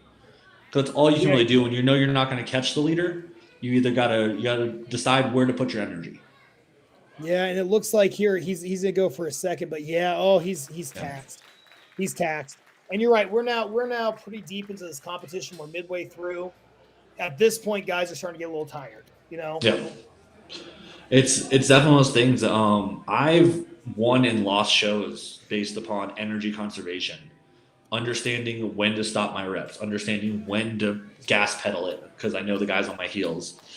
And if you don't have it by the last event, like we saw that with myself recently, it was chaos last year. I set up the gas because it happens. Yeah, energy conservation is a huge part of this, and I saw Tyler Davis do this earlier for the deadlift. He kind of just pulled what he needed to. Tyler, working with him for nutrition for OSG this past year, he's a very thought-provoking athlete. He's very good about understanding how to get the most out of things. He is one of those athletes that is consistently consistent. There's not a weakness. And he and I talked about, he's not the flashiest guy, but he just always does well, and he gets enough points to always be a podium guy. Mm-hmm. Oh, a little unstable on that press right there. Yeah. Oh, thank you. This is Pinkerton, by the way. Sorry, this is Josh. Josh is coming off the cross qualifiers, and he qualified. So once again, congratulations to Josh. That is awesome. Josh, one of those athletes. Honestly, if you gave me 10 guesses, I wouldn't have guessed him inside that. But way to prove it wrong. Very new to the 90s, so he's probably walking around about 210 to 220 right here because he got to cut back down. But definitely underweighted for all this. But one of those, just good to see someone progress. That's what we like to see. Is always better. Yeah, he's really improved. I talked about a little bit on his frame to log, like him hitting that 260 log day is huge in terms of his progression. Yeah. Yeah, it's nice to see a guy progress so much in just a matter of years. Yeah. And He's there's always two been a really strong well. deadlifter. Very strong deadlifter. Yeah, I expect him to do really well on this load because he's one of those athletes that just has that posterior power, right? Yeah, And- yeah. He's not a quitter either. This guy does not quit. no, he almost doesn't know how to quit, even when he should. Yeah, he's gonna go until he dies. See, he's gonna run back around. He's like, yeah, I got one more. I got 5. Yeah. Oh, he ran out of time. He ran out of time. That's If you right. gave Hey, great job, Josh. if you gave that man 5 minutes, he'd still keep going though. That's the thing. Oh yeah, he would absolutely kill himself. Yeah, I'm a huge fan of watching Pinkerton compete because I just know I'm going to see someone who is going to let himself die before he quits. Yeah, which that's commendable in an athlete because I don't have that. I do not anymore. I will tell you, I think I used to, and now I've just gotten so old that I'm like, man, maybe it's best if I quit this time. I've lost a little bit of that edge. Yeah, it's a double-edged sword understanding your body, right? It is. No, well, it's one of the reasons why too. I reached out to you for deadlift coaching. If you guys are interested, CJ has put like 200 pounds on my deadlift. So if you're looking for a deadlift coach, here's the plug. Yeah, appreciate you, man. Yeah, But yeah, like it's helpful to have someone who tells you. I'm glad that Josh has Tyler Davis now coaching him, because I think it's really helpful to have someone to say, hey, you know what, dude, enough is enough. Let's chill a little bit. I mean, iron sharpens iron. You know what I mean? Like I said, I'm working with you. I've worked with Tyler Davis. Tyler Davis works with Josh. I'm probably going to end up working with Josh someday on something. I've worked with Jeremy Schell. It's just you work with the people around you, even if they're your competitors. It's just good to grow from them. And oh, what a snappy press right there. Yeah, let's see. This is let me go back to my scoreboard. This is Gavin, and Gavin's explosive, man. That was powerful. He almost snatched that. He hit the 265 for 3 reps on that last event. And yeah, just a very explosive guy. And look, he's taking that technique. He'll just carry it low and run. Yeah, just move it. Yeah, it saves your upper back too for the loading, honestly. Yeah, and look, oh wow, okay, nice. Yeah, he's moving well. Yeah. And, okay, he went under the yoke that time. I haven't seen athletes. I've seen a lot of athletes go around. Yeah, we saw the athlete that hit 4 go under the yoke. I think that's a very good technique to have. He's almost come up on his heels too fast. He's extending too early almost. He needs to wait like half a second to get max explosiveness. Yeah, and this is number 4, isn't it? Yeah, because he's not pulling it high enough before he goes up on the load. Yeah, he's going a little bit. Let's see. Come on, hit 5. Let's go. Yep. He's strong enough. Whoa. Get it over. And unfortunately, that's what I was talking about. Unfortunately, it caught up with him that he was triple extending while it was on his belly versus hitting his chest. And once you go up to those toes, you can't go any higher, right? I wanted that so badly for him. I want that so badly. Oh, that hurt. All right, Gavin. Hey, it's all right, man. Good run. I think Gavin, all power, explosive athlete, patience is your key to get better. Half a second longer getting tall would have gotten that rep. Patience is what he needs. And it's something because he has all the tools to get that 5th rep. He is so explosive, man. That hurt to see. That's okay. You know what? He's going to get it next time. He will. No, for sure. He'll watch the video back and he'll be like, oh, that's where I messed up. Yeah. And it's hard in the moment when everything's cameras on you, you're running, you're trying to beat the timer. It's hard to remember maybe I should be a little more patient. Getting a little higher. It's hard to remember. Yeah. Oh, okay. So we are now on to, I believe I said Brandon, and Brandon's currently tied for 3rd place with Gavin. So this will be big if Brandon can hit 5 reps. Yeah, he's got to be fast. Yeah, we see a little bit of a gap. Because I know Justin. I've seen Justin's train for this. Justin will be very good on this. Tyler will, of course, be good on this. Because Tyler is not bad at anything. So nice. Come on, Brandon. Nice. Very, very fluid. Yeah, just extremely fluid. Very, very technically sound. Yeah. And so we've got to see. That was a good pick. Look at his feet. Good fast feet, good lean back. He's got the time to hit the 5. Now we can see let's see how he does on these extensions. He came a little forward there, a little He too did. early. He did. Yeah. And That's this okay. this is all going to come down to the small things that they're doing. That's what an event like this. We have to maximize your time. It's who's got the most fluid form. Yeah, so this will be 3. Okay, so he needs his 4th. He needs his 4th. He needs the 4th bad, and I don't know if they're taking split times on this. If they're not, he needs this 4th. That's a bit even bigger. Yeah. He's stuck. Oh. Yeah, he extended a little too soon, just like you commented earlier. It's again so hard not to, because you're trying to be as explosive as possible, especially coming. Here's the biggest thing about you're coming from a sandbag to shoulder, right? As one of the premier early lifts, which is all about extending and exploding into a heavy load, which is all about patience and extending. Yeah, it's a mind trick. It is a mind trick. The combination of the both of them. Again, this whole show is just about tricking the brain and understanding each implement. Because so this is going to be interesting, CJ. Oh, sorry. Go ahead and finish your thought. No, you're good. It's just one of those things that, like, you watch at home, you're like, how is he doing this? And then you go home and try to go from an explosive movement. It could be a barbell even. It could be just a snatch, a clean, things like that. To go into something, now you have to pick something up and load it. That's heavy. It's so similar but so different in how you have to approach it and your timing. Yeah. Well, so one of the interesting things, I didn't mention this earlier, and I apologize for that. They do adjust the yoke height based on the height of the athlete. So there isn't really an advantage being super tall. I forgot to mention this earlier. I remember we went over it with Chris way back. I forgot to mention it earlier. So when you see them adjusting the yoke height for the athlete in between each run, it's because each athlete has their own yoke height. And let's see Justin press this. Here we go. It's one of those things where loading normally behooves the taller athletes. It does. This time it's based on you. So it actually is more so like I guess your torso length would be what helps or hurts the most, right? Yeah. And I'll tell you, I really am interested in seeing, okay, so Justin's going to be a little bit almost too methodically here with the sandbags. Come on, Justin, get moving. You need 5 on this load. Because Justin is capable of doing 5. This event's going to be brutal, though, and you got to move, Justin. Come on, man. It's 5. He just looks tired. He looks a little gassed. Oh, and he comes back on him. The first load. Come on, Justin. Under Justin, let's go. You got to hit 3. He needs to tie with shell. He needs to get those points back. There you go. He's got it. That was a good one. That was a good, no wasted energy. Yeah, he does look tired, though. Come on, Justin. You got to fight for this, man. It's a tough day, but it's one of those things like he's pretty far away for this one.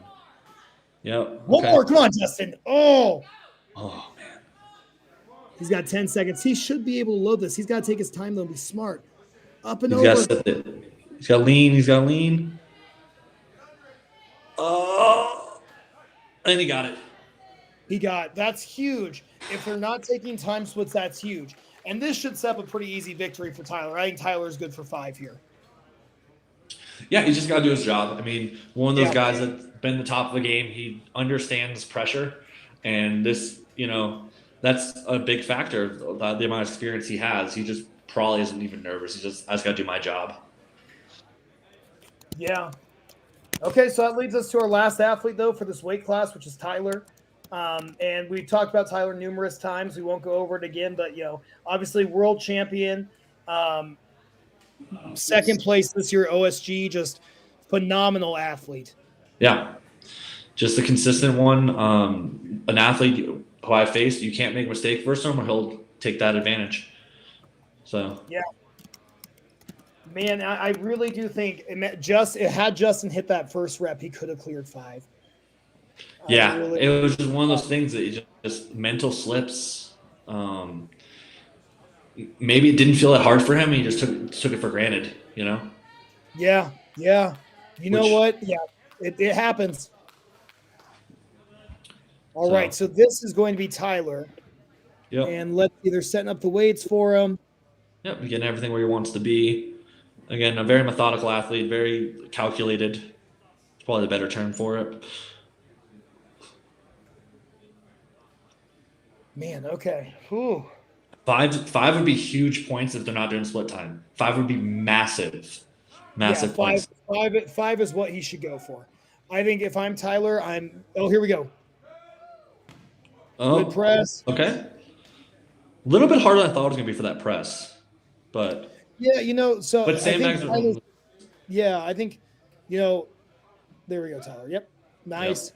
Yeah, he's moving well. He's moving really well. Now he's just he might just be playing 4 here. Who knows?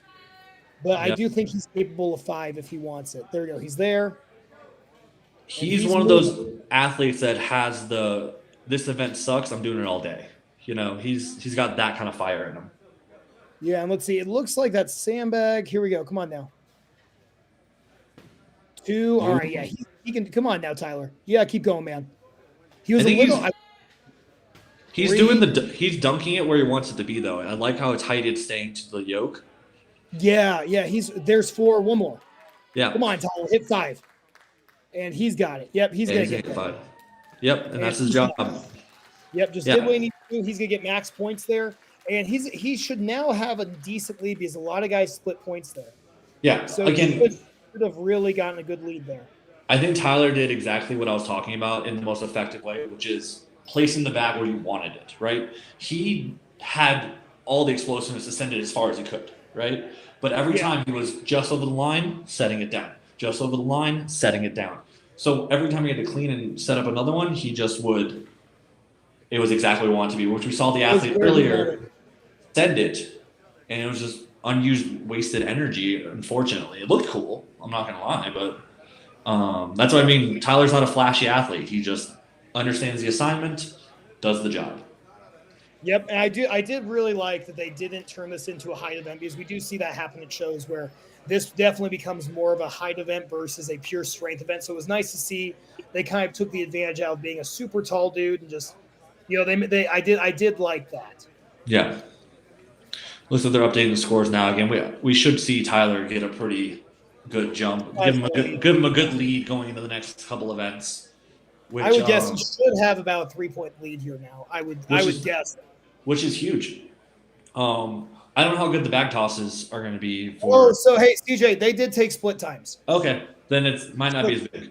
So that's benefiting Tyler, but yeah, it'll be interesting to see all of that once everything's inputted for the scores. Yeah, I do think that since it's based, I think that Justin was the slowest out of those guys to hit 4 reps.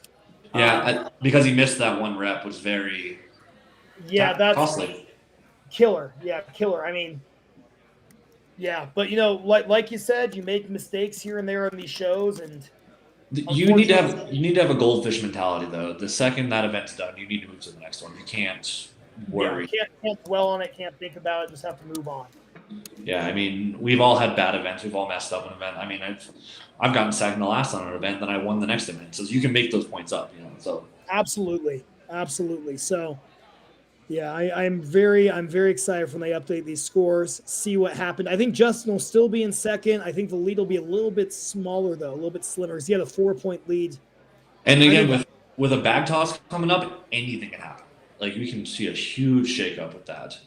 Yeah, and let's see. So let's look at the rules for the sandbag toss just really quick because I just can't quite remember where we're at. So, yep, competitors have several bags lined up in increasing weight.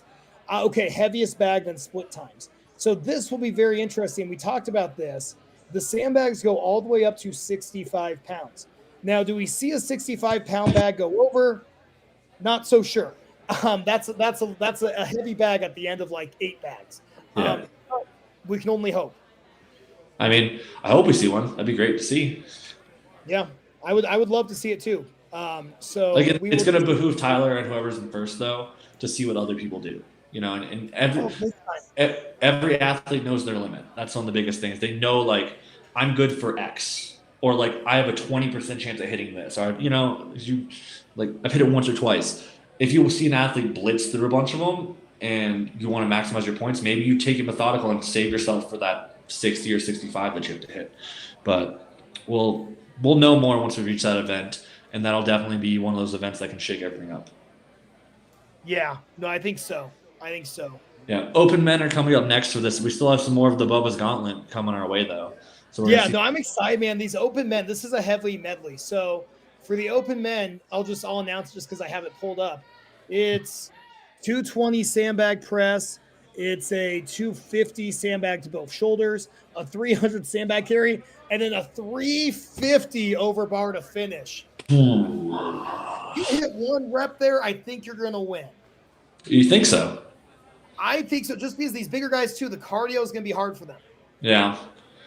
So we'll see. I think one of these guys will hit a rep there. I think the winner will get at least 2. I think 2 would be the one that steals the show. So 350 is heavy though, especially at the end of all this moving. 350 is heavy, and then that's a bag that you have to lay over your toes just because it's so long. Well, maybe not for all these guys, but like there's some shorter heavies here that are going to have to lay it over their toes, and that makes it a little bit more time consuming. Yeah. Here we go. All right, wow, they transitioned quick there. I was expecting a longer break. All right. First athlete's up. And there we go, a little delay. Good. Nice. Good press. Yeah, good call there too. Yeah. Again, fair but challenging judges. Just. Well, look at the back of the shoulder starting to catch him off guard a little bit. Yeah, and once again, the dimensions of the bodies too can have a big impact on this. In general, the wider you are and the larger your torso is, your chest, your stomach, this gets a little bit more difficult. I think it's one of those things. It's funny because we talk about like the axle clean and press, like benefits your stomach, right? A sandbag to shoulder does not. Sandbag to shoulder does not. No. So.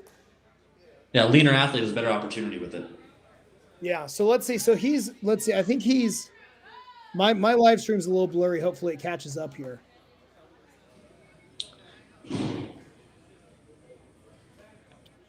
Yeah, to me, it looks like he's just messing with the bag for a while. So. Yeah, so I think that we're going to be moving on to the next athlete here. So he got one bag to shoulder there. So the next athlete needs to get both sandbags to shoulder. But let's hope for a finished circuit. Yeah. Man, that is a brutal medley though. My goodness. It looks like they have the scores up if you want to check those for us. I would love to. So let's see.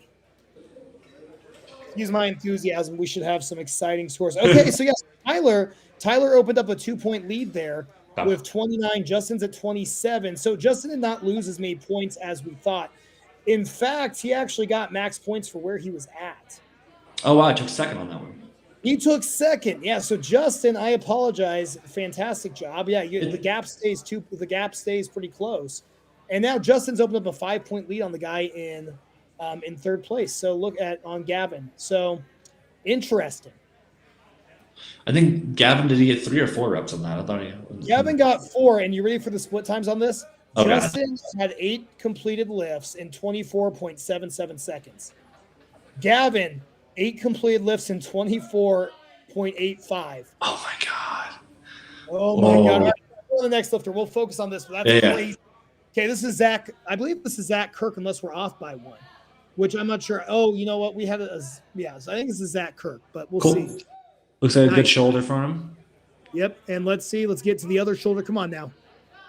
And this is where the non-dominant shoulder comes into play, the one that you're not used to using. So that's where it becomes the most challenging. Yeah, absolutely. So let's see. It's like, have you ever tried to press a circus dumbbell with the opposite arm? My brain. It's terrible. It's terrible. Yeah, it feels weird. Yeah. It looks like he's going to get this though. Okay, so he's moved into first place for this event so far. And now let's see this 300-pound bag. Let's see it move. He's got to at least move it some. He's got to at least get some distance with it.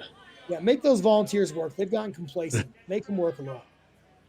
I'm talking about his own points, but Yeah, no, I agree with you. I agree with you. Here, okay. So it looks like he did do that technique. He just kind of threw it forward, and he's gonna take whatever. And points. And points is right.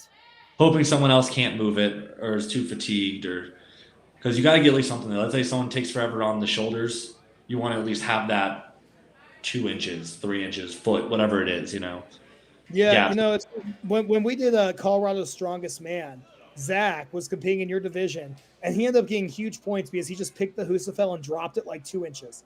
Yeah, and it was so funny because I looked at the score, and there was one guy who got like credit for 3/4 of an inch, and then Zach got like 2.2 inches. I was like, look at that. The throw matters, damn it. Yeah, it does. It's all those little things that Does. add up. Because you're not competing. You just because someone is like finishes it doesn't mean every athlete will.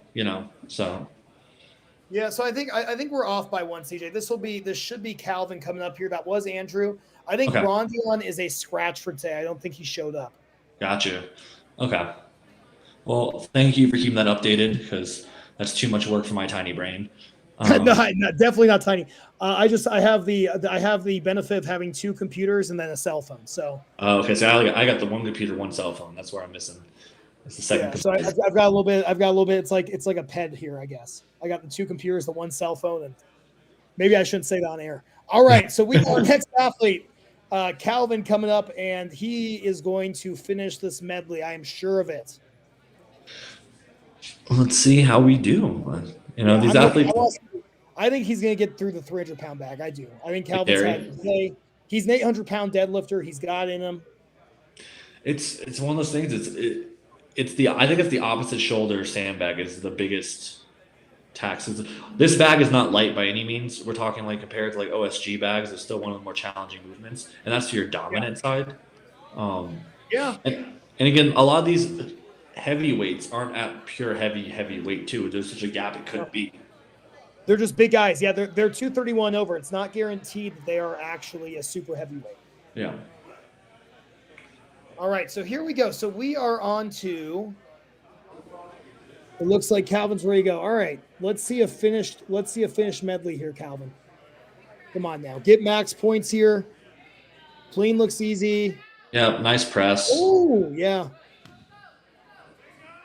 Man, this judging very tough but very consistent. Yeah, very strong athlete. Wow. Yeah, really good. Very explosive. You can tell that to the shoulder he's used to look great. And both shoulders look pretty solid. He's got plenty of time to move this 300-pound bag and have some time to swing for that 350. Get in the right position, see how you feel by the end of it. Because again, now you're placing the bet on everyone else too. Yeah, and he's a little stuck there. Come on, get moving.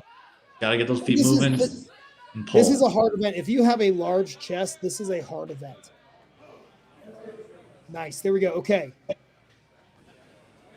Do we know how much time he has left?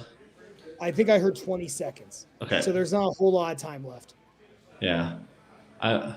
He's going to take a shot at it. He's got to be explosive. He's got the hip power to do it. We saw he it. Does, yeah. He definitely has the strength. Oh, yeah. I think he's going to be out of gas. His back's just fried. That carry just fried him because it wasn't the fact that his shoulder was so simple and so easy, which is the beginning part of that lift. The ending part of that lift. But it's more so is picking up that 300-pound and moving it. That's where your lower back kind of gets fatigued. Yeah, and I think that's what got him. But you know what? Hey, that's going to be big points for him. Regardless, he's going to walk out of this as the new leader for the event. Yep. So he can be happy there if that result. Yeah. I'd be happy getting through the shoulders. Yeah. I'd be like, cool. You're like, yep, all right, I'm done. I'm not doing any more of this. Oh, man. All right, so next up, we are going to move on to Nathan Barber, who he's had a great day so far. Pulled 670. The frame carried log press. He ended up getting some big points on, so he got second on that event. So yeah, he's one of the athletes that actually got to the log, so if I remember correctly. So it's I believe he actually got to the log. So he got 2 reps. I think he got 2 reps. Yeah. That's why I thought I remember correctly on that one. Yeah, so it's again an athlete that can move. Powerful hit. So let's hope he finishes through this time, and we'll just see. Yeah, 670 pull. That could indicate can he get the 300-pound and 350 bag to the lap, right? Yeah. So it's one of those things. things. It's interesting seeing different strengths, but we'll see. We'll see. Yeah, I mean, not saying it's not in the wheelhouse, but it's one of those things you have to kind of integrate, like where an athlete's strength lies, right? And he's an athlete that definitely has the endurance factor. We saw that with that frame moving event. But is the top end power there to get that bag in the proper position to get a load in is what we're going to find out in this. All right, so let's see.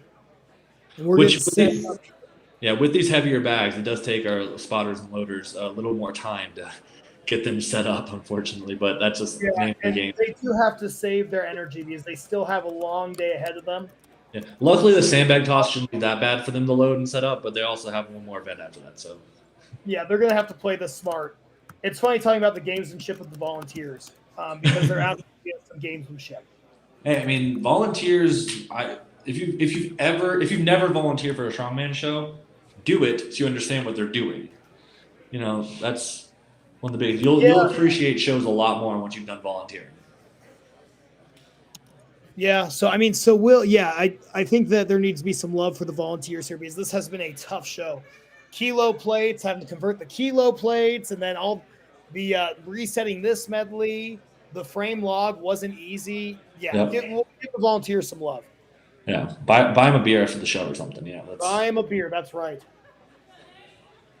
All right, so let's see. So I think that we're getting ready here, and we only have a few more athletes left. So yeah, we're getting down to, and then we're gonna move on to this fourth event. Man, the show is moving quick. Very quick on that. Yeah. So that's again, it shows the effectiveness of the planning. Again, shout out to the promoters for setting all this up and especially able to facilitate a live stream virtually for us to do this is another feat they've done. So Yeah, and this has been really fun. I hope in the future this catches on. This has been fun to do. All right, here we go. Here we go. He's getting ready. He's getting down. In position. Always having trouble getting in the right spot. Yeah, that's okay. Okay, he's got to his chest now. Okay. All right, man. Way to make that press look like nothing. Well, the one benefit of what he did, which is I think it's someone that doesn't have the top end strength, I'll talk about a little bit while he's doing the setup, is when he sat, the sand settled at the bottom. So when he spun it, it was heavier at the top to make the press easier. So if someone doesn't have the top end strength to fully press something of that weight, you can use the implement's weight to advance, let the sand set. Okay, the sand's at the bottom, flip it and get it above your head as fast as possible to make it easier for yourself. Yeah, that you are so right. That was a huge benefit. He got a little bit toughness there on. Oh, did he get credit? I don't think he got credit for that. I don't think he got sat falling back. But that's just something a good tip for any athlete out there that's like struggling with that top end strength on anything that's sandbag related is understanding how the sand shifts and how to utilize that to your advantage. Yeah, that is a huge tip. Very beneficial. All right. Well, hey, you know what? Good run there. And I think he gave us talking points on a great technique that he, like I said, someone that is compared to other athletes as a great mover that might not have the static strength yet can kind of middle ground it for a while till you get strong enough. Yeah, and now we're gonna get to see Colt Swanson, who's once again had a really good day. Let's see, he had, I believe he was our top puller today. He pulled 849 pounds. Okay, so an athlete that doesn't necessarily need to use that technique, but all he needs now is one load, which is what you said. You called this one.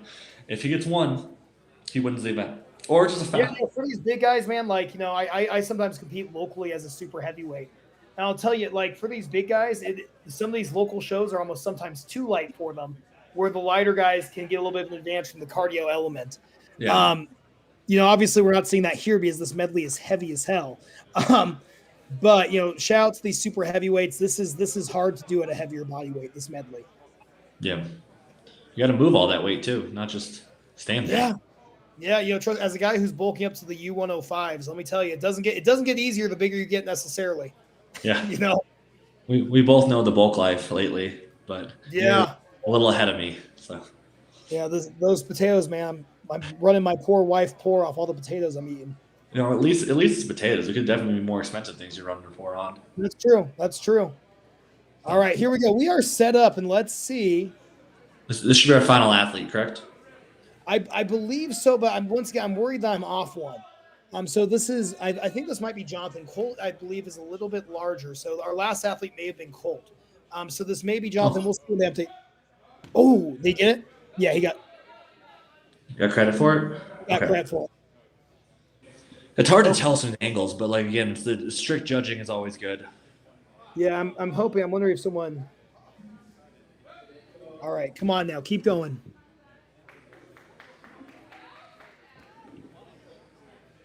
Wow. See, this is where just awkward. there you go. It's awkward, and this is where sitting it actually hinders you. Right on the shoulder, the sand sits to the bottom, and now the heaviest part is in front of you versus above you. So that's one of those things. It's like I understand that sometimes you want to sit there and compose yourself, but a sandbag to shoulder, honestly, if you can get that sand to flip for you, that's what you want. Yeah, and so he's okay. I think he's going to finish this 300-pound bag and get some major points. Yeah, I don't think he'll necessarily top our fastest time. Well, no matter what, right now he's in second place just because he moved it past like that 1 foot line. Yeah, I think if I think I'm going to stop here. I think did he miss it? Okay. I think I'm going to stop here. Yeah, he's done. Yeah, okay. That's smart. Get the points. You left 1 point on the table for a maybe, a big maybe at that. Yeah. So, hey, he got as many points as he was going to get there. Good for him. He's ready for the next event. Enough second place to win your show. Yep. All right, so I think now that must have been Colt because now we are on to Jonathan. Okay. So sorry about that, everyone watching at home. We're just a little behind some of this, but yeah. So we're going to work on being a little better. We're not quite as familiar with the super heavyweight athletes as we are the other weight classes. So if we get names wrong, once again, we apologize. Tough to see from these angles. Yeah. But the main thing, I think, is just highlighting their form, highlighting what they're doing, and just the feats they're able to accomplish. Because no matter what, one showing up is a huge feat. This is a heavy show, no matter what. This is a very heavy show. As it should be, being an invitational, which we like to see. We don't like seeing rep fests. I mean, they're fun for an extent, but it's not what our sport's built around. Yeah, and so we definitely appreciate seeing these guys push themselves, these heavier weights. And yeah, this I believe this is our last athlete here for this event. All right. He looks ready to go. Focused. Yeah, he knows task. Again, do we pace ourselves or do we try to sprint through it? That's the question of it all. He's got to finish I think I'm going to try to sprint through it. If I'm John, I think I'm trying to sprint through this. But we'll see. Once again, it just all depends. I think that 350 bag is tough. There it is. Okay, I got the press. He got the press. Yeah, I was a little concerned. So that technique with one hand over, one hand under, that's tricky. We saw the last athlete do that as well, and it's very hard to give the down call on that because it's hard to tell when the weight's actually locked out. Well, it's also one of those things. He did the opposite of where it is, where you're holding it up here. The more it sits, the heavier it gets.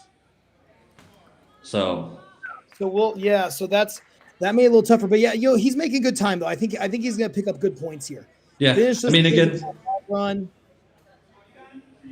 He's got to get at least more than 1 foot. Now this is going to matter on split time. Yep, and I think he's gonna. Yeah, that should have been good for the split time. Yeah, I would think that would be good for the split time. Is he going to go for the bag? I think he's going to go for the bag just for the sake of honor, but I don't think he necessarily needs to. I mean, if he gets it, that's max points versus secondary. I think he's second. Yeah. So, yeah, that's tough. That 350 bag at the end of that medley, that's really, really hard. All right. Well, looks like we got all the super heavies are done with that one, or all the heavyweights, I should say. No one got the bag, unfortunately, but that's name of the game sometimes. These guys were pushed, definitely. And just one of those tougher events. Bubba's Gauntlet is living up to all the hype we thought it was going to. Yeah, that was a really tough event. It was fun to see the athletes, end up the middleweights hitting some reps. But this was for the women and the super heavyweight men. That was a very difficult medley. So shout out to them for giving it their best shot. I believe, we should be. Okay, looks like Jeremy. Is that Jeremy messing around with that bag? Oh, Jeremy. He's just like, what's going on with this? All right. Looks like they're going to be updating scores here in a second. Yep, maybe not the smartest decision there to go short of that, but that's okay. All right. Let's see. But your pride wanted it, that's your pride wanted it for sure. Okay, so let's see. Cool. All right, so we got a few minutes here. There's something that scores up in about 2 to 3 minutes. So, what was your biggest takeaway from that event, you think? So my biggest takeaway is just seeing how much, an inch one way or the other makes a difference because we saw, obviously I think Tyler was going to take that last event regardless.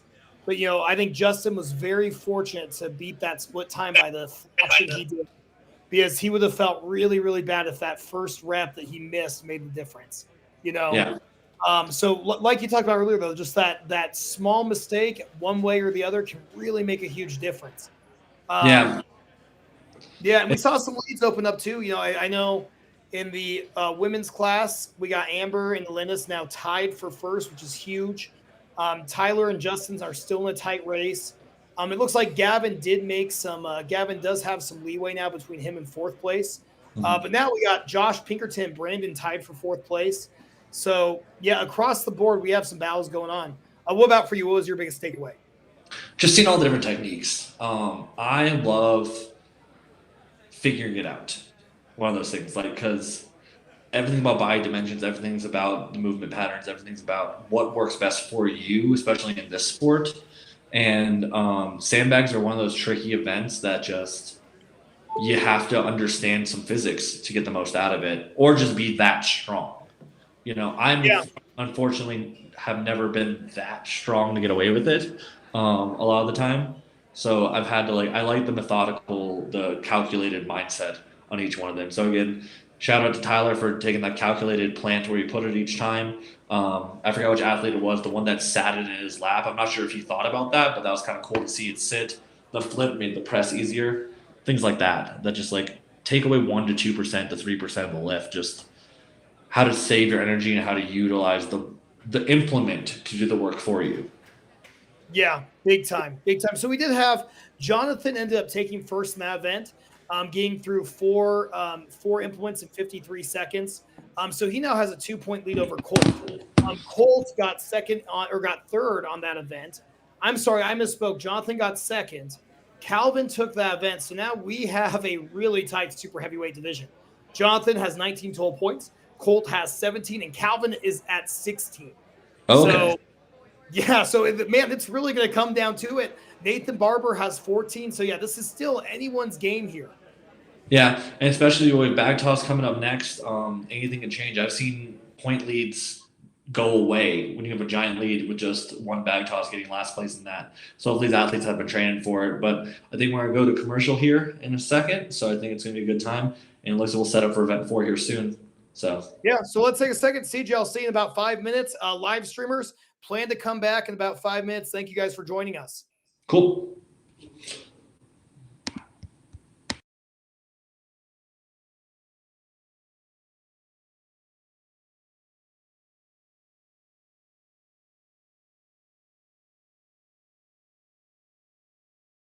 Personal trainers to fit your needs. At Ellison Fitness Innovations, our mission is to provide personalized fitness in a private setting, all while creating unique programs at affordable rates. We offer one-on-one training, group training, and even virtual training. Our gym has state-of-the-art equipment with 24-hour access, and we limit memberships so you never have to worry about waiting to work out. Ellison Fitness Innovations is locally owned and operated by Alex and Chuck Ellison, and they look forward to hearing from you.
personal trainers to fit your needs. At Ellison Fitness Innovations, our mission is to provide personalized fitness in a private setting, all while creating unique programs at affordable rates. We offer one-on-one training, group training, and even virtual training.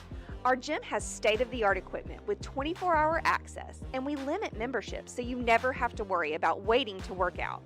Ellison Fitness Innovations is locally owned and operated by Alex and Chuck Ellison, and they look forward to hearing from you.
All right. Welcome back. Yeah, welcome back is right. All right. Well, hopefully everybody got some popcorn, they got some coffee, and they're ready to go for Yeah, I the grabbed myself some peanut butter and apple. That was a nice little snack for me. Hey, look at you getting yourself a treat. That's what I'm talking about. I had like a protein shake and then took the dog outside, go to the bathroom, and Yeah, we're all good. We're all good. everyone's good. Yeah, my dogs do not want to be outside at all right now. So Oh yeah, dude, my dog's such a wimp. It's like 45 here, so it's super nice. And Piper is she's sitting by the door, but she doesn't want to go outside. surprisingly, even though it's snowing outside, it's only like 40. It's like 30. Really? Yeah, it would just have the right temperature to where just is good enough to get a bunch of snow on the ground. But yeah, So I just saw. It was funny. I was on Instagram. I just saw Jonathan Wimberly, who's currently in first place in the open men heavyweight division. He just signed up for another pro show, so he's going to be doing Las Vegas Strongest Man. So there you go. On my Instagram while I was walking the dog, and I thought it was worth mentioning. I thought it was funny. Yeah, when you're doing hot, it's really easy to run that hot streak, and you want to keep going with it. So have a good. Yeah. So looks like we got our next event getting set up for the women. The sandbag toss medley, whatever you want to call it, max reps, max weight over bar, as many bags as you can get. So yeah, it's gonna be interesting. What's your strategy here? What are you going for here? yeet and pray. Eat and pray. I like it. That's always my strategy on bags. It's you just gotta know what weights feel easy, know what weights are just gonna go, and just commit. Like it's one of those things that you practice, you just send it. I'm not one to let that swing happen. I treat it more like a power clean. It's how I do my bag, which I've been told is a little bit unique, but it works for me. So yeah, just chuck them till you get to your heavier weights, and then just get as much explosive as you can. How about you? Yeah, no, that's my game plan too. Eat and pray. I mean, I feel like I would try to get up to like my 95% bag pretty quick, and then start to take my time a little bit. Yeah. But like you said, it all depends. 2.5 pounds makes a difference on this. Oh my God, yeah, I feel like that's on anything. I feel like the 2.5 pound plates or 2.5 pounds is just the heaviest weight in the gym. Just add that little bit. I get so frustrated. It's like the jump. I always talk guys about the jump from like 45 to 50 pounds. For most like U90 and U105 guys, that jump is just so weird. Because it's like, yeah. They'll hit 45 in the 50s, like the 50s a backboard shot. And you're like, what the hell happened? Yeah. Well, it's one of those things. I think the athlete that's done the most technique work will be the one getting everything going. That's one of the biggest things. The athlete that has worked the hardest to get that, right? Because it looks like I prefer the backboard as well, because if you get enough spin on it, you can actually roll it over. So that's kind of nice to have. Wow, CJ, look at our layout here. Look at how many sandbags. I realized 25 to 65 was that many sandbags. It's just a line. It looks like one centipede of just like. It's like our worst nightmare. Just. And you can hear Panda yelling. Got our first athlete up right now. Well, Panda's up. We're setting everything up. Panda's gonna do a run first. Yeah, she'll show us how it's done. Yeah, it sounds like they're doing a couple sponsor shout outs. So we should do a couple here too. We've shout out World's Strongest Opinions a couple times. They support so many shows across the United States. So thank you, World's Strongest Opinions. Kratos Sports, Kratos Equipment, obviously sponsored the Deadlift Bar, Forge Fitness, West Alabama Strongman, Effin Strong. Thank you to the sponsors, though, who made this show possible, made cash prizes possible for these athletes. Yeah. So another big sponsor is Airwave, one of those ones that I like to utilize a lot, that I've utilized recently. So I don't know if you've tried the mouthpiece yet, but I'm a big fan of mouthpieces. Yeah, I have a ton of friends who are using it, and they are only reporting good things. You see a lot of the top level guys now are using those as well. So I started using them because I bite down when I lift. I bit through my lip, and I started bleeding one time when I was deadlifting. So that is horrible. All right, oh, here's our first athlete. All right, so we have our first woman up, and excuse me while I pull up, and she's good with that first sandbag. Looks pretty fluid. And plenty of height on that one. 20 to 65 pounds. So she's gone through 2 so far. She's on to our next sandbag. Oh. Yep, hit the backboard there. Let's see if she can get a good attempt here. Yep. All the Wow. power was there. The release was just off. That's the thing. Sometimes where the fingers go, the bag follows. And so that's this is all it was. Angela. Wow, Angela is moving through these bags. Wow, that one looked better than the last one.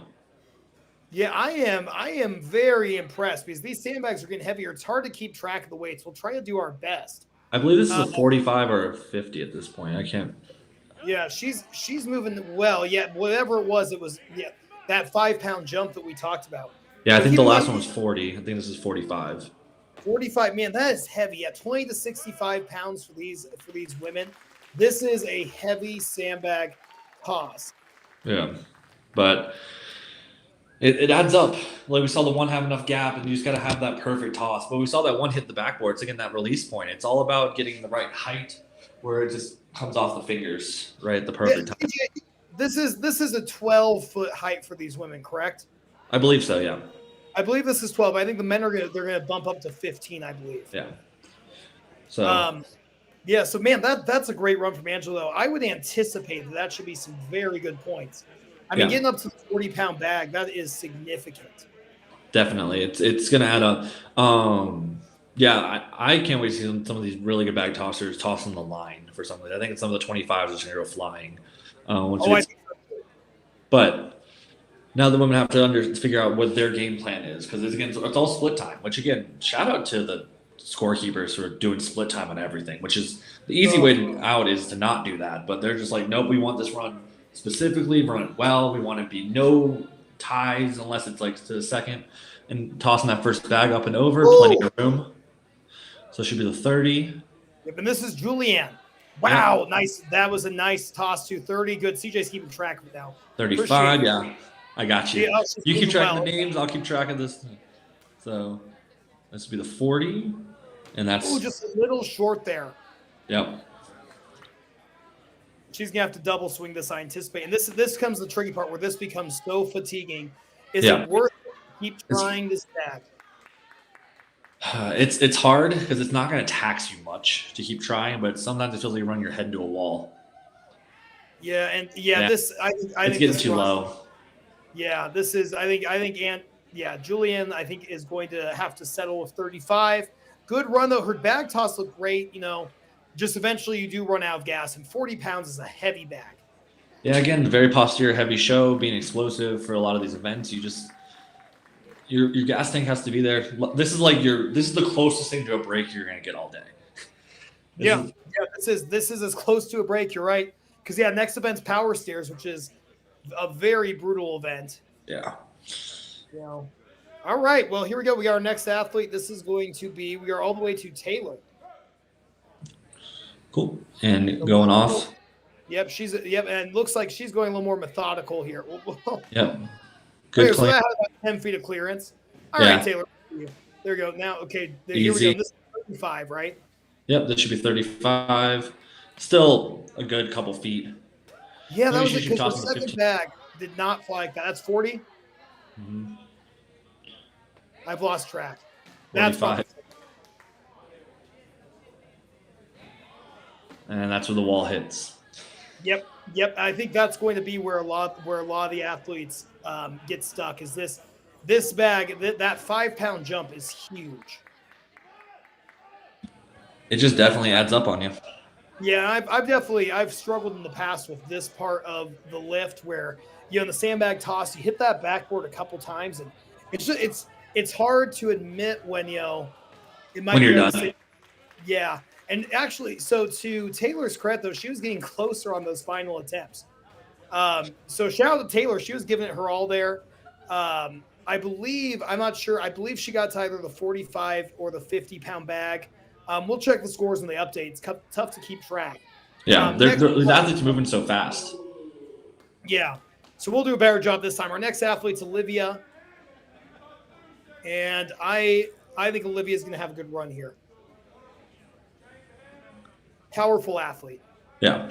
These athletes are running the bags up. It's almost like I feel like some of these lighter ones, they should just be tossing through the line, or it's a confidence thing to do that though. Because yeah, absolutely. And it's hard to have that confidence. This is an unfamiliar event for a lot of them, I feel. Yeah. Well, All right, it's hard to set up. So. Olivia is currently in third place, but only by 1 point to our Yep. joint leaders. 25 bag up, setting up very, very steady with their setup. So this is 20, and then this will be our 25. Let's see. Yep. 25 is plenty of room. Yeah, 25. She's moving well. So here's 30. Come on, Olivia. Still. Oh, trajectory. Yeah, she may have misjudged the trajectory ever so slightly. Another component of this. Yep. But she's good. She's on to the 35. Yep. Good pacing. You know, it's one of those events like you shouldn't need the whole time because like you're not gonna get all of them. Let's be honest here. No. The most you can hope for is get as far as possible on this. That one nipped over. 35. That's big. Here's the 40. Yep. She's gonna have to have a perfect pop, and that was the bet. Oh man, the height is right there. Back? Just a hair, right? Yeah. Oh, it flips over. Okay. Yep, she's on to the 45 now. This is huge. Yeah. Okay, so she ended up getting credit for the 40, which is big. That is huge. Yeah, it's one of those athletes I would just like. I think practice your aim is something that's big for because so much power was in those throws, but I think just the trajectory kept being a little bit vertical versus that slight angle back that you want. Yeah, and now this is where it's gonna get interesting. You know, I've been friends with Amber and Justin for a long time, and this is where it's gonna be really hard because as a lighter athlete, you're giving up quite a bit of weight on this event, and being lighter and doing sandbag toss, it does get very difficult because there's so much counterweight fighting. Yeah. So here's the 20. Let's see. Oh, Amber's wow, the confidence just plenty kind of of run room. back. Yeah, she's kind of doing what you're saying that the other athletes should have done, CJ, where she's only taking a few steps back. Now she's working that double pump. I think the double pump, honestly, just doesn't work for most athletes. That just like it doesn't really set anything up. It just kind of wastes energy. I believe this is the 35 now. So this is big. She really needs this. You got the height. There it is. Okay, so now Amber should take a second here. Yeah. And really, I mean, get under as much as you can and just really focus that. Yep. Wow. So she changed her grip on that one, which is a technique I see a lot of the time with athletes when it gets heavy. Instead of doing it like a wide, long grip, they turn it to a diagonal grip. That'll increase the height for maximum potential. It's not as fast for one thing, but having that like longer, more vertical versus sideways grip can get more height on it. If you know, Amber, a true sportsman. Absolutely. Amber, a true sportsman, putting that last 45-pound bag back. That was a great run. Like, just fantastic. I mean, to be as light as she is and get that 40-pound bag over, that is seriously impressive. Again, very smart athlete there. She noticed the last bag was very heavy, so she went to the technique that's going to add more height but have more of a risk to it. But that's what you have to do is utilize that aspect to it when there's those different techniques you can have. Yeah, and Amber, she's had a great day, you know, and I'm so impressed with her performance. All right, so this is Illinois. I'm saying that so wow. All right, so I think she gets that 45-pound bag. Here's the 30, or no, sorry. But she's not one of the athletes that looks like she did it just doesn't look comfortable doing this. Here's the 30. Multiple swings every time, double pumping, just. Yeah, she's consistent. She knows how she likes to do this. Understand it's not necessarily a speed battle here. 35 now. Yep. That's big. She just needs to get this 40 over quick to take the win. Yeah, so she's getting close to the top end, though. Yeah, so let's see if she can get this 40 over. Ooh. Yeah, belt's coming off. Yeah, she's going to have to go quick here to catch Amber's time, I think. And so this will be interesting to see how this shakes up the women's division. She's trying to give a little Hail Mary there at the end.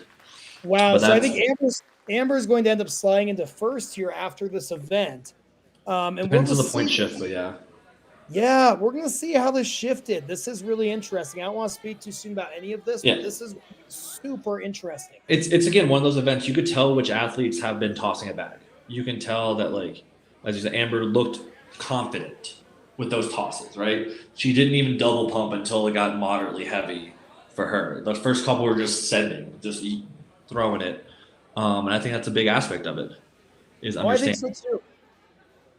Yeah, I mean, I got a bag toss next weekend, so we'll Yep. see how that goes. Hey, I have a bag toss coming up this weekend, a week Yeah, from today. well, So I'll be sending prayers for you. Please send prayers for me. mine's honestly kind of light, so I'm not too worried about it. Good. But Mine's not bad either. Mine's not bad. I mean, it's a lot of bags, but it's not terrible. yeah, I have one bag, but it's max reps. You can chase your bag. Ugh. Oh, that's nasty. Yeah, it'll be I mean, fun. that's cool though. I like that twist. That's cool. Yeah, that's why you see me kind of practice from tossing from 20 feet out in case I over toss it. Nice. That's cool. And I'm interested. PSL announced they're going to do a lot of the divisions are doing this bag toss for height and distance. I'm Yeah. really interested in how that looks.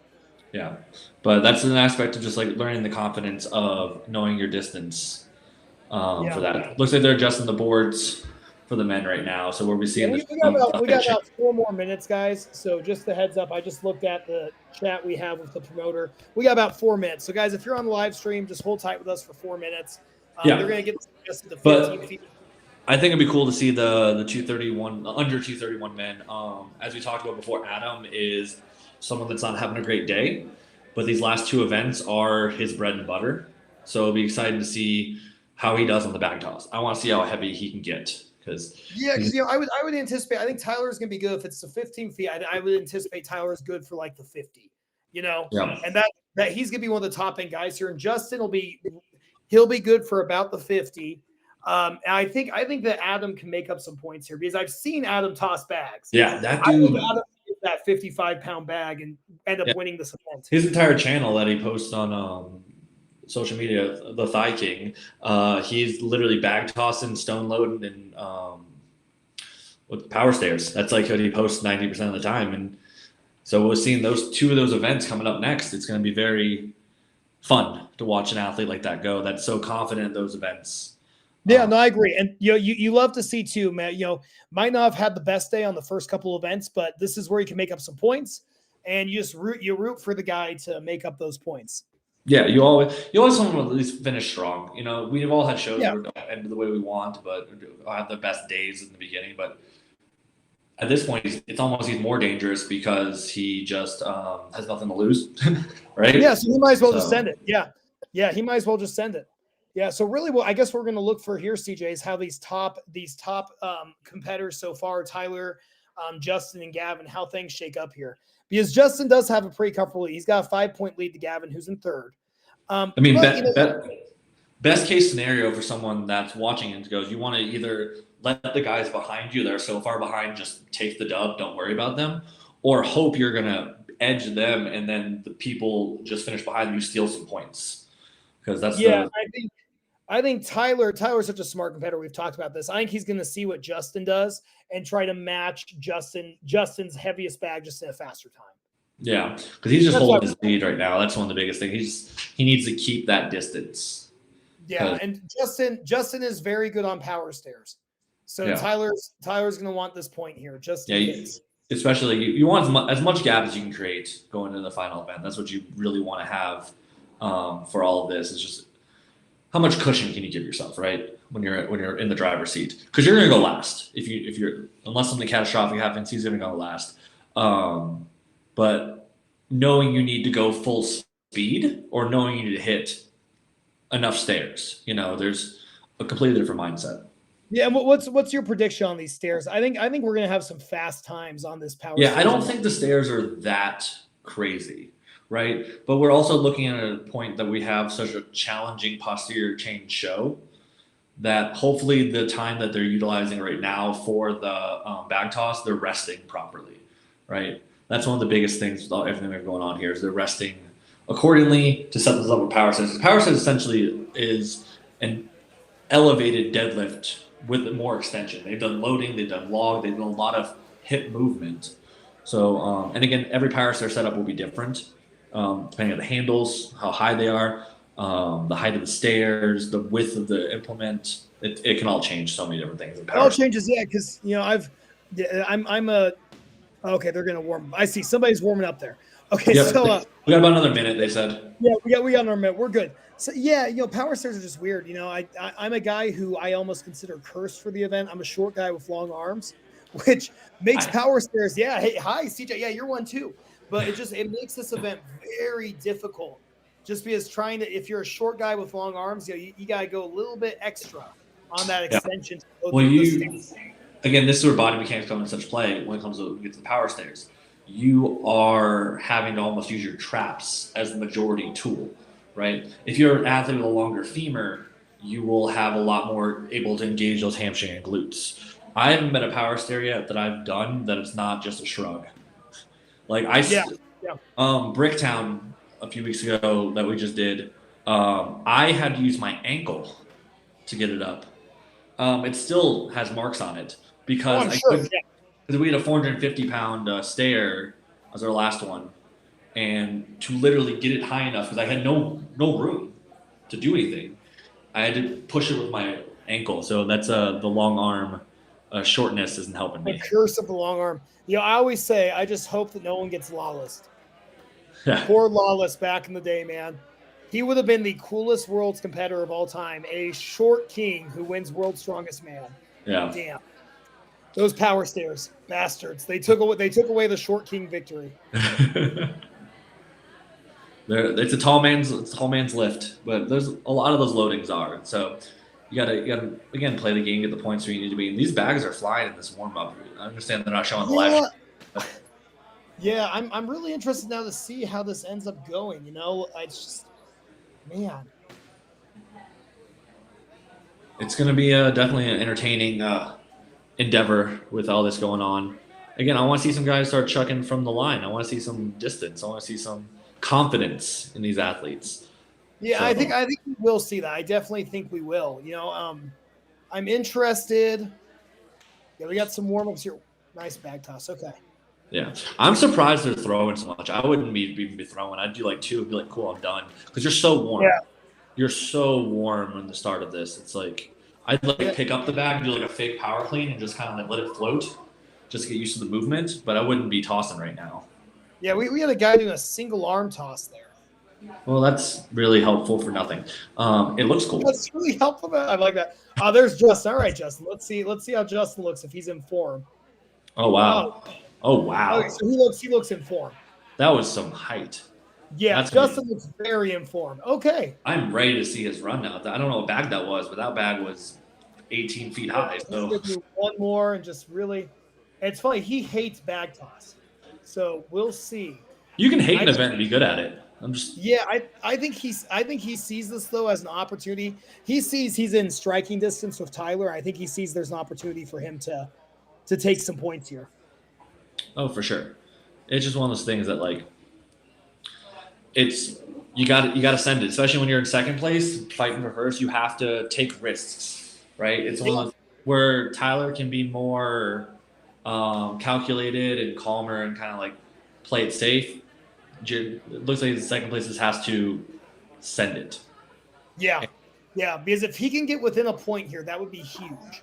Yeah, I don't think based on what you're telling me about Adam, that he might be good for like a 60-pound bag. yeah. I think people are playing for second here. I really do. Because that 60 pounds is a heavy bag to 15. Well, that would be best case scenario is if Adam just like wins it, right? If Adam just wins it for the high level guys, that'd be best case scenario. That point doesn't matter, you know. Dude, but if did you see the women's scores? they got updated, I haven't seen it. Wow. So now Amber and Taylor are tied for first. Whoa. Taylor got max points there. Amber got third. So Amber and Taylor are now in first. Elenis is in third with 16, point tie at 18. Illness in third with 16. She's tied with Olivia for 16. Told you, bags can shake everything up, dude. Oh It's my gosh. It's such a technical move that if you haven't touched bags and it's in a show, you have to hammer it because it makes that big of a difference sometimes. Yeah, wow, this is crazy. I mean, and Taylor took that win by a large margin.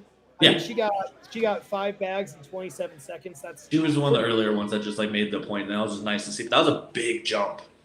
That was a big shake up. Angela was in last part of that event. She's now in 5th place. Yeah. She got 2nd on that event. So I love to see that. An athlete who kind of struggled with the other events do really well with that event. That's nice to see. Yeah. All right, so I'm hearing announcements. I'm not seeing our live stream moving, but I'm hearing the announcements. So I'm thinking Adam's about to go. Yeah, they got the score sheet up right now for us. The kind of things we're going over with ourselves, with how everything works. It's just bags are crazy. One of those shake-up events that anything can happen on, which is really good. So, okay, we're ready to go. Sorry, I got nervous there. I was like, please don't let me miss this guy's throw. After all this, like, he's a great bag tosser. I'm like, man, do not let me miss this. Yeah, they said they just texted us on the group chat that about a minute they're gonna have him go. Okay, perfect, good. All right, I was nervous. I was like, man, if I miss this guy's throw, I'm gonna be so sad. Yeah, you're gonna see a throw on the live stream. I want to see him hit the 60. I want to see that. I think he's got it in him. I think he's got... Me too. So we're gonna have to, CJ. We're gonna have to be really good about counting these bags because they're still starting at 20. So we're gonna have to be really good about it each time. Okay, so it starts at 20. So cool, and it's gonna go to the ceiling and get stuck on the roof. That's a really good point. What happens if you hit the ceiling?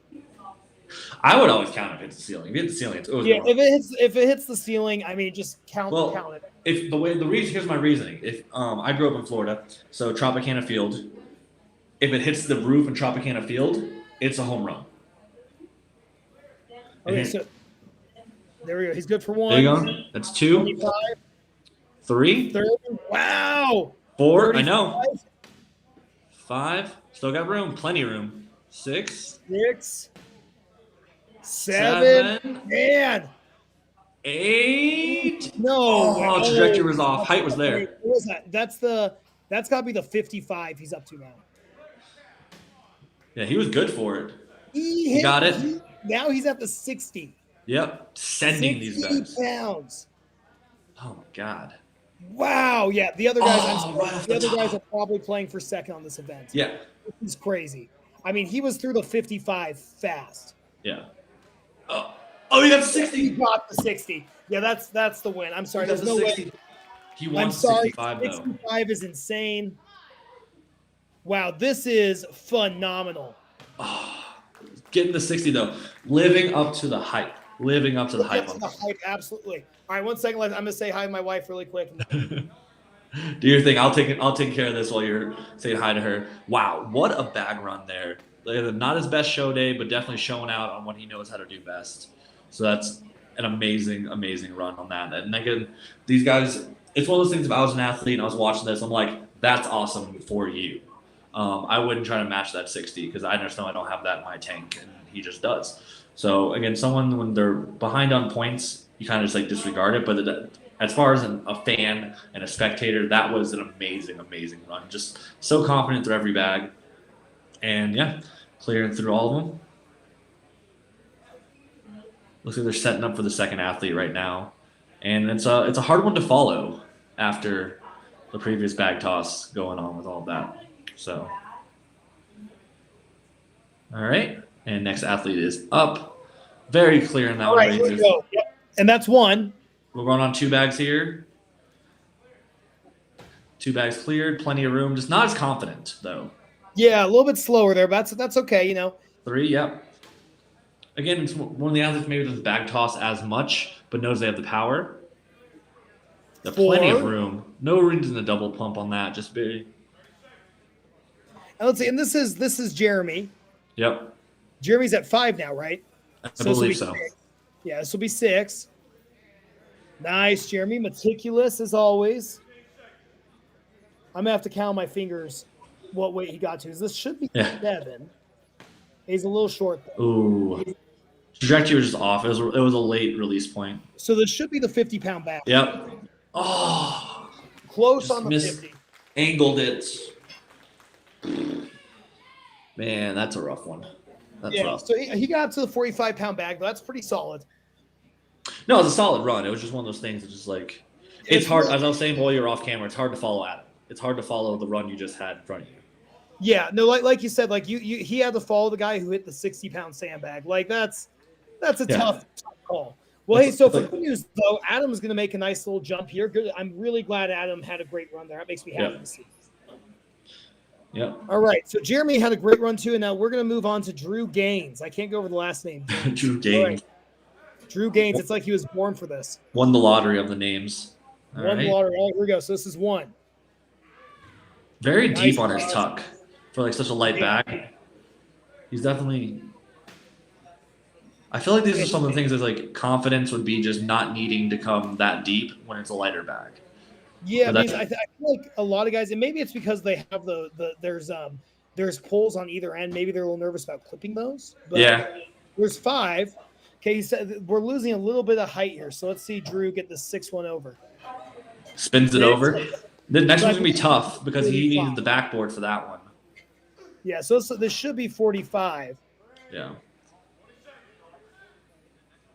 This is where it gets rough because you need the backboard for the previous one. So this one has to be a perfect toss. And he's kind of hitting it Yeah, lower. so actually, I think this is the 50. I apologize. This is the 50. Yeah, hit the 45 onto the 50. Yeah. Yeah, on to the 50. I apologize. Yeah, so, hey, good run, though. You know, I don't think this 50 is going over for him, but good run overall. I think he may have gotten Jeremy on time, but we'll see. Yeah, as you talked about before, it's that gap, the 45 to 50 gap on a lot of athletes. That's where it gets really tough. Yeah, so you know, if you can hit that 50, that's amazing.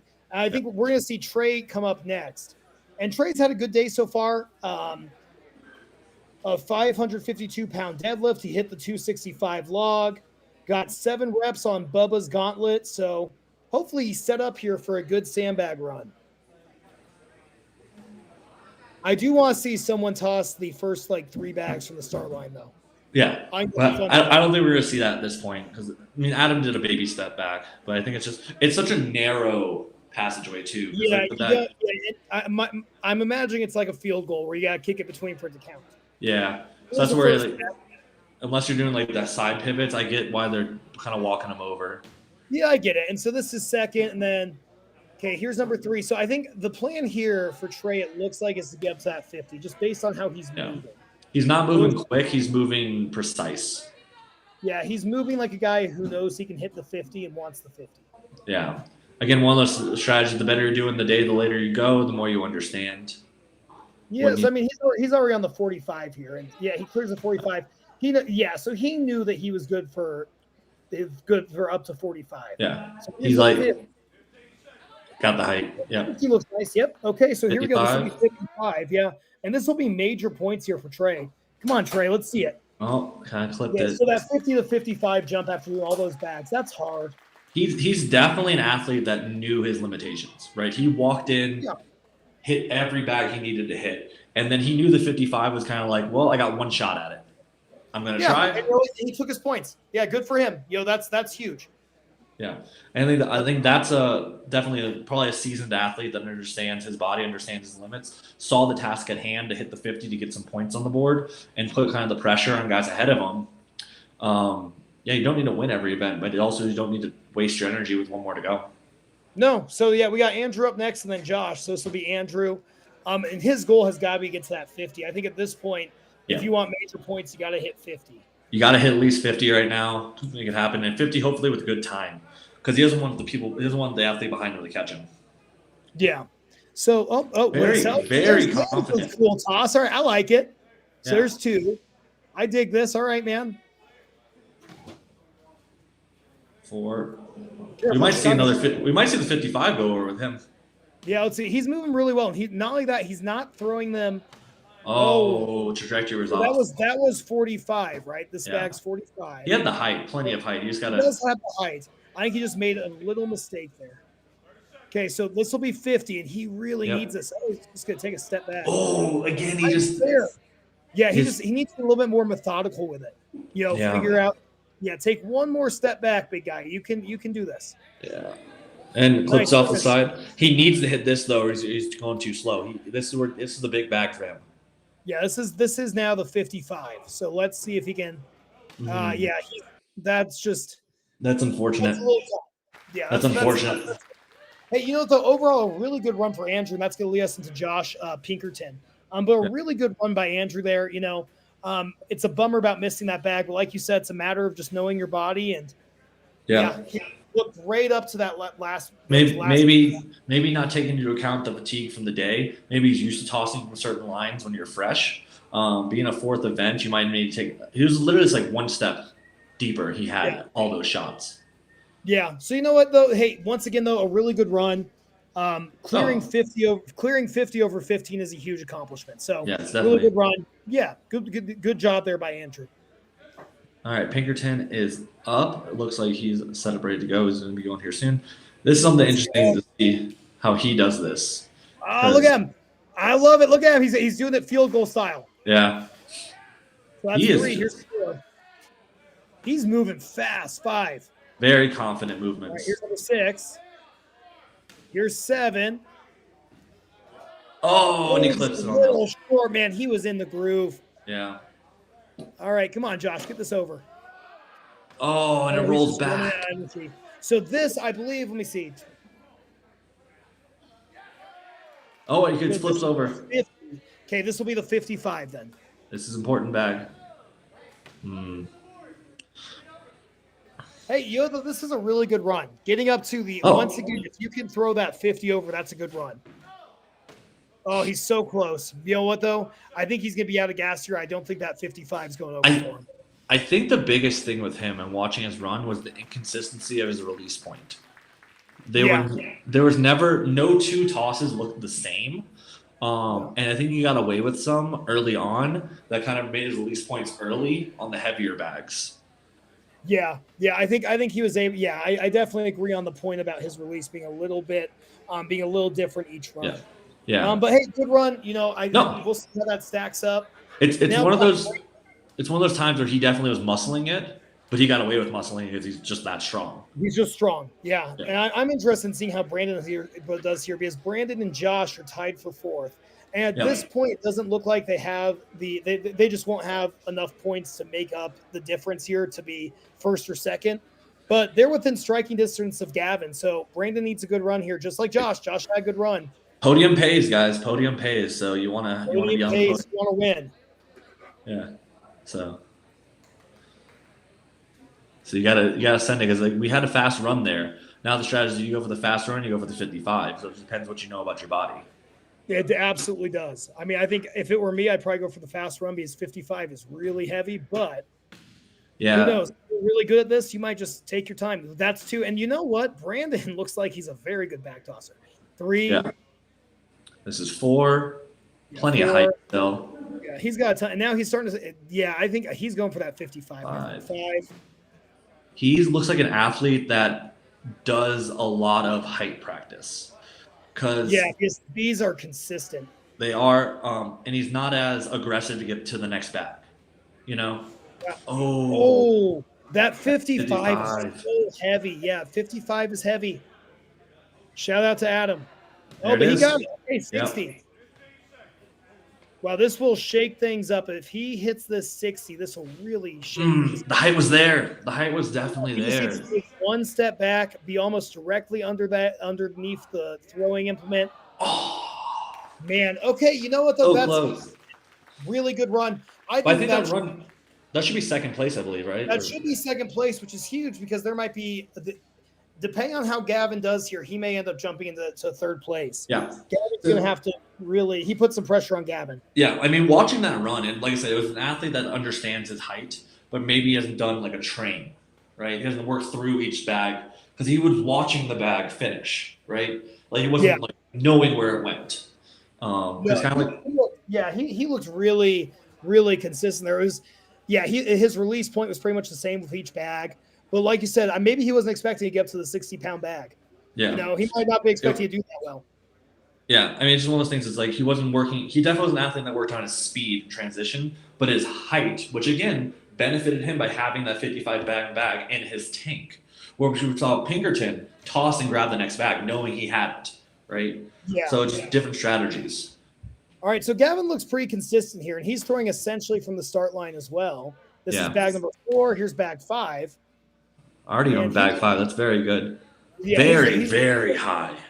I think he's understanding, too, that really what he needs here, maintain podium, is he just needs a good run here, and he needs to make sure that was a way early release point. And that's the 50. So he needs this 50 really bad. Yep.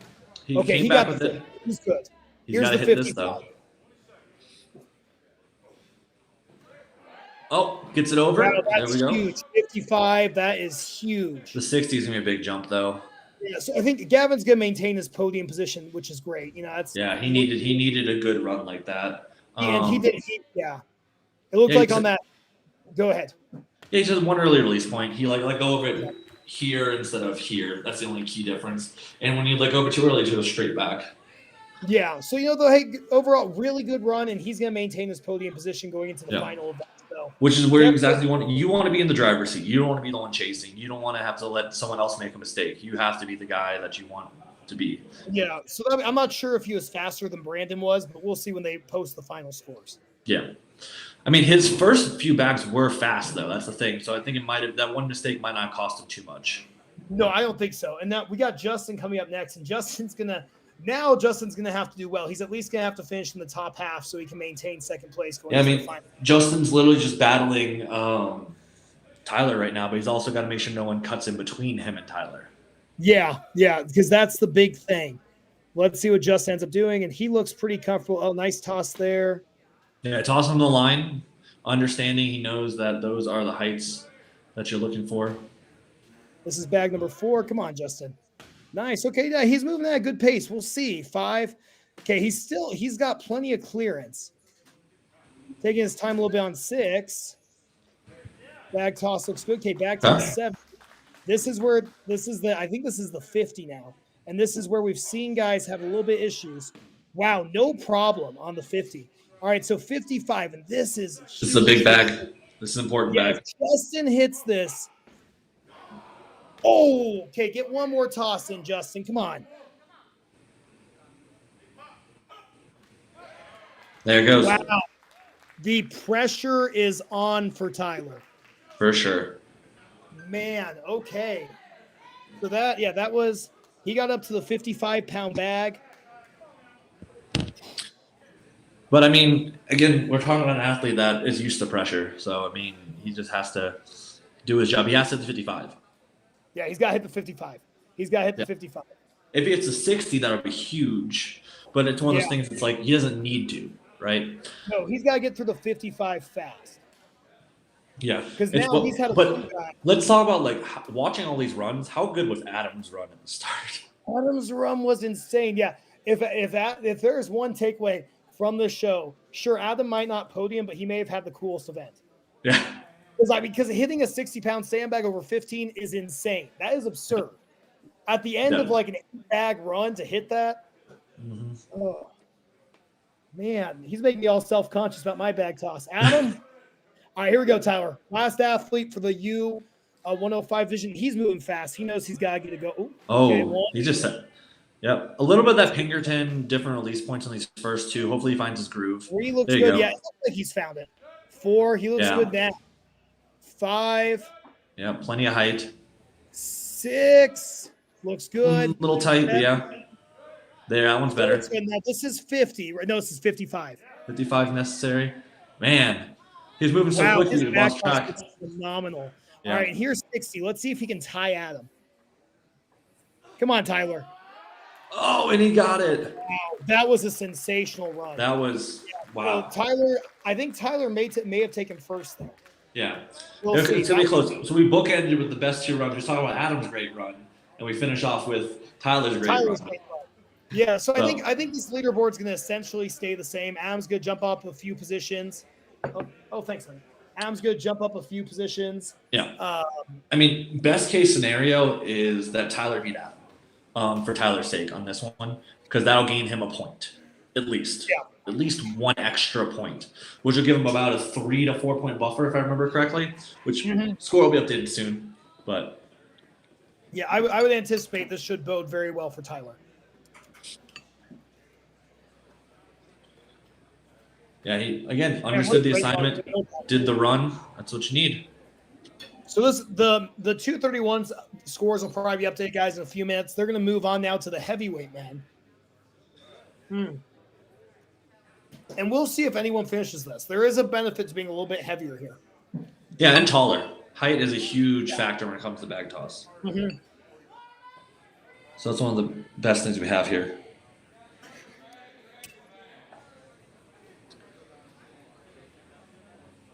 So setting up, I mean, quick setup, same height, so it should be a lot quicker than our previous one.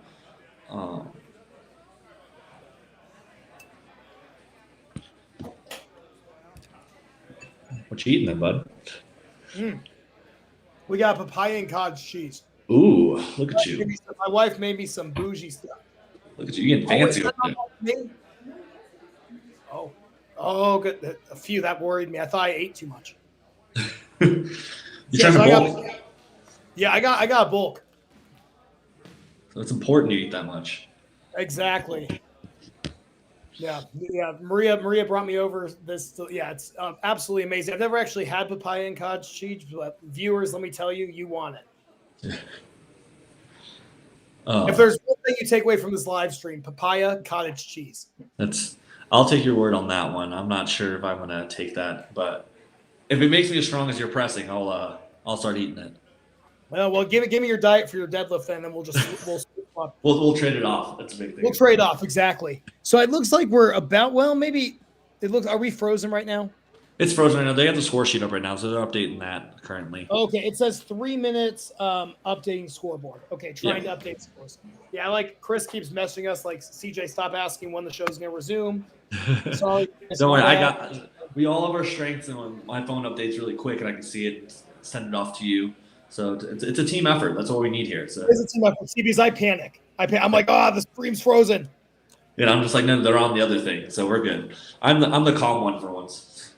No, see, I panic because I want to see how this shakes out here.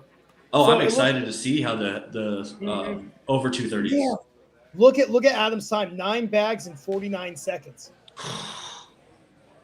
Flew through. How did Tyler do? What did he end up with? They haven't done the top 4 yet. Oh, okay. So, well, I'm sorry. They've updated some. They haven't updated everyone's. Gotcha. So yeah. But it looks like the it's going to stay essentially the same. Yeah, I figured the shakeup, the way that ran, it was the opposite of the women. The women's completely shook up and jumbled. Great runs by all the men holding their places, because that's hard to do too. No one. I gotta say, and I'm sorry, men, the women are stealing the show currently. Because it is so competitive in that division. Yeah, I mean, you can't be mad at it. Just they're the one doing everything. Every class wants to steal the show. And right now, the women are setting that bar pretty high. Right now, the women are definitely stealing the show, because I'm sitting here glued to the scoreboard. Okay, what's up? Okay, so let's see. Oh yeah, we're not quite there yet. Never mind, I lied. You're good. So it looks like I do think Tyler and Justin are going to stay in first and second. Yeah. Gavin had a good run though. Well, for what it sounds like, before they even fully officially, we have a 2-horse race for first and second. Basically, you're battling for the prize, the trophy, and the better paycheck. When it comes to third, there's a 3-horse race for third place between third, fourth, and fifth. That's the biggest takeaway going into one final event with that. So again, that's one thing. And we'll see how the super heavies shake out with everything going forward. So now Tyler has a 6-point lead in first place. Wow. So that was huge for him. So yeah, he got max points. He finished 9 bags in 36 seconds. What a run. Yeah, what a run is right. Justin ended up being 4th in that event. So he now has 33 points. Gavin is within striking distance of Justin. Gavin's within 3 points. There is a pretty big gap now between Gavin and 4th place. Okay. So it's crazy how tight everything was. So so things were tight for sure. So we'll see. Man, imagine getting 4th on an event and then just like plummeting down the leaderboard. That's brutal. That's a great run. That's a great run. You did your job. You did the right thing. Justin had a sensational run. Like getting up to that 55 is amazing. Oh, looks like the men are going. We're missing a little bit. Oh, here we go. All right. And this should be, I'm now reading this correctly. This is Zach Kirk. I believe this is bag number 3, if I was paying attention enough. I think you're right. So having a little trouble with the bag itself, it looks like. Just an athlete doesn't look comfortable with this kind of movement. Probably, I think he's newer. I would anticipate this is a newer athlete. I mean, good for them. I mean, trying new events is the hardest thing, especially maybe he doesn't have bags at his gym. Maybe he doesn't have anything like that. It's just one of those things, and understanding your leverages. I think that also there's benefits. Again, a leaner athlete, there's benefits a little bit. Mhm. You can be bigger, but like if I can keep it tighter to my body, I can get more height. Versus if I go around a stomach, it's a little bit. Yeah. The combo breaker on this event, I've always said, is Tyler Young. Because for whatever reason, Tyler Young can toss a sandbag with the best of them. And, he's like 5'5". He's like 230 pounds. So he's this giant, this giant block. And yet sandbag toss, for whatever reason, one of his best events. He's lighter now. He's doing U90. So he's a 210-pound little block. Hey, good for Tyler. Yeah. So, all right. Next athlete is up. Good height on that bag. Again, taking it slow and controlled. Yeah, and this should be Andrew here. This is Andrew Cohn. Yeah, he looks good so far. Andrew looks very comfortable. He's moving well. Yep, good tosses here. Well, that was a little tight. A little tight. We'll see. And Andrew's had a good day. Pulled 650. Got through 3 of the bags. That was gauntlet. Yeah. Just a little short on that one, huh? It was a late release. He held it a little bit too long. Sometimes the bag can get caught in your hand and just get stuck. That's what I assume happened there. Because, unfortunate. But still, it goes to show what those under 230 men were doing. So yeah, that's impressive. And so how many bags did he get through? 4? I think 4, what it looked like.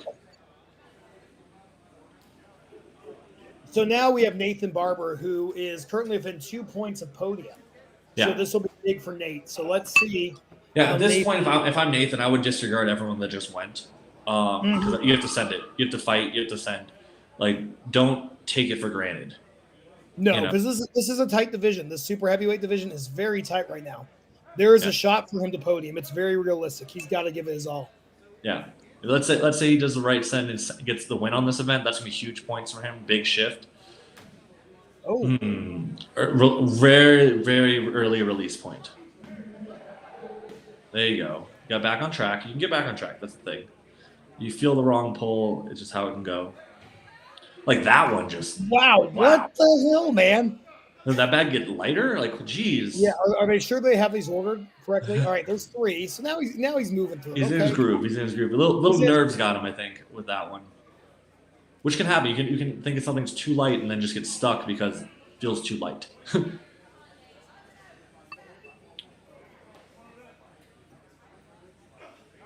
There we go.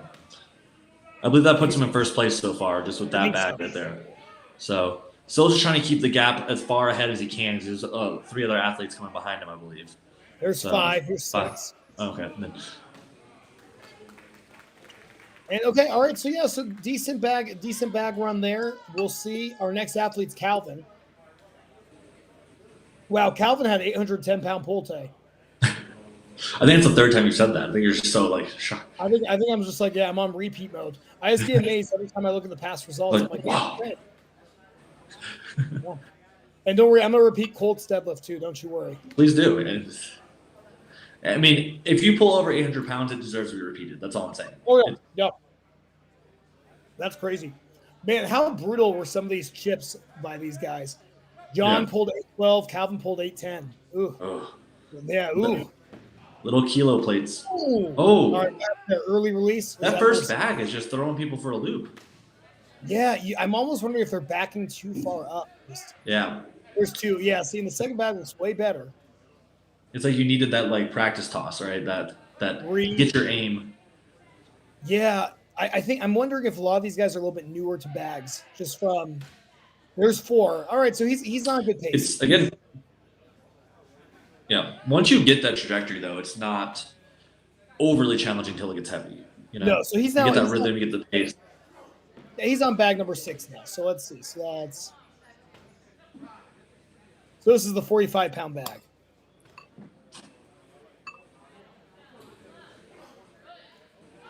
Oh, the heartbreak when it rolls back towards you. Yeah, that's hard. That's hard. That's rough. It's the worst feeling too, because you have to watch it come down and it just wastes your time. Because you can't just watch it waste your time. Understand that you might not have time for another throw because it's coming down so slowly and pain. Yeah, and you're just like, All right, so hey, we got Colt Swanson coming up, and CJ, I'm going to repeat this a fifth time. He deadlifted 849.7 pounds. Not quite 850 pounds though, so we can't give him credit for 850. Can't give him credit for 850, but we can give him credit in my heart for pulling that. That's impressive. That's a nice pull. That's goals right there. That's very strong. That's nice. So I think he'll do quite well at this. He just needs to be smart about it. Getting that first bag out of the way. That's been like the that's shake so up. Weird. Yeah, that first bag. What is going on? There's a second. The second bag always flies higher. I don't know what's going on with these bags, but it might be almost too loose. You know what I mean? There's not enough weight in there. It just feels. That might be the issue. Yeah, because and these guys are backing up a lot with it too. Yeah. There's 4. Okay, so that was big for Colt. He needed that. Yep. Here's 5. I think we see a solid 6 bagger if he can get the. Oh, he was ready for the next bag too. He was ready. Yeah, come on, Colt. I gave him the commentator jinx. That's what that was. Sorry about that, but you know what, CJ? If he doesn't get this bag, this is going to be. It's me. It's my fault actually. Because he. All right, so let's do the opposite. There's no way he's going to hit this. Yeah, there's not a chance. There's not a chance. There's no chance. Okay. I thought we reversed it. I thought we reversed the curse. All right, so this is interesting now though, because now Colt is going to, Colt's going to jump to 3rd, I believe. Calvin's going to jump to 2nd. So this will be interesting. We're going to see a big shakeup once again between these heavyweight men. Mm-hmm. All right, Jonathan, last athlete for the open men's heavyweights. All right. Yeah, that was good. That papaya, I'm telling you. Hit the spot for you, bud? Hit the spot. Oh, yeah, that papaya was He's good. got a second wind now. I have a second one. I'm ready for these last 2 events. All right. Look, they jumped the line a little bit there. Oh, Jonathan. He's just so excited to get going. Mm-hmm. There he goes. Okay, now we're off. Oh, going really close. Yeah, and he spins it over because he's just so close. Okay, a little bit farther away this time. That's good. There we go. First bag jitters, man. I'm going to have to ask these guys, what was up with the first bag? Yeah. Because all the tosses, all the consecutive tosses after look fantastic. Yeah. All right, here's 5. This will be big. This will maintain his lead. There you go. Give him a little more leverage going to the last event.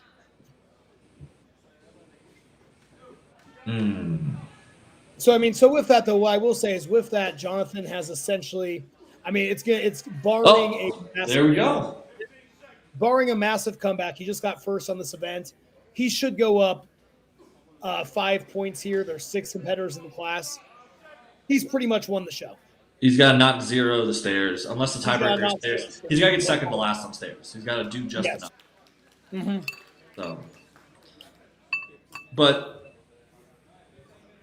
So it looks like we're coming down to the final event. It's going to be a tight race for the women.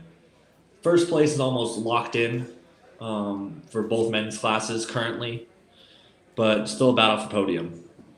Yep, second, third. Those are the places that we're going to be watching. Is that second, third place, and across the weight classes. Even the women's third place is tied, first place is tied. Women's is going to be crazy.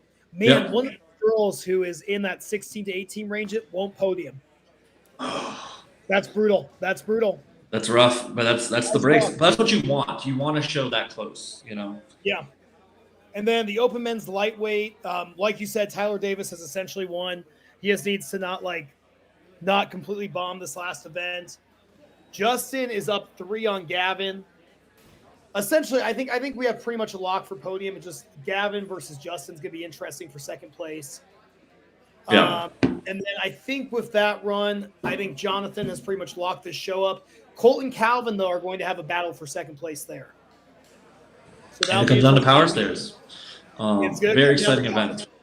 Should be a fast event. Another event I want to see. I can't wait to see Adam on. Maybe creep into that middle of the pack because I know he's going to jump a few people if he can get a fast run. Because he beat me on power stairs recently. So. Oh, who Tyler did? No, Adam did. Well, Tyler also beat me at Chaos last year. So I've lost to both these athletes on power stairs. The curse of the long arms. Just gotta get better, get stronger. It won't matter. CJ, who deadlifts more? Me, but that's beside the point. I'm messing around. I totally messed around. And those guys know that I'm playing too. Tyler knows Yep. I'm messing. I'm messing with all these guys. But yeah, no, this will be a really exciting event to see come down to the end.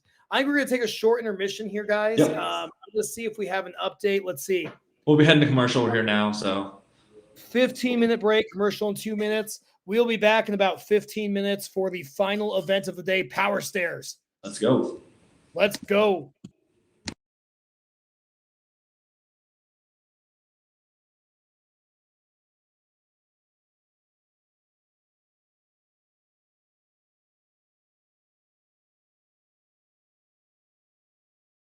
Personal trainers to fit your needs. At Ellison Fitness Innovations, our mission is to provide personalized fitness in a private setting, all while creating unique programs at affordable rates. We offer one-on-one training, group training, and even virtual training. Our gym has state-of-the-art equipment with 24-hour access, and we limit memberships so you never have to worry about waiting to work out. Ellison Fitness Innovations is locally owned and operated by Alex and Chuck Ellison, and they look forward to hearing from you.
Personal trainers to fit your needs. At Ellison Fitness Innovations, our mission is to provide personalized fitness in a private setting, all while creating unique programs at affordable rates. We offer one-on-one training, group training, and even virtual training. Our gym has state-of-the-art equipment with 24-hour access, and we limit memberships so you never have to worry about waiting to work out. Ellison Fitness Innovations is locally owned and operated by Alex and Chuck Ellison, and they look forward to hearing from you.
Personal trainers to fit your needs. At Ellison Fitness Innovations, our mission is to provide personalized fitness in a private setting, all while creating unique programs at affordable rates.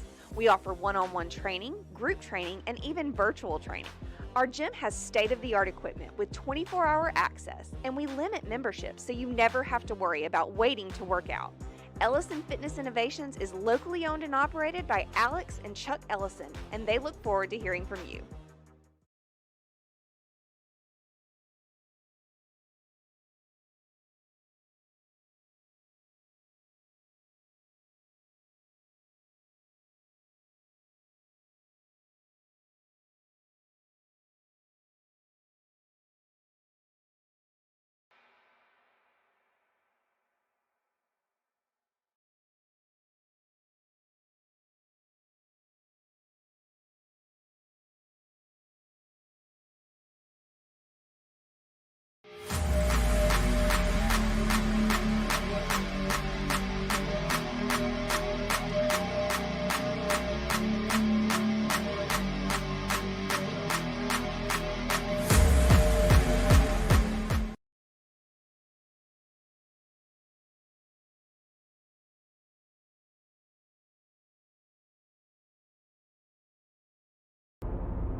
Personal trainers to fit your needs. At Ellison Fitness Innovations, our mission is to provide personalized fitness in a private setting, all while creating unique programs at affordable rates. We offer one-on-one training, group training, and even virtual training. Our gym has state-of-the-art equipment with 24-hour access, and we limit memberships so you never have to worry about waiting to work out. Ellison Fitness Innovations is locally owned and operated by Alex and Chuck Ellison, and they look forward to hearing from you.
Yo, what's up, man? We're back, huh?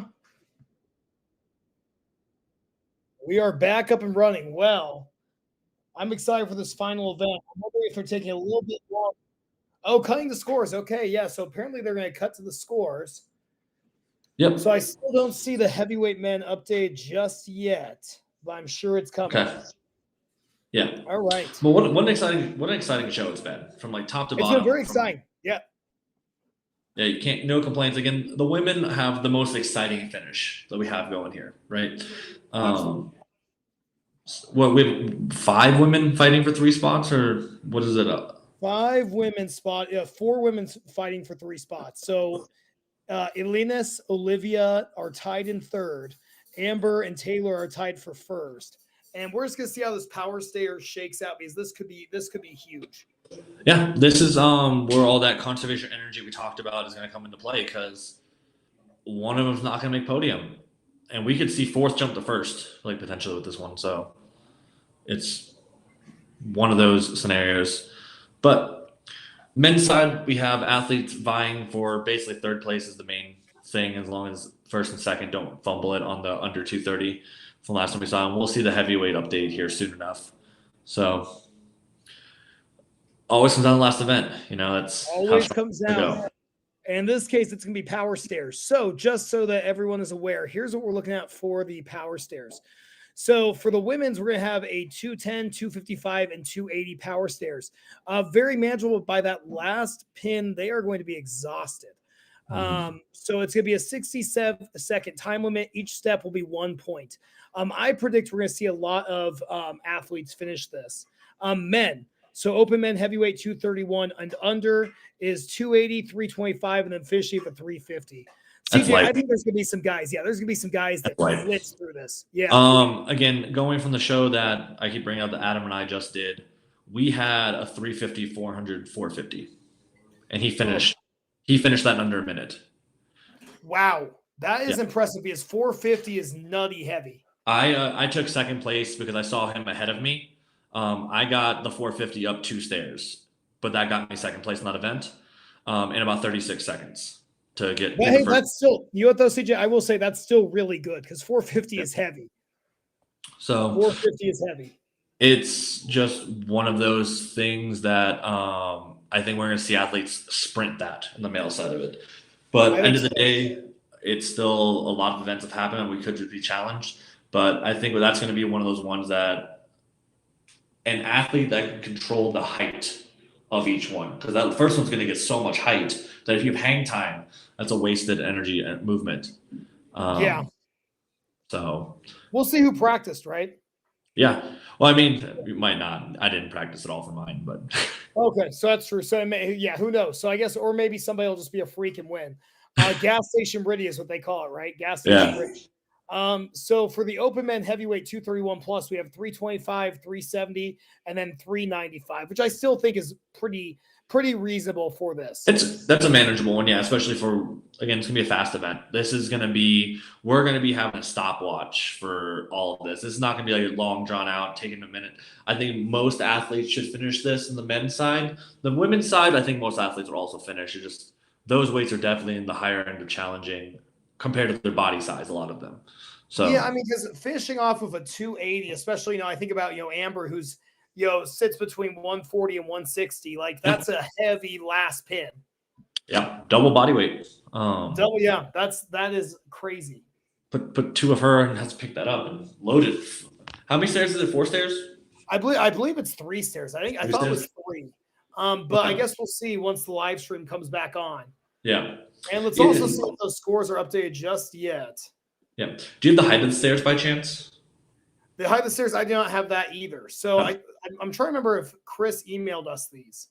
Yeah. This could be on us. This is not. This is probably on us. I'll be honest, this is probably on us. But either way, we'll assume there was somewhere between around 14, 15, somewhere around there. Yeah, I would guess. High enough to be tough, but low enough to be doable. Yeah, I did a show 4 years ago in LA. It was Ode Hagen's show, the LA Fit Expo. He had his power stairs set to 18 inches, and dude, that was miserable. I believe we just got a message saying that the super heavies are updated. So if you want to check those real quick. Oh yeah, let's pull these suckers up. And okay, yeah. So Jonathan opened up a 4-point lead with his victory in that last event. Calvin, yeah, Jonathan's has 26 points. Calvin is in second with 22 points. Colt is in third with 20 points, and Nathan is in fourth with 19. So podium is up for grabs in the Open Men 231 plus as well. Which those would be again for the women's and the over 231 men. Those are the last two heats, if I remember, if they're going head to head. So they are going head to head. So this should be extremely exciting. And yeah, so let's see what ends up shaking out here. We got about 2 minutes before showtime's going to start. I'm going to make my prediction. Actually, I'm not going to. No, go ahead. We should make some predictions. You want to make some predictions? So who do you think is not going to make the podium of the three women? Let's start there. Of the three women, that is tough. Based on what I saw today, I think Ellison is in danger of dropping from the podium because Olivia's really caught fire here on these last couple events. I think Amber's going to do enough to maintain podium. I think our podium's going to be Taylor, Amber, and Olivia in some order for the Open women. Interesting. Okay. See, I have it slightly different. I have Taylor Amber, but I think Ellison is going to edge it out just because she's got a little more static strength to her. She does. Yeah, she's very powerful. And so we'll see what happens. But it's going to come down to who can move that strength ability. Let's move on to the 231 men. Obviously, we have Tyler Davis taking the win. That's I believe Justin's going to hold it. Justin's going to hold his place right there. I think Gavin holds it as well. I mean, Brandon's close, but it's going to take a catastrophic drop from Gavin for it to happen, which has happened before in shows. So, yeah, but I think you're right. I don't see any of those three guys dropping out of the top three. Mm-hmm. What's going to be really interesting is to see the battle between Gavin and Justin. That's the interesting, because that within 3 points is very reasonable. It's hard to get three guys in between there, though. That's the biggest thing. Like, Pinkerton does no quit. No, he doesn't care what place he gets. He's trying to win every event. Oh, yeah, Pinkerton could play Joker here, for sure. I mean, Adam, again, a great loader, jumps to 12 points. I think he can climb to probably that, maybe that 7th place, potentially, is his, ceiling right now, which is a good start from coming from the bottom to this now. Yeah. So. Yeah. Those are two big wild cards for me. And looks like we have this 3-horse race between the gentlemen. I think it holds strong with this as your podium, personally, just based on the deadlift.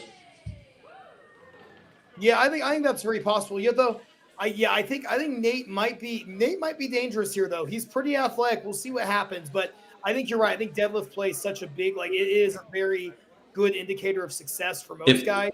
If Nate's done a ton of training on this event, maybe.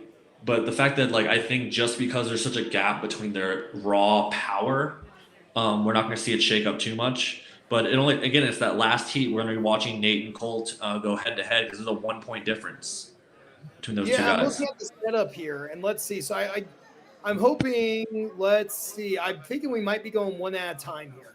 Okay. Or is there another side? There might be another Looks side. like there's two sides to this. We just don't have a good angle on our view. I wonder. Let me go on YouTube. I wonder if the YouTube. Yeah, they'll probably get a different view from over there. So once we open up that, I was looking at the score sheet, so that's why I haven't been on the other screen yet. Gotcha. So let's see. Oh, okay, so the YouTube is a little bit better. It's a little bit cleaner. Yeah. So. Cool. Enthusiastic Large Tree is asking, "What is this?" This is called power stairs, my friend. This is an event that sucks if you're short with long arms. Basically, you're going to take those heavy pins and go up the stairs with them. Each pin has to touch each one as well. You can't just lift multiple and skip. So you have to actually place each pin onto the stair itself. That can be a big factor of some of the more stronger athletes that could double skip. You're not allowed to skip any stairs. That would be pretty sweet though to watch. I would like to still try it, but I'm just I've never seen it. Do you know if they're allowing searchers at all by chance, or is it just staying pure? I don't think they are. That being said, I'm not sure if anyone's going to really need to, right? I mean, these pins look like they're short enough where when you pick them up, you should have enough leverage to get it on top of the stair. Yeah. So we'll see. dark horse opinion, I think that Adam finishes in about 30 seconds based on what I've seen. 30 seconds. Yeah, Ooh, 25 to 30 seconds. that's blitzing because I mean that's 9 loads. Oh, here we go. We are first woman going. I think the women have an uneven class, which would be why we have our first woman competitor going on her own. And okay, here we go. So this They're here, off. we're off. Yeah, we're moving. And Very she's fast making good frog work of jumps these up. first couple. Yep, this is Julianne here. She is currently in sixth place, but her and Angela are within 1 point of each other. She could jump Angela with a good run here. Yep, notice Here we the go. height that they're getting it to and getting above the knees where you want to be pushing into it, then leaning back to bring it up and over to the top of those stairs. You need to get the whole implement on top. You don't want to be caught with the lip of it. That's the biggest challenge sometimes is the front end can get just caught and it kind of moves you a little bit. And then you also have the technique on the skip down too, huh? Yeah. All He's right. gonna, So, looks like she's getting stuck a little bit on that last pin. yeah, it's just getting that height. The second you gotta get that front end on there, and you can kind of shove it with your knees to get, or your ankles if you're me. But If you're willing to sacrifice your ankles, definitely. Hey, you You know ever though, hit- she can end up with good points here. 6 stairs. Oh, yeah, glad she's okay. I think that this is going to be it for her. And yes, that's going to be it. Good run though. That was a good start. We got 7 stairs. like I said, yeah, like I said, compared to the body size of these women, we're talking some of them well over 1.5 double body weight. These are not easy implements. No. It's very compact, so it makes it even tougher at times. And you see Panda up there, Panda being a warrior, getting those down. I hope her hamstring's okay. Yeah, I she know should be had- she should be resting. She doesn't need to be doing any of this. She needs to. She got a show in let- July to be Panda, ready. Panda, let those hamstrings rest, please. I know you're not listening to the live stream, but man. And this is one of the harder part too of doing power stairs. Yeah. Is getting the weights back down once you load them on top. Yeah, and All right. understanding like where you want your weights. I can't see how wide their stairs are, but the stairs we did recently, I had my middle handle kind of turned sideways to give myself more room for the first and third handle in spacing because you don't want your foot to fall off the side on that first one when you jump up. Oh, for sure. Yeah, I didn't even think about that, to be honest. I mean, that's a very good point, though. All right, so our next athlete is Angela, and she needs to surpass or beat seven stairs of a faster time. Yep. And someone just fell over. Oh, the limit breaker sign has fallen over. But no, it looks like they got it back up. No harm. They no got back up. Okay, in case anyone was concerned about the sign, they did protect the sign. They got back up. All right, here we go.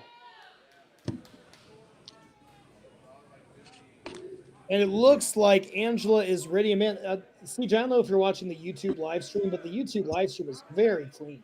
Yeah. No, they've done a great job with that one. Unfortunately, my phone did just die, so I'm watching it on the main one, but I can still see a good view of what we have on our end. Wow. Okay, Angela is very powerful. Move through those. Now, the transition strategy is really interesting. You see some people skip, some people jump. CJ, what do you typically do on this event? Are you a skipper? I jump till I can't. And then I start stepping. So it just depends how I'm feeling, what's heavy to you, right? Ideally, you want to be able to jump and keep that momentum and keep that power every single step that you have going on. But sometimes you got to reload those hits and make it one big powerful pop to get it to the top. It just depends what's heavy to you, right? Yeah. Also, how deep the stair is matters as well, because it's a very deep stair. You have a lot of room to play with where you put the pin. That's beneficial for the jumping technique. But if you have to be very specific with your placement, like it's a very narrow stair, that's where it comes into more play. So Angela just had a pretty good run there. I'm not sure what the time was, but that was a fantastic run. She moved. That is our first finisher. So that is our first finisher, 9 stairs. So Angela's going to maintain her current position. She can't really get into the top 3, but that's how you want to finish your show. You want to see a successful attempt like that. I'm glad to see Angela finish. Nice work. Always want to end on the best note. Yes, and now we get into this battle for the podium. Yeah, we got the big 4 coming up. So the big 4 is coming up, and one of these ladies is going to be off the podium. Yeah, one thing to note with these times, the only stair they don't have to put 2 feet on for it to count is the top one. So it's when you have the full implement onto the top stair, not yourself. So, yep, and this is about to get very interesting as well. Because it looks like Amber and Taylor are essentially, I would say they're basically locks for the podium, barring some sort of crazy, something crazy happening. But Yeah. this battle for second and third will be crazy. Third and fourth, you mean? Yeah, third and fourth. Well, or if something crazy happens here, maybe Amber drops or Taylor drops. Okay, wow, this is fast. Yep. It's all about these transitions, though. How fast you get down the stairs. Yeah, and a sloppy transition is really going to hurt. I'm known for being extra dumb and jumping from the top stair to the bottom one. Hey, you know what, though? That rehab stuff is working because at least your knees are not dislocated. All right, here we go. And the final pin, and this will be interesting to see how this compares. Here we go. This time. Oh, okay. All right. We got a little bit stuck there. She's got to get all 9. Yeah, Angela may play Joker here because Angela did get all 9, and she did it pretty fast. Yeah, it looks like this one. So now if I'm going next, I need to make sure I get all 9 at a better pace, right? Yes, all 9. And you were on point about those transitions because Ionis there was very, very quick in the actual loading portion, but it seemed like the transition was a little bit slower. Yeah. I mean, it's scary being up there when you're on a stair and you got to take this big step down. You don't want to fall. No, absolutely not. Yeah. It's really weird being up there. Just if you've never done power stairs or it's more daunting than you think it is. Especially the more stairs. Luckily, it's only a 3 stair. I've done 4 stairs before. It's just how you play the factor. That's a hard job. Yeah. I didn't mean to jump. I just don't think. I just what? Oh, I'm airborne. Our favorite potato. All right. We got Olivia coming up next, and Olivia is currently tied for third place with our last competitor, Ionis. So we're going to see how this ends up shaking out here. If she can beat 9 stairs faster, she will be one of our podium finishers. So this is a big run that's about to happen here. If I just watched the previous person, I would just be going all in. I would take the risk to almost burn out at the end after watching what just happened. You have to get all 9, and you have to get them faster. So it's one of those things I'd rather lose because I went too quick than lose because I was not quick enough. Yeah, I definitely agree. Oh, for sure. For sure. And so here we go. This is Olivia. And she's had a good day so far. I'm going to be very interested to see how this plays out because I think Olivia has the potential to get first place on this event. So let's see. Very powerful at the gate. Little hop technique. Yeah, and just a little bit of a delay between the stairs that might end up passing her. So she got to move. She got to get down there. She got to set up. Have to move. This will be interesting between her and Ionis because right now I would say the pace is almost equal. Yeah, almost the same. Transitions are about the same. Yeah, so this she's having a little bit of trouble with those stairs, though. She has to get these last 3. She has to get these last 3. If she doesn't get these last 3, I mean, I think we're going to see it. We know the answer, yeah. And then Taylor and Amber is going to be a battle for first place. Mm-hmm. 2 very athletic, very fast athletes. Oh, and this matters. You got to go. Come on, Olivia. Got to move. And big pop at the end. It's going to be close. This is really interesting. I think Ionis had her by just a hair. I think so, too. I think it was a little bit quicker on how powerful she was. And that's kind of what I was talking about earlier when I saw her on the podium, just because of how much more, little more strength. Yeah, because, I mean, that 464 deadlift she had earlier in the show, she was very powerful. Right? Yeah. All right, so this leads, I think, so based on the results of the last event, I believe we're going to have, even though Amber and Taylor are tied for first, Amber is going to have to go first because Amber did not beat Taylor on the last event. So Taylor would to have the benefit of going last. Taylor's in the driver's seat for this one. Gets to see. Taylor's in the driver's seat. Yeah, so what was the gap between – there's a 2-point gap, correct, between third, and second. So Amber does need a good run here. You still have to get all 9. You still have to get all 9. Oh, absolutely. And this is a little bit of a smaller athlete, so this will be a little bit tougher. But she's making good – She's moving. She's moving very well. You can tell she trained hard. Yeah. A little bit of a stutter there, but you're right. Those stairs, getting off the stairs is scary. Yeah. A little bit of a stutter there. She's gonna have to keep moving. Come on, Amber. You need all 9. You need all 9. You need all 9 just to hold your second place, right? Yeah, come on. One more, Amber. Get those up there. Let's go. And you can see her hands are on fire. Her body is starting to get tired. Oh, by the end of the show, between a deadlift and a grip event and all the loading, she's had a little bit of trouble with that one. Yeah, so this will be it. She really needs this 8th one. I mean, because if you get last on this event, that's going to push you down to 3rd. 10 seconds. So, yeah, so let's go. Come on, Amber. Finish it. Come on. I think she's going to get this here. Come on, Amber. Just get under your knees and just fight. Looks like, and is that a completed run? I think that might be a complete run. And what a run from an athlete who is a bit on the smaller side, especially in terms of this competition. What a run. Yeah, she needed that. I think she might lose a point or two, but it's not gonna. I think it's not gonna overall affect it. I mean, it might come down. It might affect second. Actually, it might drop her. She might have dropped to 3rd. So we're gonna see because Olivia's run and Eunice's run was very, very close, and both those athletes are very strong. I would gander that whoever won that, I think they probably pushed Amber down. Yeah. So I think we are now. Taylor is in the driver's seat, and if she finishes this run, she's in the hot seat right now. If she misses a stair, she drops to 4th. Yeah, I think she's going to finish this. I have a feeling.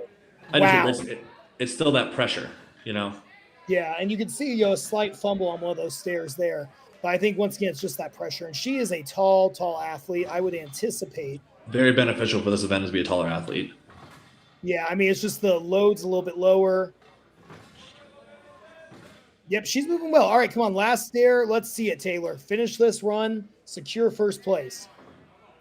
And I think she's going to she's run out of steam just a little bit. She's got 2 more stairs. Man, Olivia and Eunice really did have a great run, didn't they? Yeah, no, for sure. It's definitely showing with all these athletes finishing. But the height plays a huge factor. I think that's the winning run. I think that's going to get her deeper in the right spot to hold on to the show. Yep. And so now, though, we're going to have the men, and we're going to start with Jeremy Schell here in a few minutes. Yeah. Jeremy will be someone who's also good at this event. Adam will do well. Yeah, I think we're going to see a really, really some great performances here. Yeah, I mean, I think another big part of all this is the men have been pretty consistent across the board. The under 230 men. We were like, oh, this guy's going to do good, and then everyone does good. So it just seems like a very balanced show where like all the little stuff is what's going to be what adds up, you know. Yeah, and so I'm super interested in seeing what ends up happening with this men's class. And the women's class, once those scores get updated, we'll be able to see who the winner of that class was. I think it's going to go Taylor, Eunice, and then Amber would be my guess. Yeah, based on what we saw. Maybe my timing is way off, and maybe I have no clue how to manage the clock, which is possible. Well, I think we're going to have a tie for 2nd and 3rd is what it looks like. I think that would be, I mean, selfishly, that'd be amazing because then we get to see a tiebreaker. But, who knows? Keeping the shine on the women a little bit. So, yeah, and for all the women athletes who competed here today, I mean, I've said it once, I'll say it again. I think that was the most exciting class to watch. Well, especially it's one class. So we see athletes of so many different sizes in this one versus like the men are still different sizes as well, but it's a little bit tighter because there's less weight distribution. So yeah, so I am really excited for these men's classes to see how things shake out. I think the under 230 men are just going to blitz through this one, man. It's going to be a speed event. Yeah, I think we're going to have some sub 30 times for sure. Yeah, for sure.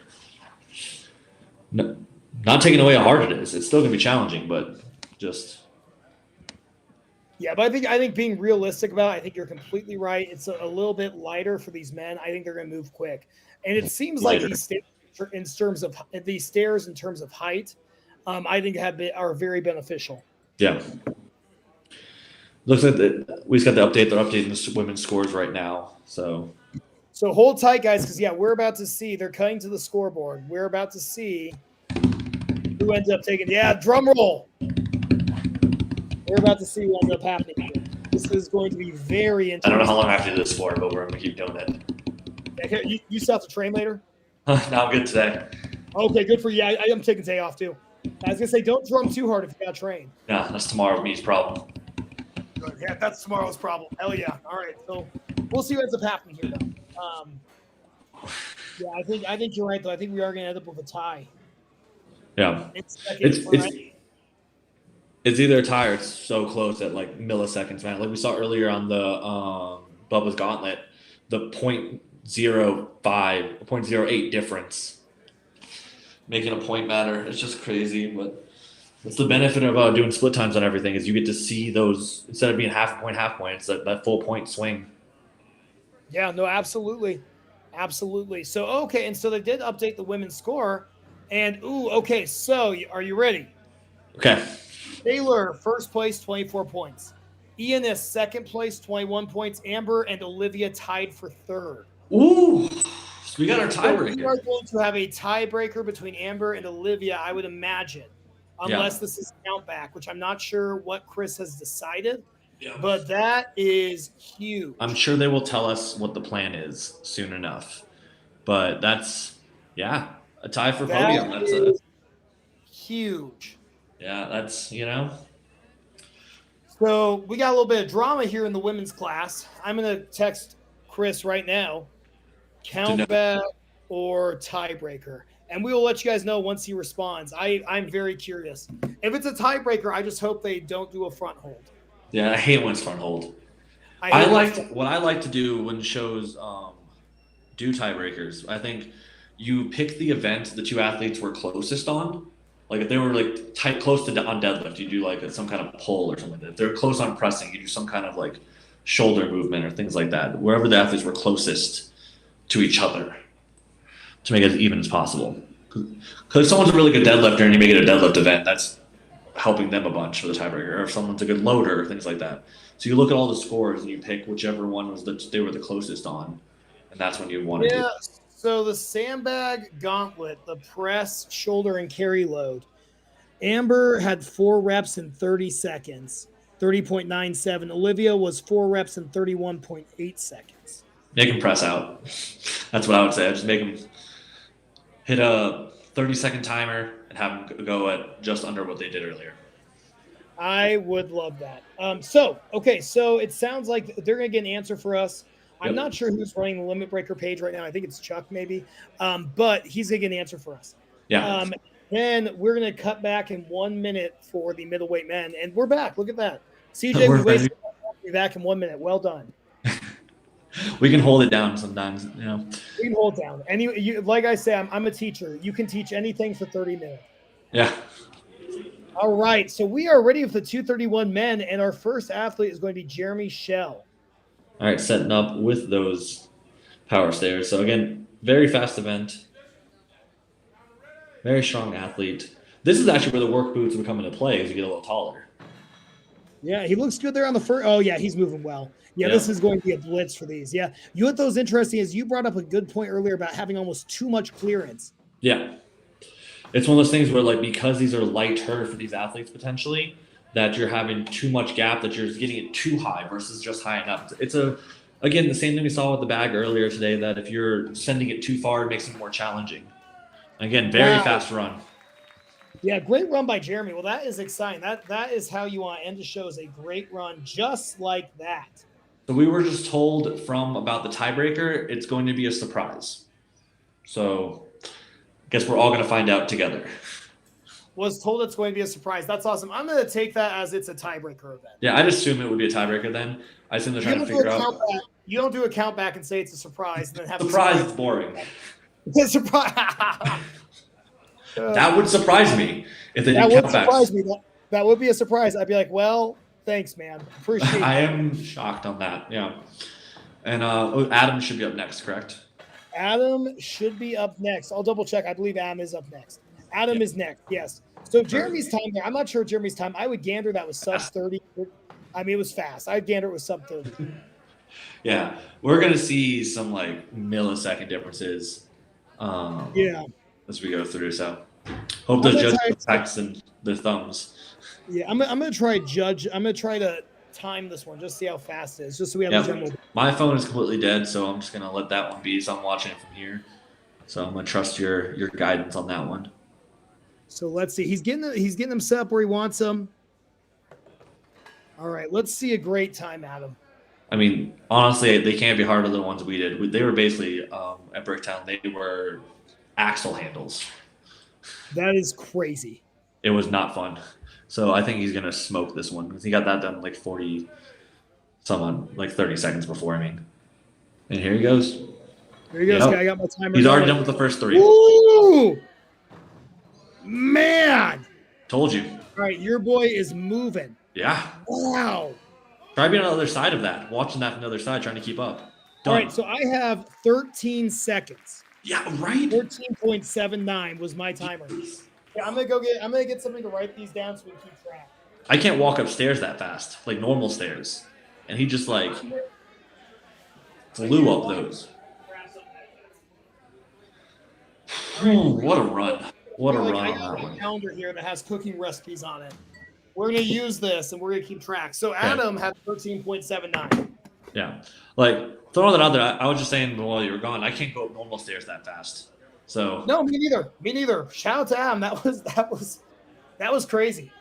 That was crazy. So Adam was 13.79. Oh my god, so fast. So I think that's gonna be our winner. I'm gonna put Jeremy at right around 30 would be my guess. I didn't time Jeremy. Yeah, 25-ish, I would say. Yeah, I didn't time it. I think 25 is a good guess. So let's see. So next which is still an amazing time. Like Adam just kind of does these like crazy numbers. It makes it look not as crazy as everyone else. You know, there's guys who are freaks on certain events, and you just have to go, okay. Like you and your any kind of press.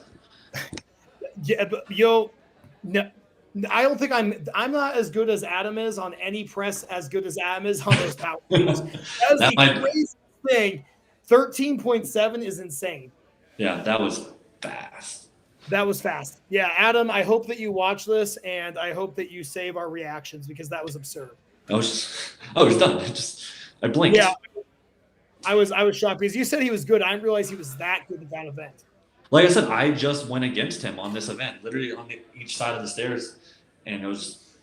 Yeah, taking second to him in the power stair event, I'm not even upset about. I'm high-fiving myself. The fact that I kept up with him through 8 of the stairs. And it was like stairs 9 and 10 is when he kind of got too far ahead of me. I'm pretty happy with that. Yeah, you got to take that as a win for sure. Especially watching that run. So it looks like they're setting up here for the next run with Drew Gaines. Yeah. Best name in the show? Best name of the show. So we're going to see how Drew does. This will be interesting. These power stairs, as these power stairs get heavier, they get harder to take down. So yeah, it's so hard to follow an athlete who does something that spectacular, though. Like, I would hate to be the guy after him. Yeah, I mean, these last 2 events, man, like between the sandbag toss and then that, you're just like, dude, come on, give us a break. Adam definitely came on late. He's just got to work on he's kind of newer to the sport, especially at this level. So it's kind of one of those things that, like, give him 2-3 years to get strong, like develop that static ability. Dangerous athlete. He definitely has the athletic stuff down. It's just that static strength. Yeah, that just takes time. All right, so we got Drew coming up. It looks like he's just about ready.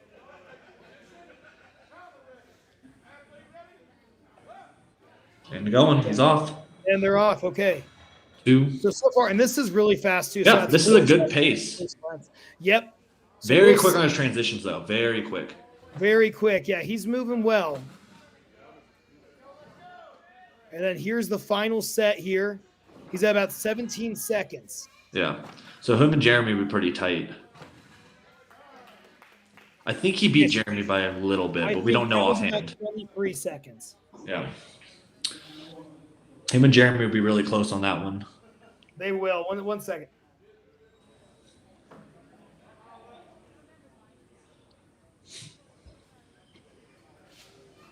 Sorry, my wife's working. I got a little concerned. I heard a loud grunt. She's all good. All right. That leads us to Trey next. Trey Leonard is up next.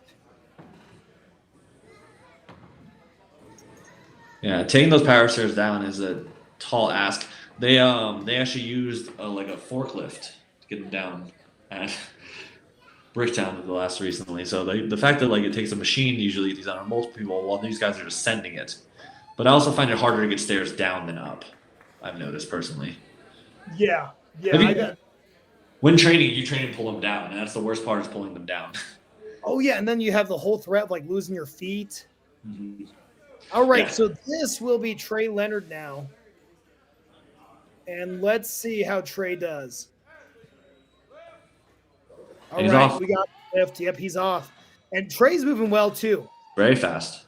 Yeah, maybe almost a little bit too much extension. Yeah, getting that gap, like I said. But if he can hold that gap, I mean, we saw this it with pace Adam. though. I think this pace is going to end up. That's gonna be a second place run, probably. That's a 16.73 run there. Second place run, yeah. It looked really good. It looked fluid, looked consistent. It looked like he knows what he's doing. But it wasn't the freak run that we saw earlier. No, I mean that's 16's really fast for him. That's so fast. Yeah, that's about 2 seconds a stare. I mean that's crazy. That's pretty solid. Yeah. Great run by Trey. Makes fast guys look not so fast when you do it in like less than 2 seconds a stare though. Yeah, right. I'm just like, man. And then so we got Andrew come up next. Andrew's sitting at 18 points. We're getting close to our top 5 where some changes might take place. Yeah, where the shuffle might happen.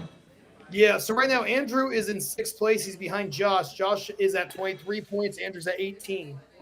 So it would take quite a bit for Andrew jump into the top 5, but we'll see. You never know. Yeah. Anything can happen on this. I don't see the shakeup happening too much with the way these athletes are moving. No, I don't see it either. So I am excited, and now I keep thinking about this tiebreaker, about what this tiebreaker is going to be. Yeah, it's in the back of your mind, just like sitting there. I hope it's something similar to like the log press or some kind of like press. That's what the two athletes were closest on. And they're off. Another athlete, Andrew's moving. Okay, he's moving pretty solid too. I don't know if very fast transition. Yeah, this is gonna be close between him and Trey. Yeah. He's got that side shuffle drop, no fear about falling. All right, I've got him clocked in about 18 seconds. Okay. So I think that's so far a 3rd place run. Yeah, it'll be close though. It just depends on the judge's hand on these ones between him and Trey. Yeah, so that's gonna be close. So we got Josh coming up next, Mr. Pinkerton. Yeah, he was smoother on his transitions, but he just didn't have as much pop. That's the main difference between those two last athletes. Yeah, for sure. So, I mean, you want to have both ideally. You want to have enough gap between, but also enough get down the stairs to that next one ready to go. Yeah, and overall a very good run there. I think right now we're looking at Adam and then Trey and then Andrew. Very close though, Trey and Andrew. All right, so we got Mr. Pinkerton's getting ready. And this is someone who's fun to watch. This is you gotta root for Josh. Here we go. Yeah.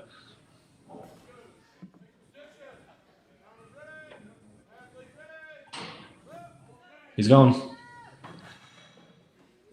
little bit more methodical here. I think this looks like it might end up being a tough event in terms of scoring. Yeah. Well, it's one of those athletes that usually when you're a good deadlifter, your arms are longer. And Josh is a very good deadlifter. So he might have that problem where he has to shrug every weight. And he just isn't exploding the way he needs to. Or maybe he honestly might just be tired. The long show. This is the final stare. So about 26 seconds there for John. Still a good run. Sub 30 is still a very good run. Sub 30 for 9 steps is superb. I think we're seeing guys really show off some great times. Sometimes there's just there's guys who are just really great at certain events. Trey, Andrew, and Adam, I think, really separate themselves going. So I think it shows the diversity of the sport a lot because there's no one can doubt Josh isn't strong. He's a strong athlete. He just isn't as explosive as some of the other athletes are. As we're seeing that with like an Adam who would finish the bottom part of the deadlift, able to fly through this. Oh yeah, and I think it's really cool that Adam, whose best full take was 405. That being said, it only took one attempt. I think he just planned to. Yeah, he knew he's only on the board, right? Yeah, so I think it is cool to see him really dominate these last 2 events and do quite well. All right, so we got Brandon coming up next, and Brandon is sitting pretty comfortably in 4th place. He's at 25 points. Gavin is at 30. Yeah, especially at the last run that Josh just did. Unless something happens here, I think he holds his 4th place position. because he's And pretty consistent. Yeah, little frog hops on the way. Yeah. Oh, and he's moving very well too. Yeah. We're about 7 seconds right now. Yeah, this looks like a solid like sub 20, maybe close to 20-second run. That's gonna be close between him and Trey. Yeah. I clocked 17.5. Yeah, that can go anyways with the official timers and all of that. So, and these are all unofficial timers based on CJ's view from his computer screen. So yeah, so please understand this is not super serious. This is a very rough science. we just want to know about what people are doing. But you again, sub 20 seconds, go up 9 stairs. That's such a good run. Really good. Yeah, you're about 2 to 3 seconds a stair. You're flying. Yeah. All right, so that leaves us to our top 3, and we got Gavin Lee coming up next. And this is where things get really interesting. There is a 5-point gap between Brandon and Gavin. Mm-hmm. So really, Gavin just needs a decent time here to maintain a podium spot. The question is, can he jump Justin? That is the question that we're going to I mean, he should be, again, going for that. He needs a sub 20. He needs to hold his spot and put pressure on it. He needs ideally like an 16-second would be perfect. But he wants a sub 20 here easily to guarantee his spot. So he's got to be aggressive. Yeah, he's moving very well. Right now he's at about 7 seconds. He's moving. Oh, a little fumble on that one. A little fumble that might end up costing him. That literally might be the difference right here. Yep. Yes, he's at 13. He's getting tired too. Long show, long day. So he's going to finish at about 23, 24 seconds for Gavin. Yeah. Again, that's going to probably hold his position at third, but leave the door open for not being able to jump because he needed that fast time. Which, again, nothing wrong with holding the podium. No, and I think we're going to see Justin do about the same here. I would anticipate. Yeah. Justin, I think, is trying to finish where he needs to. I would put Justin about 18-second finish, just to where he's going to hold that podium spot, not have any issues. I mean, really, he just has to beat Gavin. Yeah. And who was before Gavin again? Gavin was Brandon. And so there's an 8-point gap between Brandon and Justin. So I don't think that's going to be closed. Yeah, but it was a 5-point gap or a 3-point gap between. It was a 5-point gap between Gavin and Brandon. Yeah, so we won't see that shake up. I think a 3-point gap was possible, but it's not possible there. So yeah, it looks like as long as we should hold our podium like we thought about. And we're off. Yep, there we go. Okay, Justin's moving pretty well too. Yeah, he's moving very well. Nice little footwork there. Yeah, big lean back on that first one though. It's a lot of just I think unnecessary. Yeah, so Justin is the pro type of brutally strong. Like we spoke about him. So that was about 17 seconds. Yes, in that just what you need to do. A sub 20 run. Yeah, holds him down. Justin, I would definitely put Justin that pro type of just brutally strong. He's a 350 strict press guy. My God. Insane static strength. I'm trying to push press 350, and man, this guy. Oh, I know. I always tell him, I was so proud of my 365 push press, and then I send him a video. He's like, "Oh yeah, here's a 350 strict press." I'm like, Jesus Christ. Sorry, Cheese and Price. We're on air. Cheese and Price. Oh, shit. Shoulder goals. Yeah. Tyler, our last athlete, he's got a 6-point lead. Barring something crazy happening, Tyler really should close the show out. A piece of him, I think, wants to try to beat Adam's time. He beat him on the bag toss. I think a piece of him wants to get that sub 13 time frame. Oh, Tyler's as competitive as they come. I would anticipate Tyler's going to give it his all. Yeah. And we're off. Yep, here we go. Wow. And he monkey crawls it down. Yeah, so, I think Tyler might end up getting Adam here. He's at 9, 10. Oh, I think he's just going to miss it. I think that just But, about 15 seconds. So that's why I thought he was going to get about a 15-second run. I think his first 3, he fell into the gap of it was too much power, right? So he had hang time if you're going for that, super speed run. Hey, you know what, though? A shout out to Adam. You beat the world champ at an event today. You can talk some track. Yeah. So, but might be one of the best power stair runs you'll ever see, the 13-second 9 stair. That's, whew. So now we're gonna play the game. How accurate was my stopwatch? Yeah. I'm gonna guess not super accurate, but I'm gonna try to place these. Okay. And I think we pretty much maintained our order in terms of placing. So I have Josh at 26 seconds, Jeremy at 25, Gavin at 24, Drew at 23, Andrew at 18, Brandon at 17.5, Justin at 17. I have Trey at 16.73, Tyler at 15, and then Adam with that blitzing time of 13.79. It's So crazy that a 26-second run looks like the last place. yeah, isn't that crazy? Yeah, a 26-second run was probably, which is insane. So that's a great run. That's a superb run. Yeah, I mean, you're not going to see, you're not going to see too many sub 26-second power stair runs. So no shame in getting a 26-second run on that. That's still very quick. Yeah. All right, so that means that I don't think anyone changed positions there. I would anticipate. I know. Well, I think that Adam jumped up probably to a higher position than he was. But Adam definitely. I would say Adam probably jumped up to 7th, is what I would guess. Yeah, that's about where I think I put him with my guess on how this is going to go. So yeah, we got. I'm gonna keep my times that I recorded written down, just to see how they compare. That's what you got. Yeah, just see how close I got. I mean, theirs is going to be far more accurate because obviously I'm looking at a live stream. And they're right there. And they're right there. I would hope. I would hope. Chris says that they're typing in stores as we speak. So perfect. Again, great job. We're on to the big boys. Oh, they're off? They're off. They're off. They're going. Okay. All right, so this is Zach Kirk. And I'm sorry, I'm not going to have a time for Zach. I was. Yeah. Little fumble on that step. Little fumble. Oh, CJ, you should see the meal I just got. I see a little bit on that screen. Oh, you should say, oh my goodness. I see why you married her. All right, come on, Zach. Let's finish this.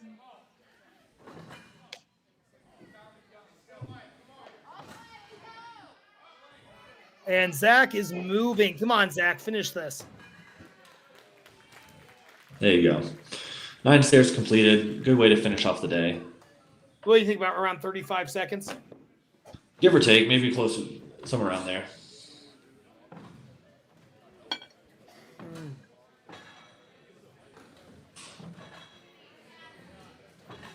All right, so that leads us into our next lifter, Andrew. And this is getting more intensely painful to watch guys have to take these power stairs down.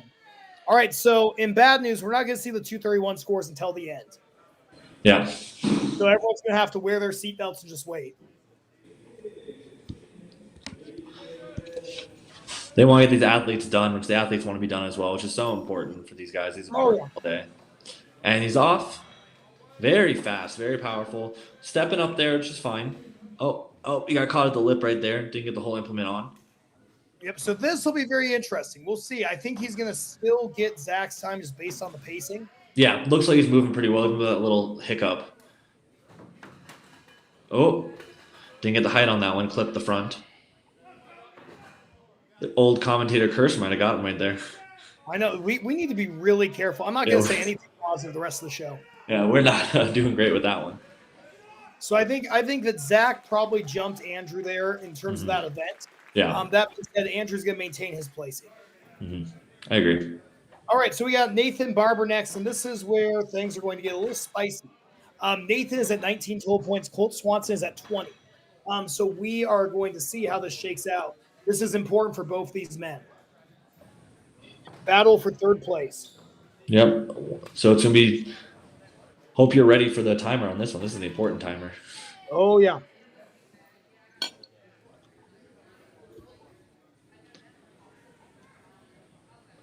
So they're trying to find the athlete right now. All right. Looks like he's stepping up. All right, here we go. We got Nate. Big Nate.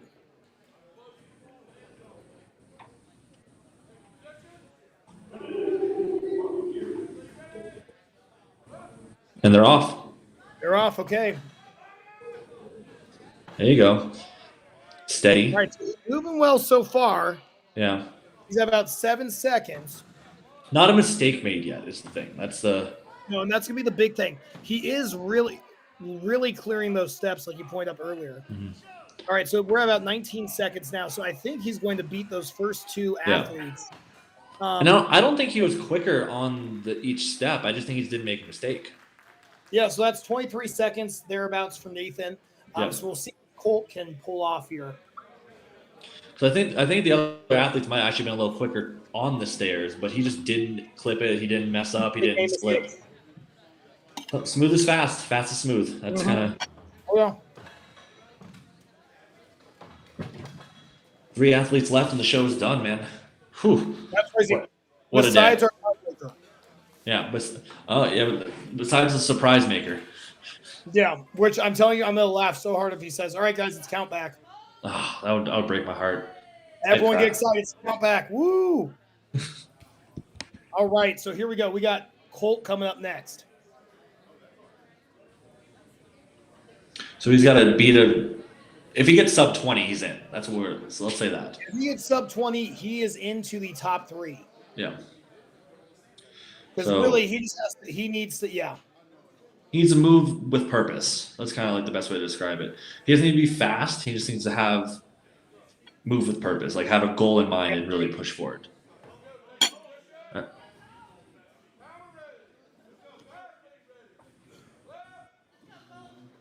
Nope. Very good movement so far. Oh, transition a little slow. Yeah, transition's a little slow. He might, man, Nate might end up getting him here. We might have another tie. All right, it's about 15 seconds. Oh, yeah, the transitions is the transitions is what's killing him. His power is there. It's just like not being confident. But now it's the question is does he get enough time fast enough to not guess what? What? Exciting news. We're going to have a tie for third. Potentially. Most likely. Most likely. That was about 27 seconds. Yeah, that was definitely a slower run. But his stairs weren't. That's the thing. His stairs were not. It was the transitions, though, like you said, that really got him. And when we're talking a second here, second there, the transitions matter so much. So if you're an athlete, take anything from this, watching this, like train your transitions as well.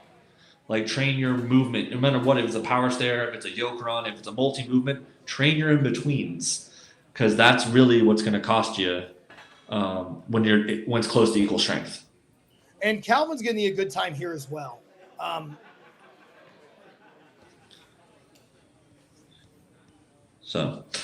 that's the worst thing that can happen is if you leave something in someone else's hands. You know, I'd rather, again, win on my merit, lose on my merit. So as predicted in the sub 231s, just very briefly, Tyler won the show. Justin got second. Gavin is in third. Yep. All right, here we go. Very fast. And Calvin does need a good time here. Yeah. Because he does not want to lose his second place. It looks like he's going to maintain that. He's holding his spot, very consistent, very powerful. This is definitely the fastest run so far. Yep, that was about 17 seconds. Yeah, I think Calvin definitely got there. So now for John, he just needs to finish outside of the bottom 2. Yeah. So he needs to finish sub 30, let's say. Mm-hmm. Which is, I think, totally doable, especially for an athlete like himself. But this is, again, we're seeing these, like, strong guys. Because that didn't look challenging for him. He just kind of knew the assignment. He's like, I just got to be consistent. He knew he had to beat the guys that just went. He's going to maintain second place. Yeah. Can't catch him. I do think John's going to do quite well. I think potentially, third place has a tie. Yeah.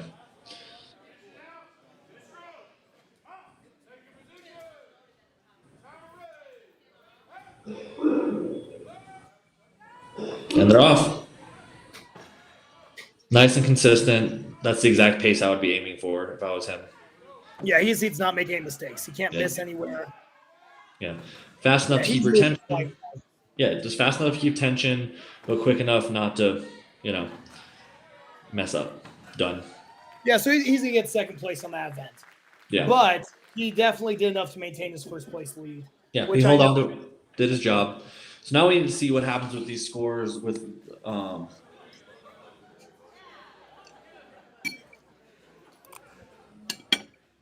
Cool. Mm. No scores at the end. Podium awards. All right, now we play the game. Let's see how close I was on my times. Yep. Okay. So I was a little off on Adam's time. Adam was clocked in at 15 seconds. Okay. Tyler was 16.82. Mm-hmm. And we had Trey at 17.46. Those are the top three. Yeah, so I was pretty close on some of them. Brandon, let me see how close I was on Brandon.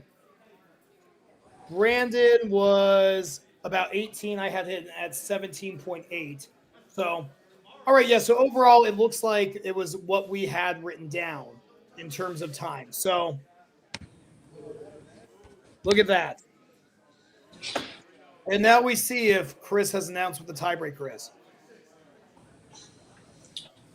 Oh, no scores at the end, podium awards, and then share the scoreboard.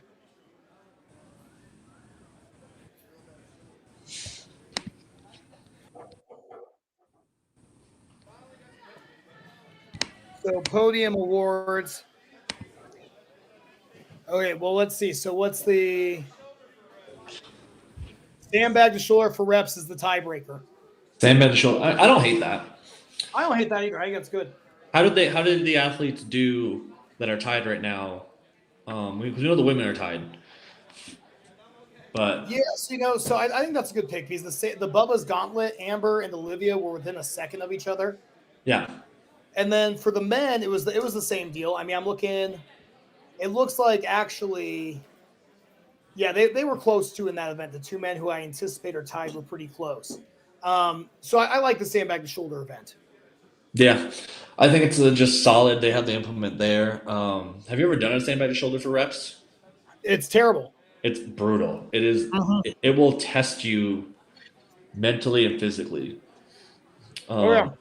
I haven't done one since I was at Clash in the UK. It just hurts.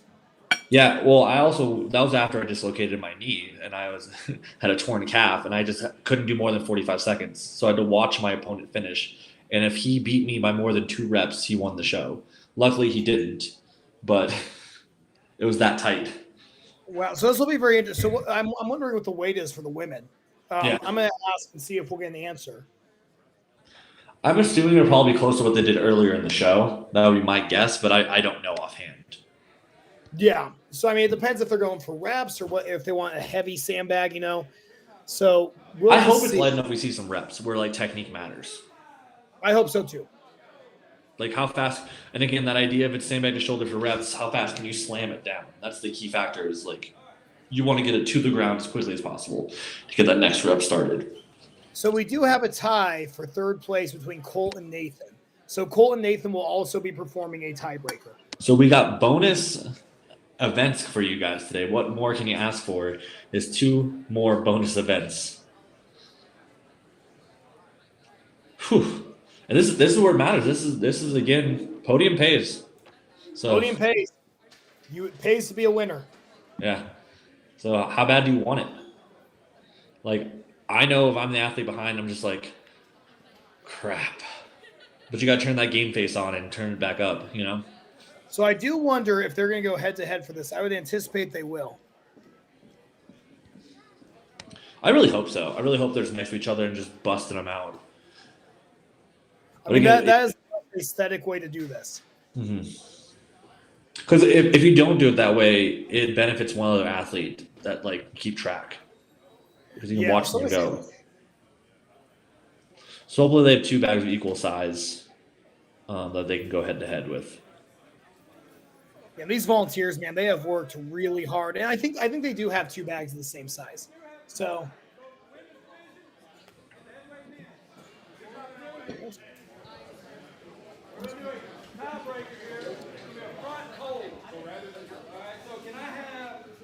all right, so yeah, we're going to move into the tiebreaker. I'm going to move myself really quickly. We're going to move into this final event. I'm going to take the dog out with me. Come on, Piper.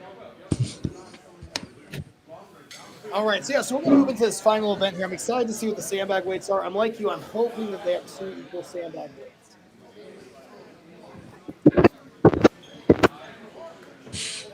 Your dog scratching on something? Yeah. Well, no, my wife wants to vacuum, so I'm gonna move outside. Okay. Plus, it's nice out here in Tucson, so why not? Yeah.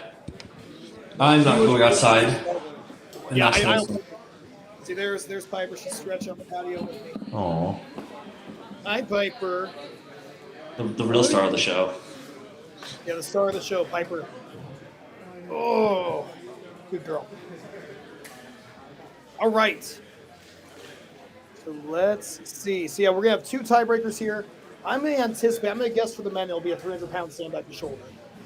That's my guess, or a 250. I think for the heavyweight men, maybe a 250 because it's been a long day. For the Yeah. women, I'm gonna guess it's a 170 sandbag to shoulder. Those are my guesses. Those are your guesses. Well, they Those are my haven't. guesses.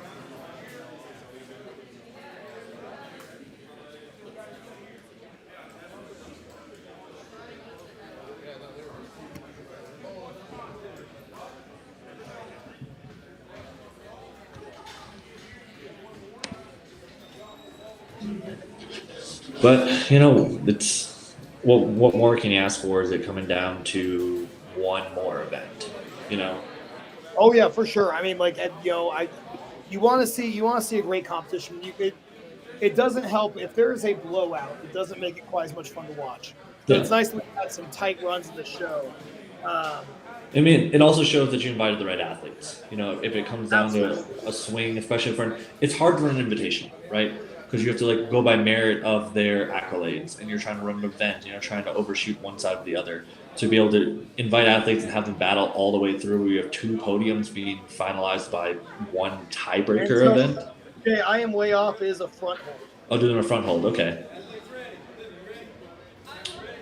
Looks like we're getting the grindiest of all events. How much your shoulders can handle.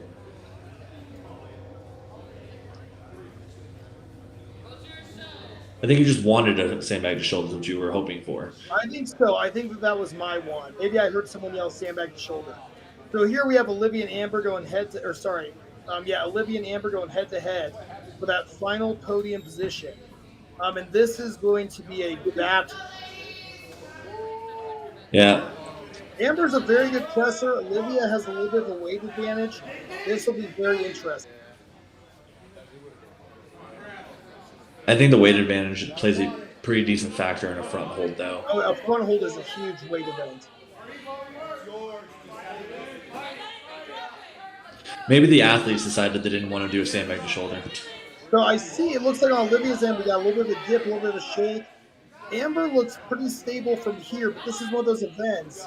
It can fall out anytime. That's the thing about the front hold. It can fall out anytime, and some athletes are really good at hiding pain. Yeah. My girlfriend was just doing a front hold for time, and she was good, and then it just fell. So it's one of those things that... Geez, these women are just fighting for this.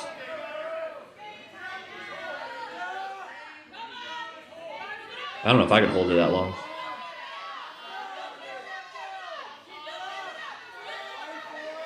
Wow. Amber looks like she's starting to dip a little bit. Olivia, this is going to come down to it. Who wants it more? That's the real question.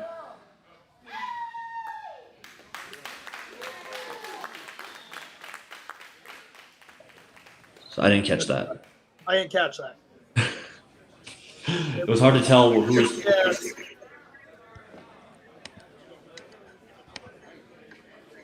I cannot tell. I'm thinking Olivia got it. Maybe they got by...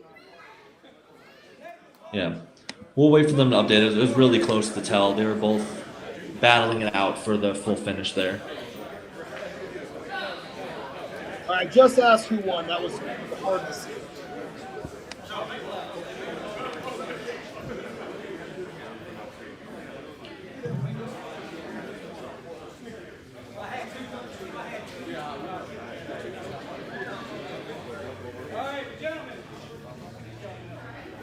All right. All right, so this leads us to our men.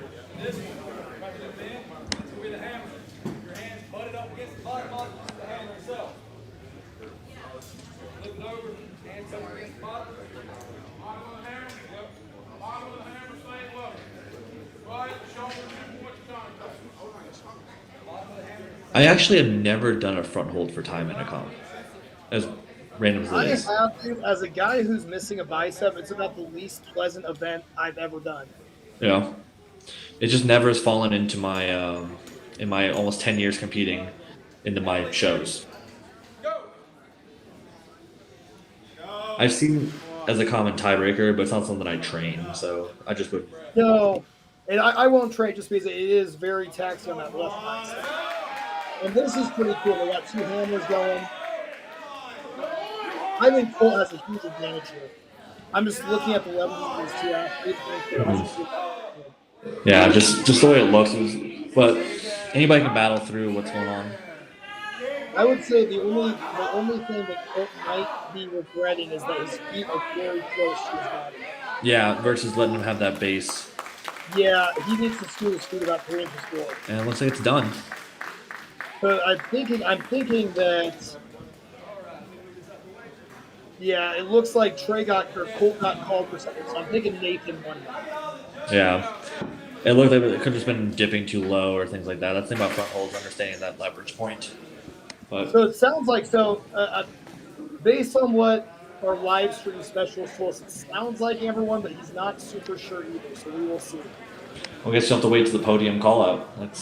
I guess we'll wait till the podium call out.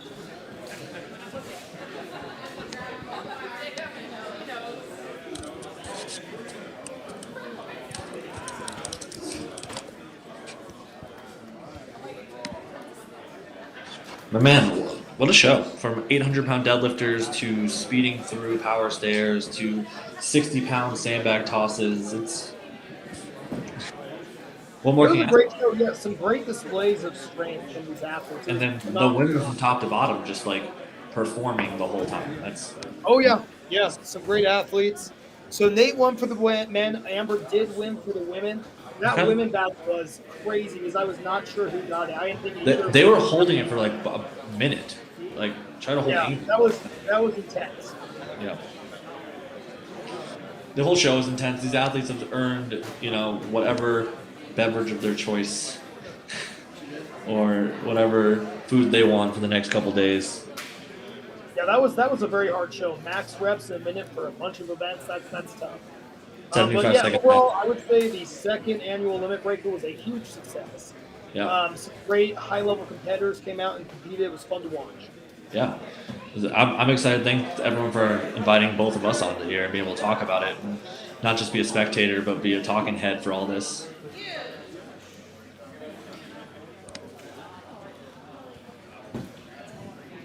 All right, so we must be moving on to podiums. Yep.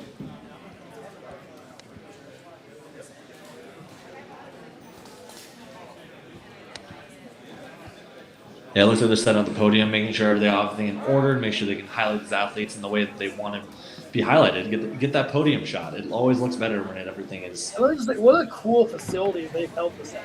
Like, just a very cool spot. Oh, here we go. Our first award, and we're going to give out, it's called True Grit Award. Here.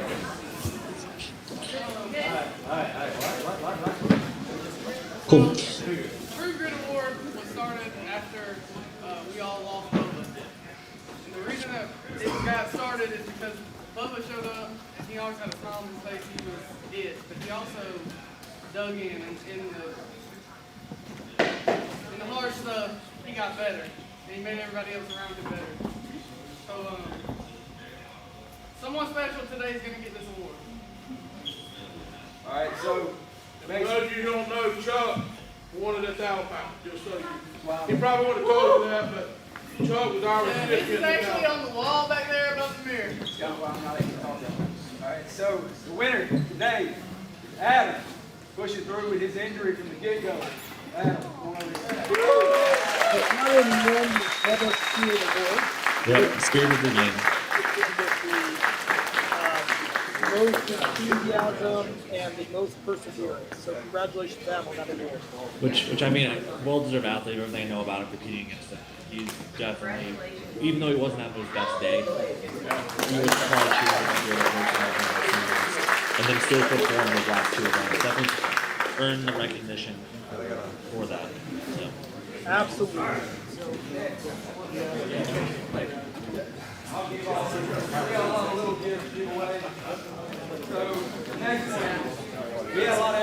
go a long way. Come on, 8 hours, 10 hours, 11 hours. We're going to give just a small little token of appreciation to Adam again. He traveled over 800 miles to be here. So, Adam sits around with you.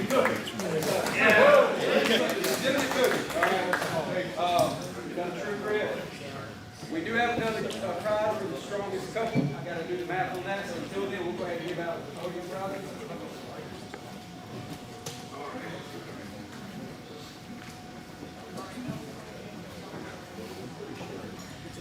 Starting with the women. In third place, Amber. Right, Amber was a third place win. Extremely successful day, extremely challenging day. Amber, well-deserved podium spot. Yeah, I mean, way to battle for it. I mean, we're talking someone that was finished All right, in second place. mostly pretty much top 2, except for that power station across a little bit, would make sure to battle back to hold on to her spot.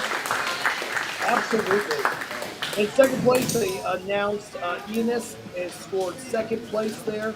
Fantastic effort, especially on that last event. Yeah, again, someone that came in hot, won the first 2 events, had a little bit of dip in the middle, but still didn't quit and came back to get the punch she needed for power station. And Taylor is consistent as gets. Yep, Taylor absolutely very One more round of applause. Won 3 of the 5 events.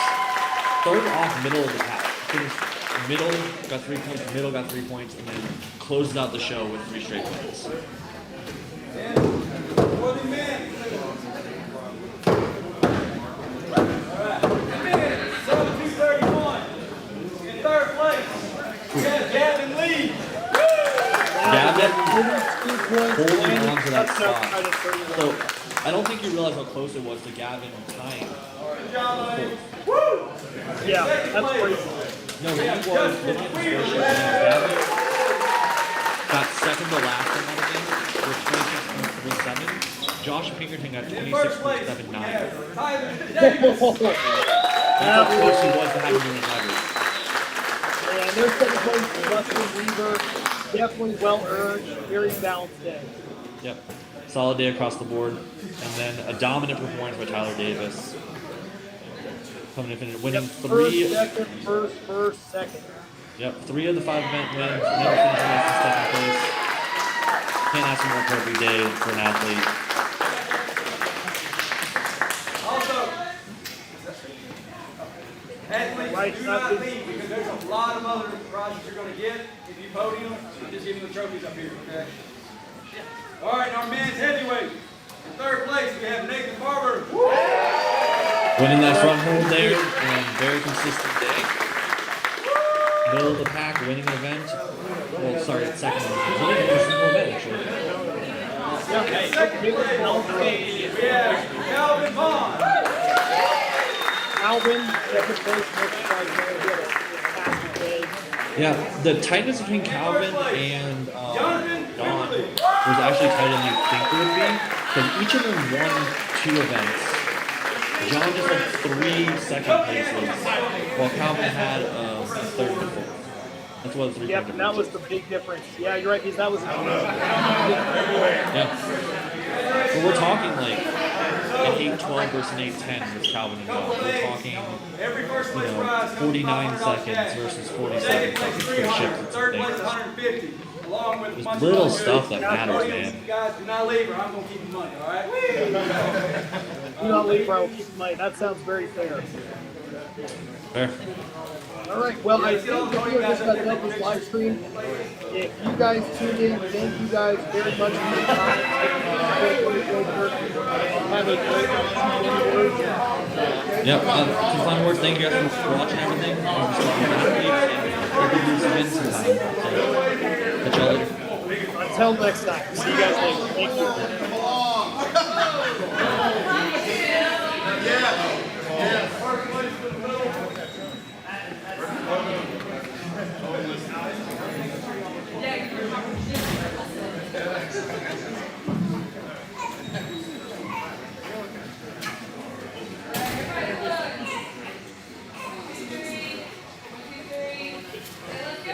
Let's go! Hey, before y'all walk away,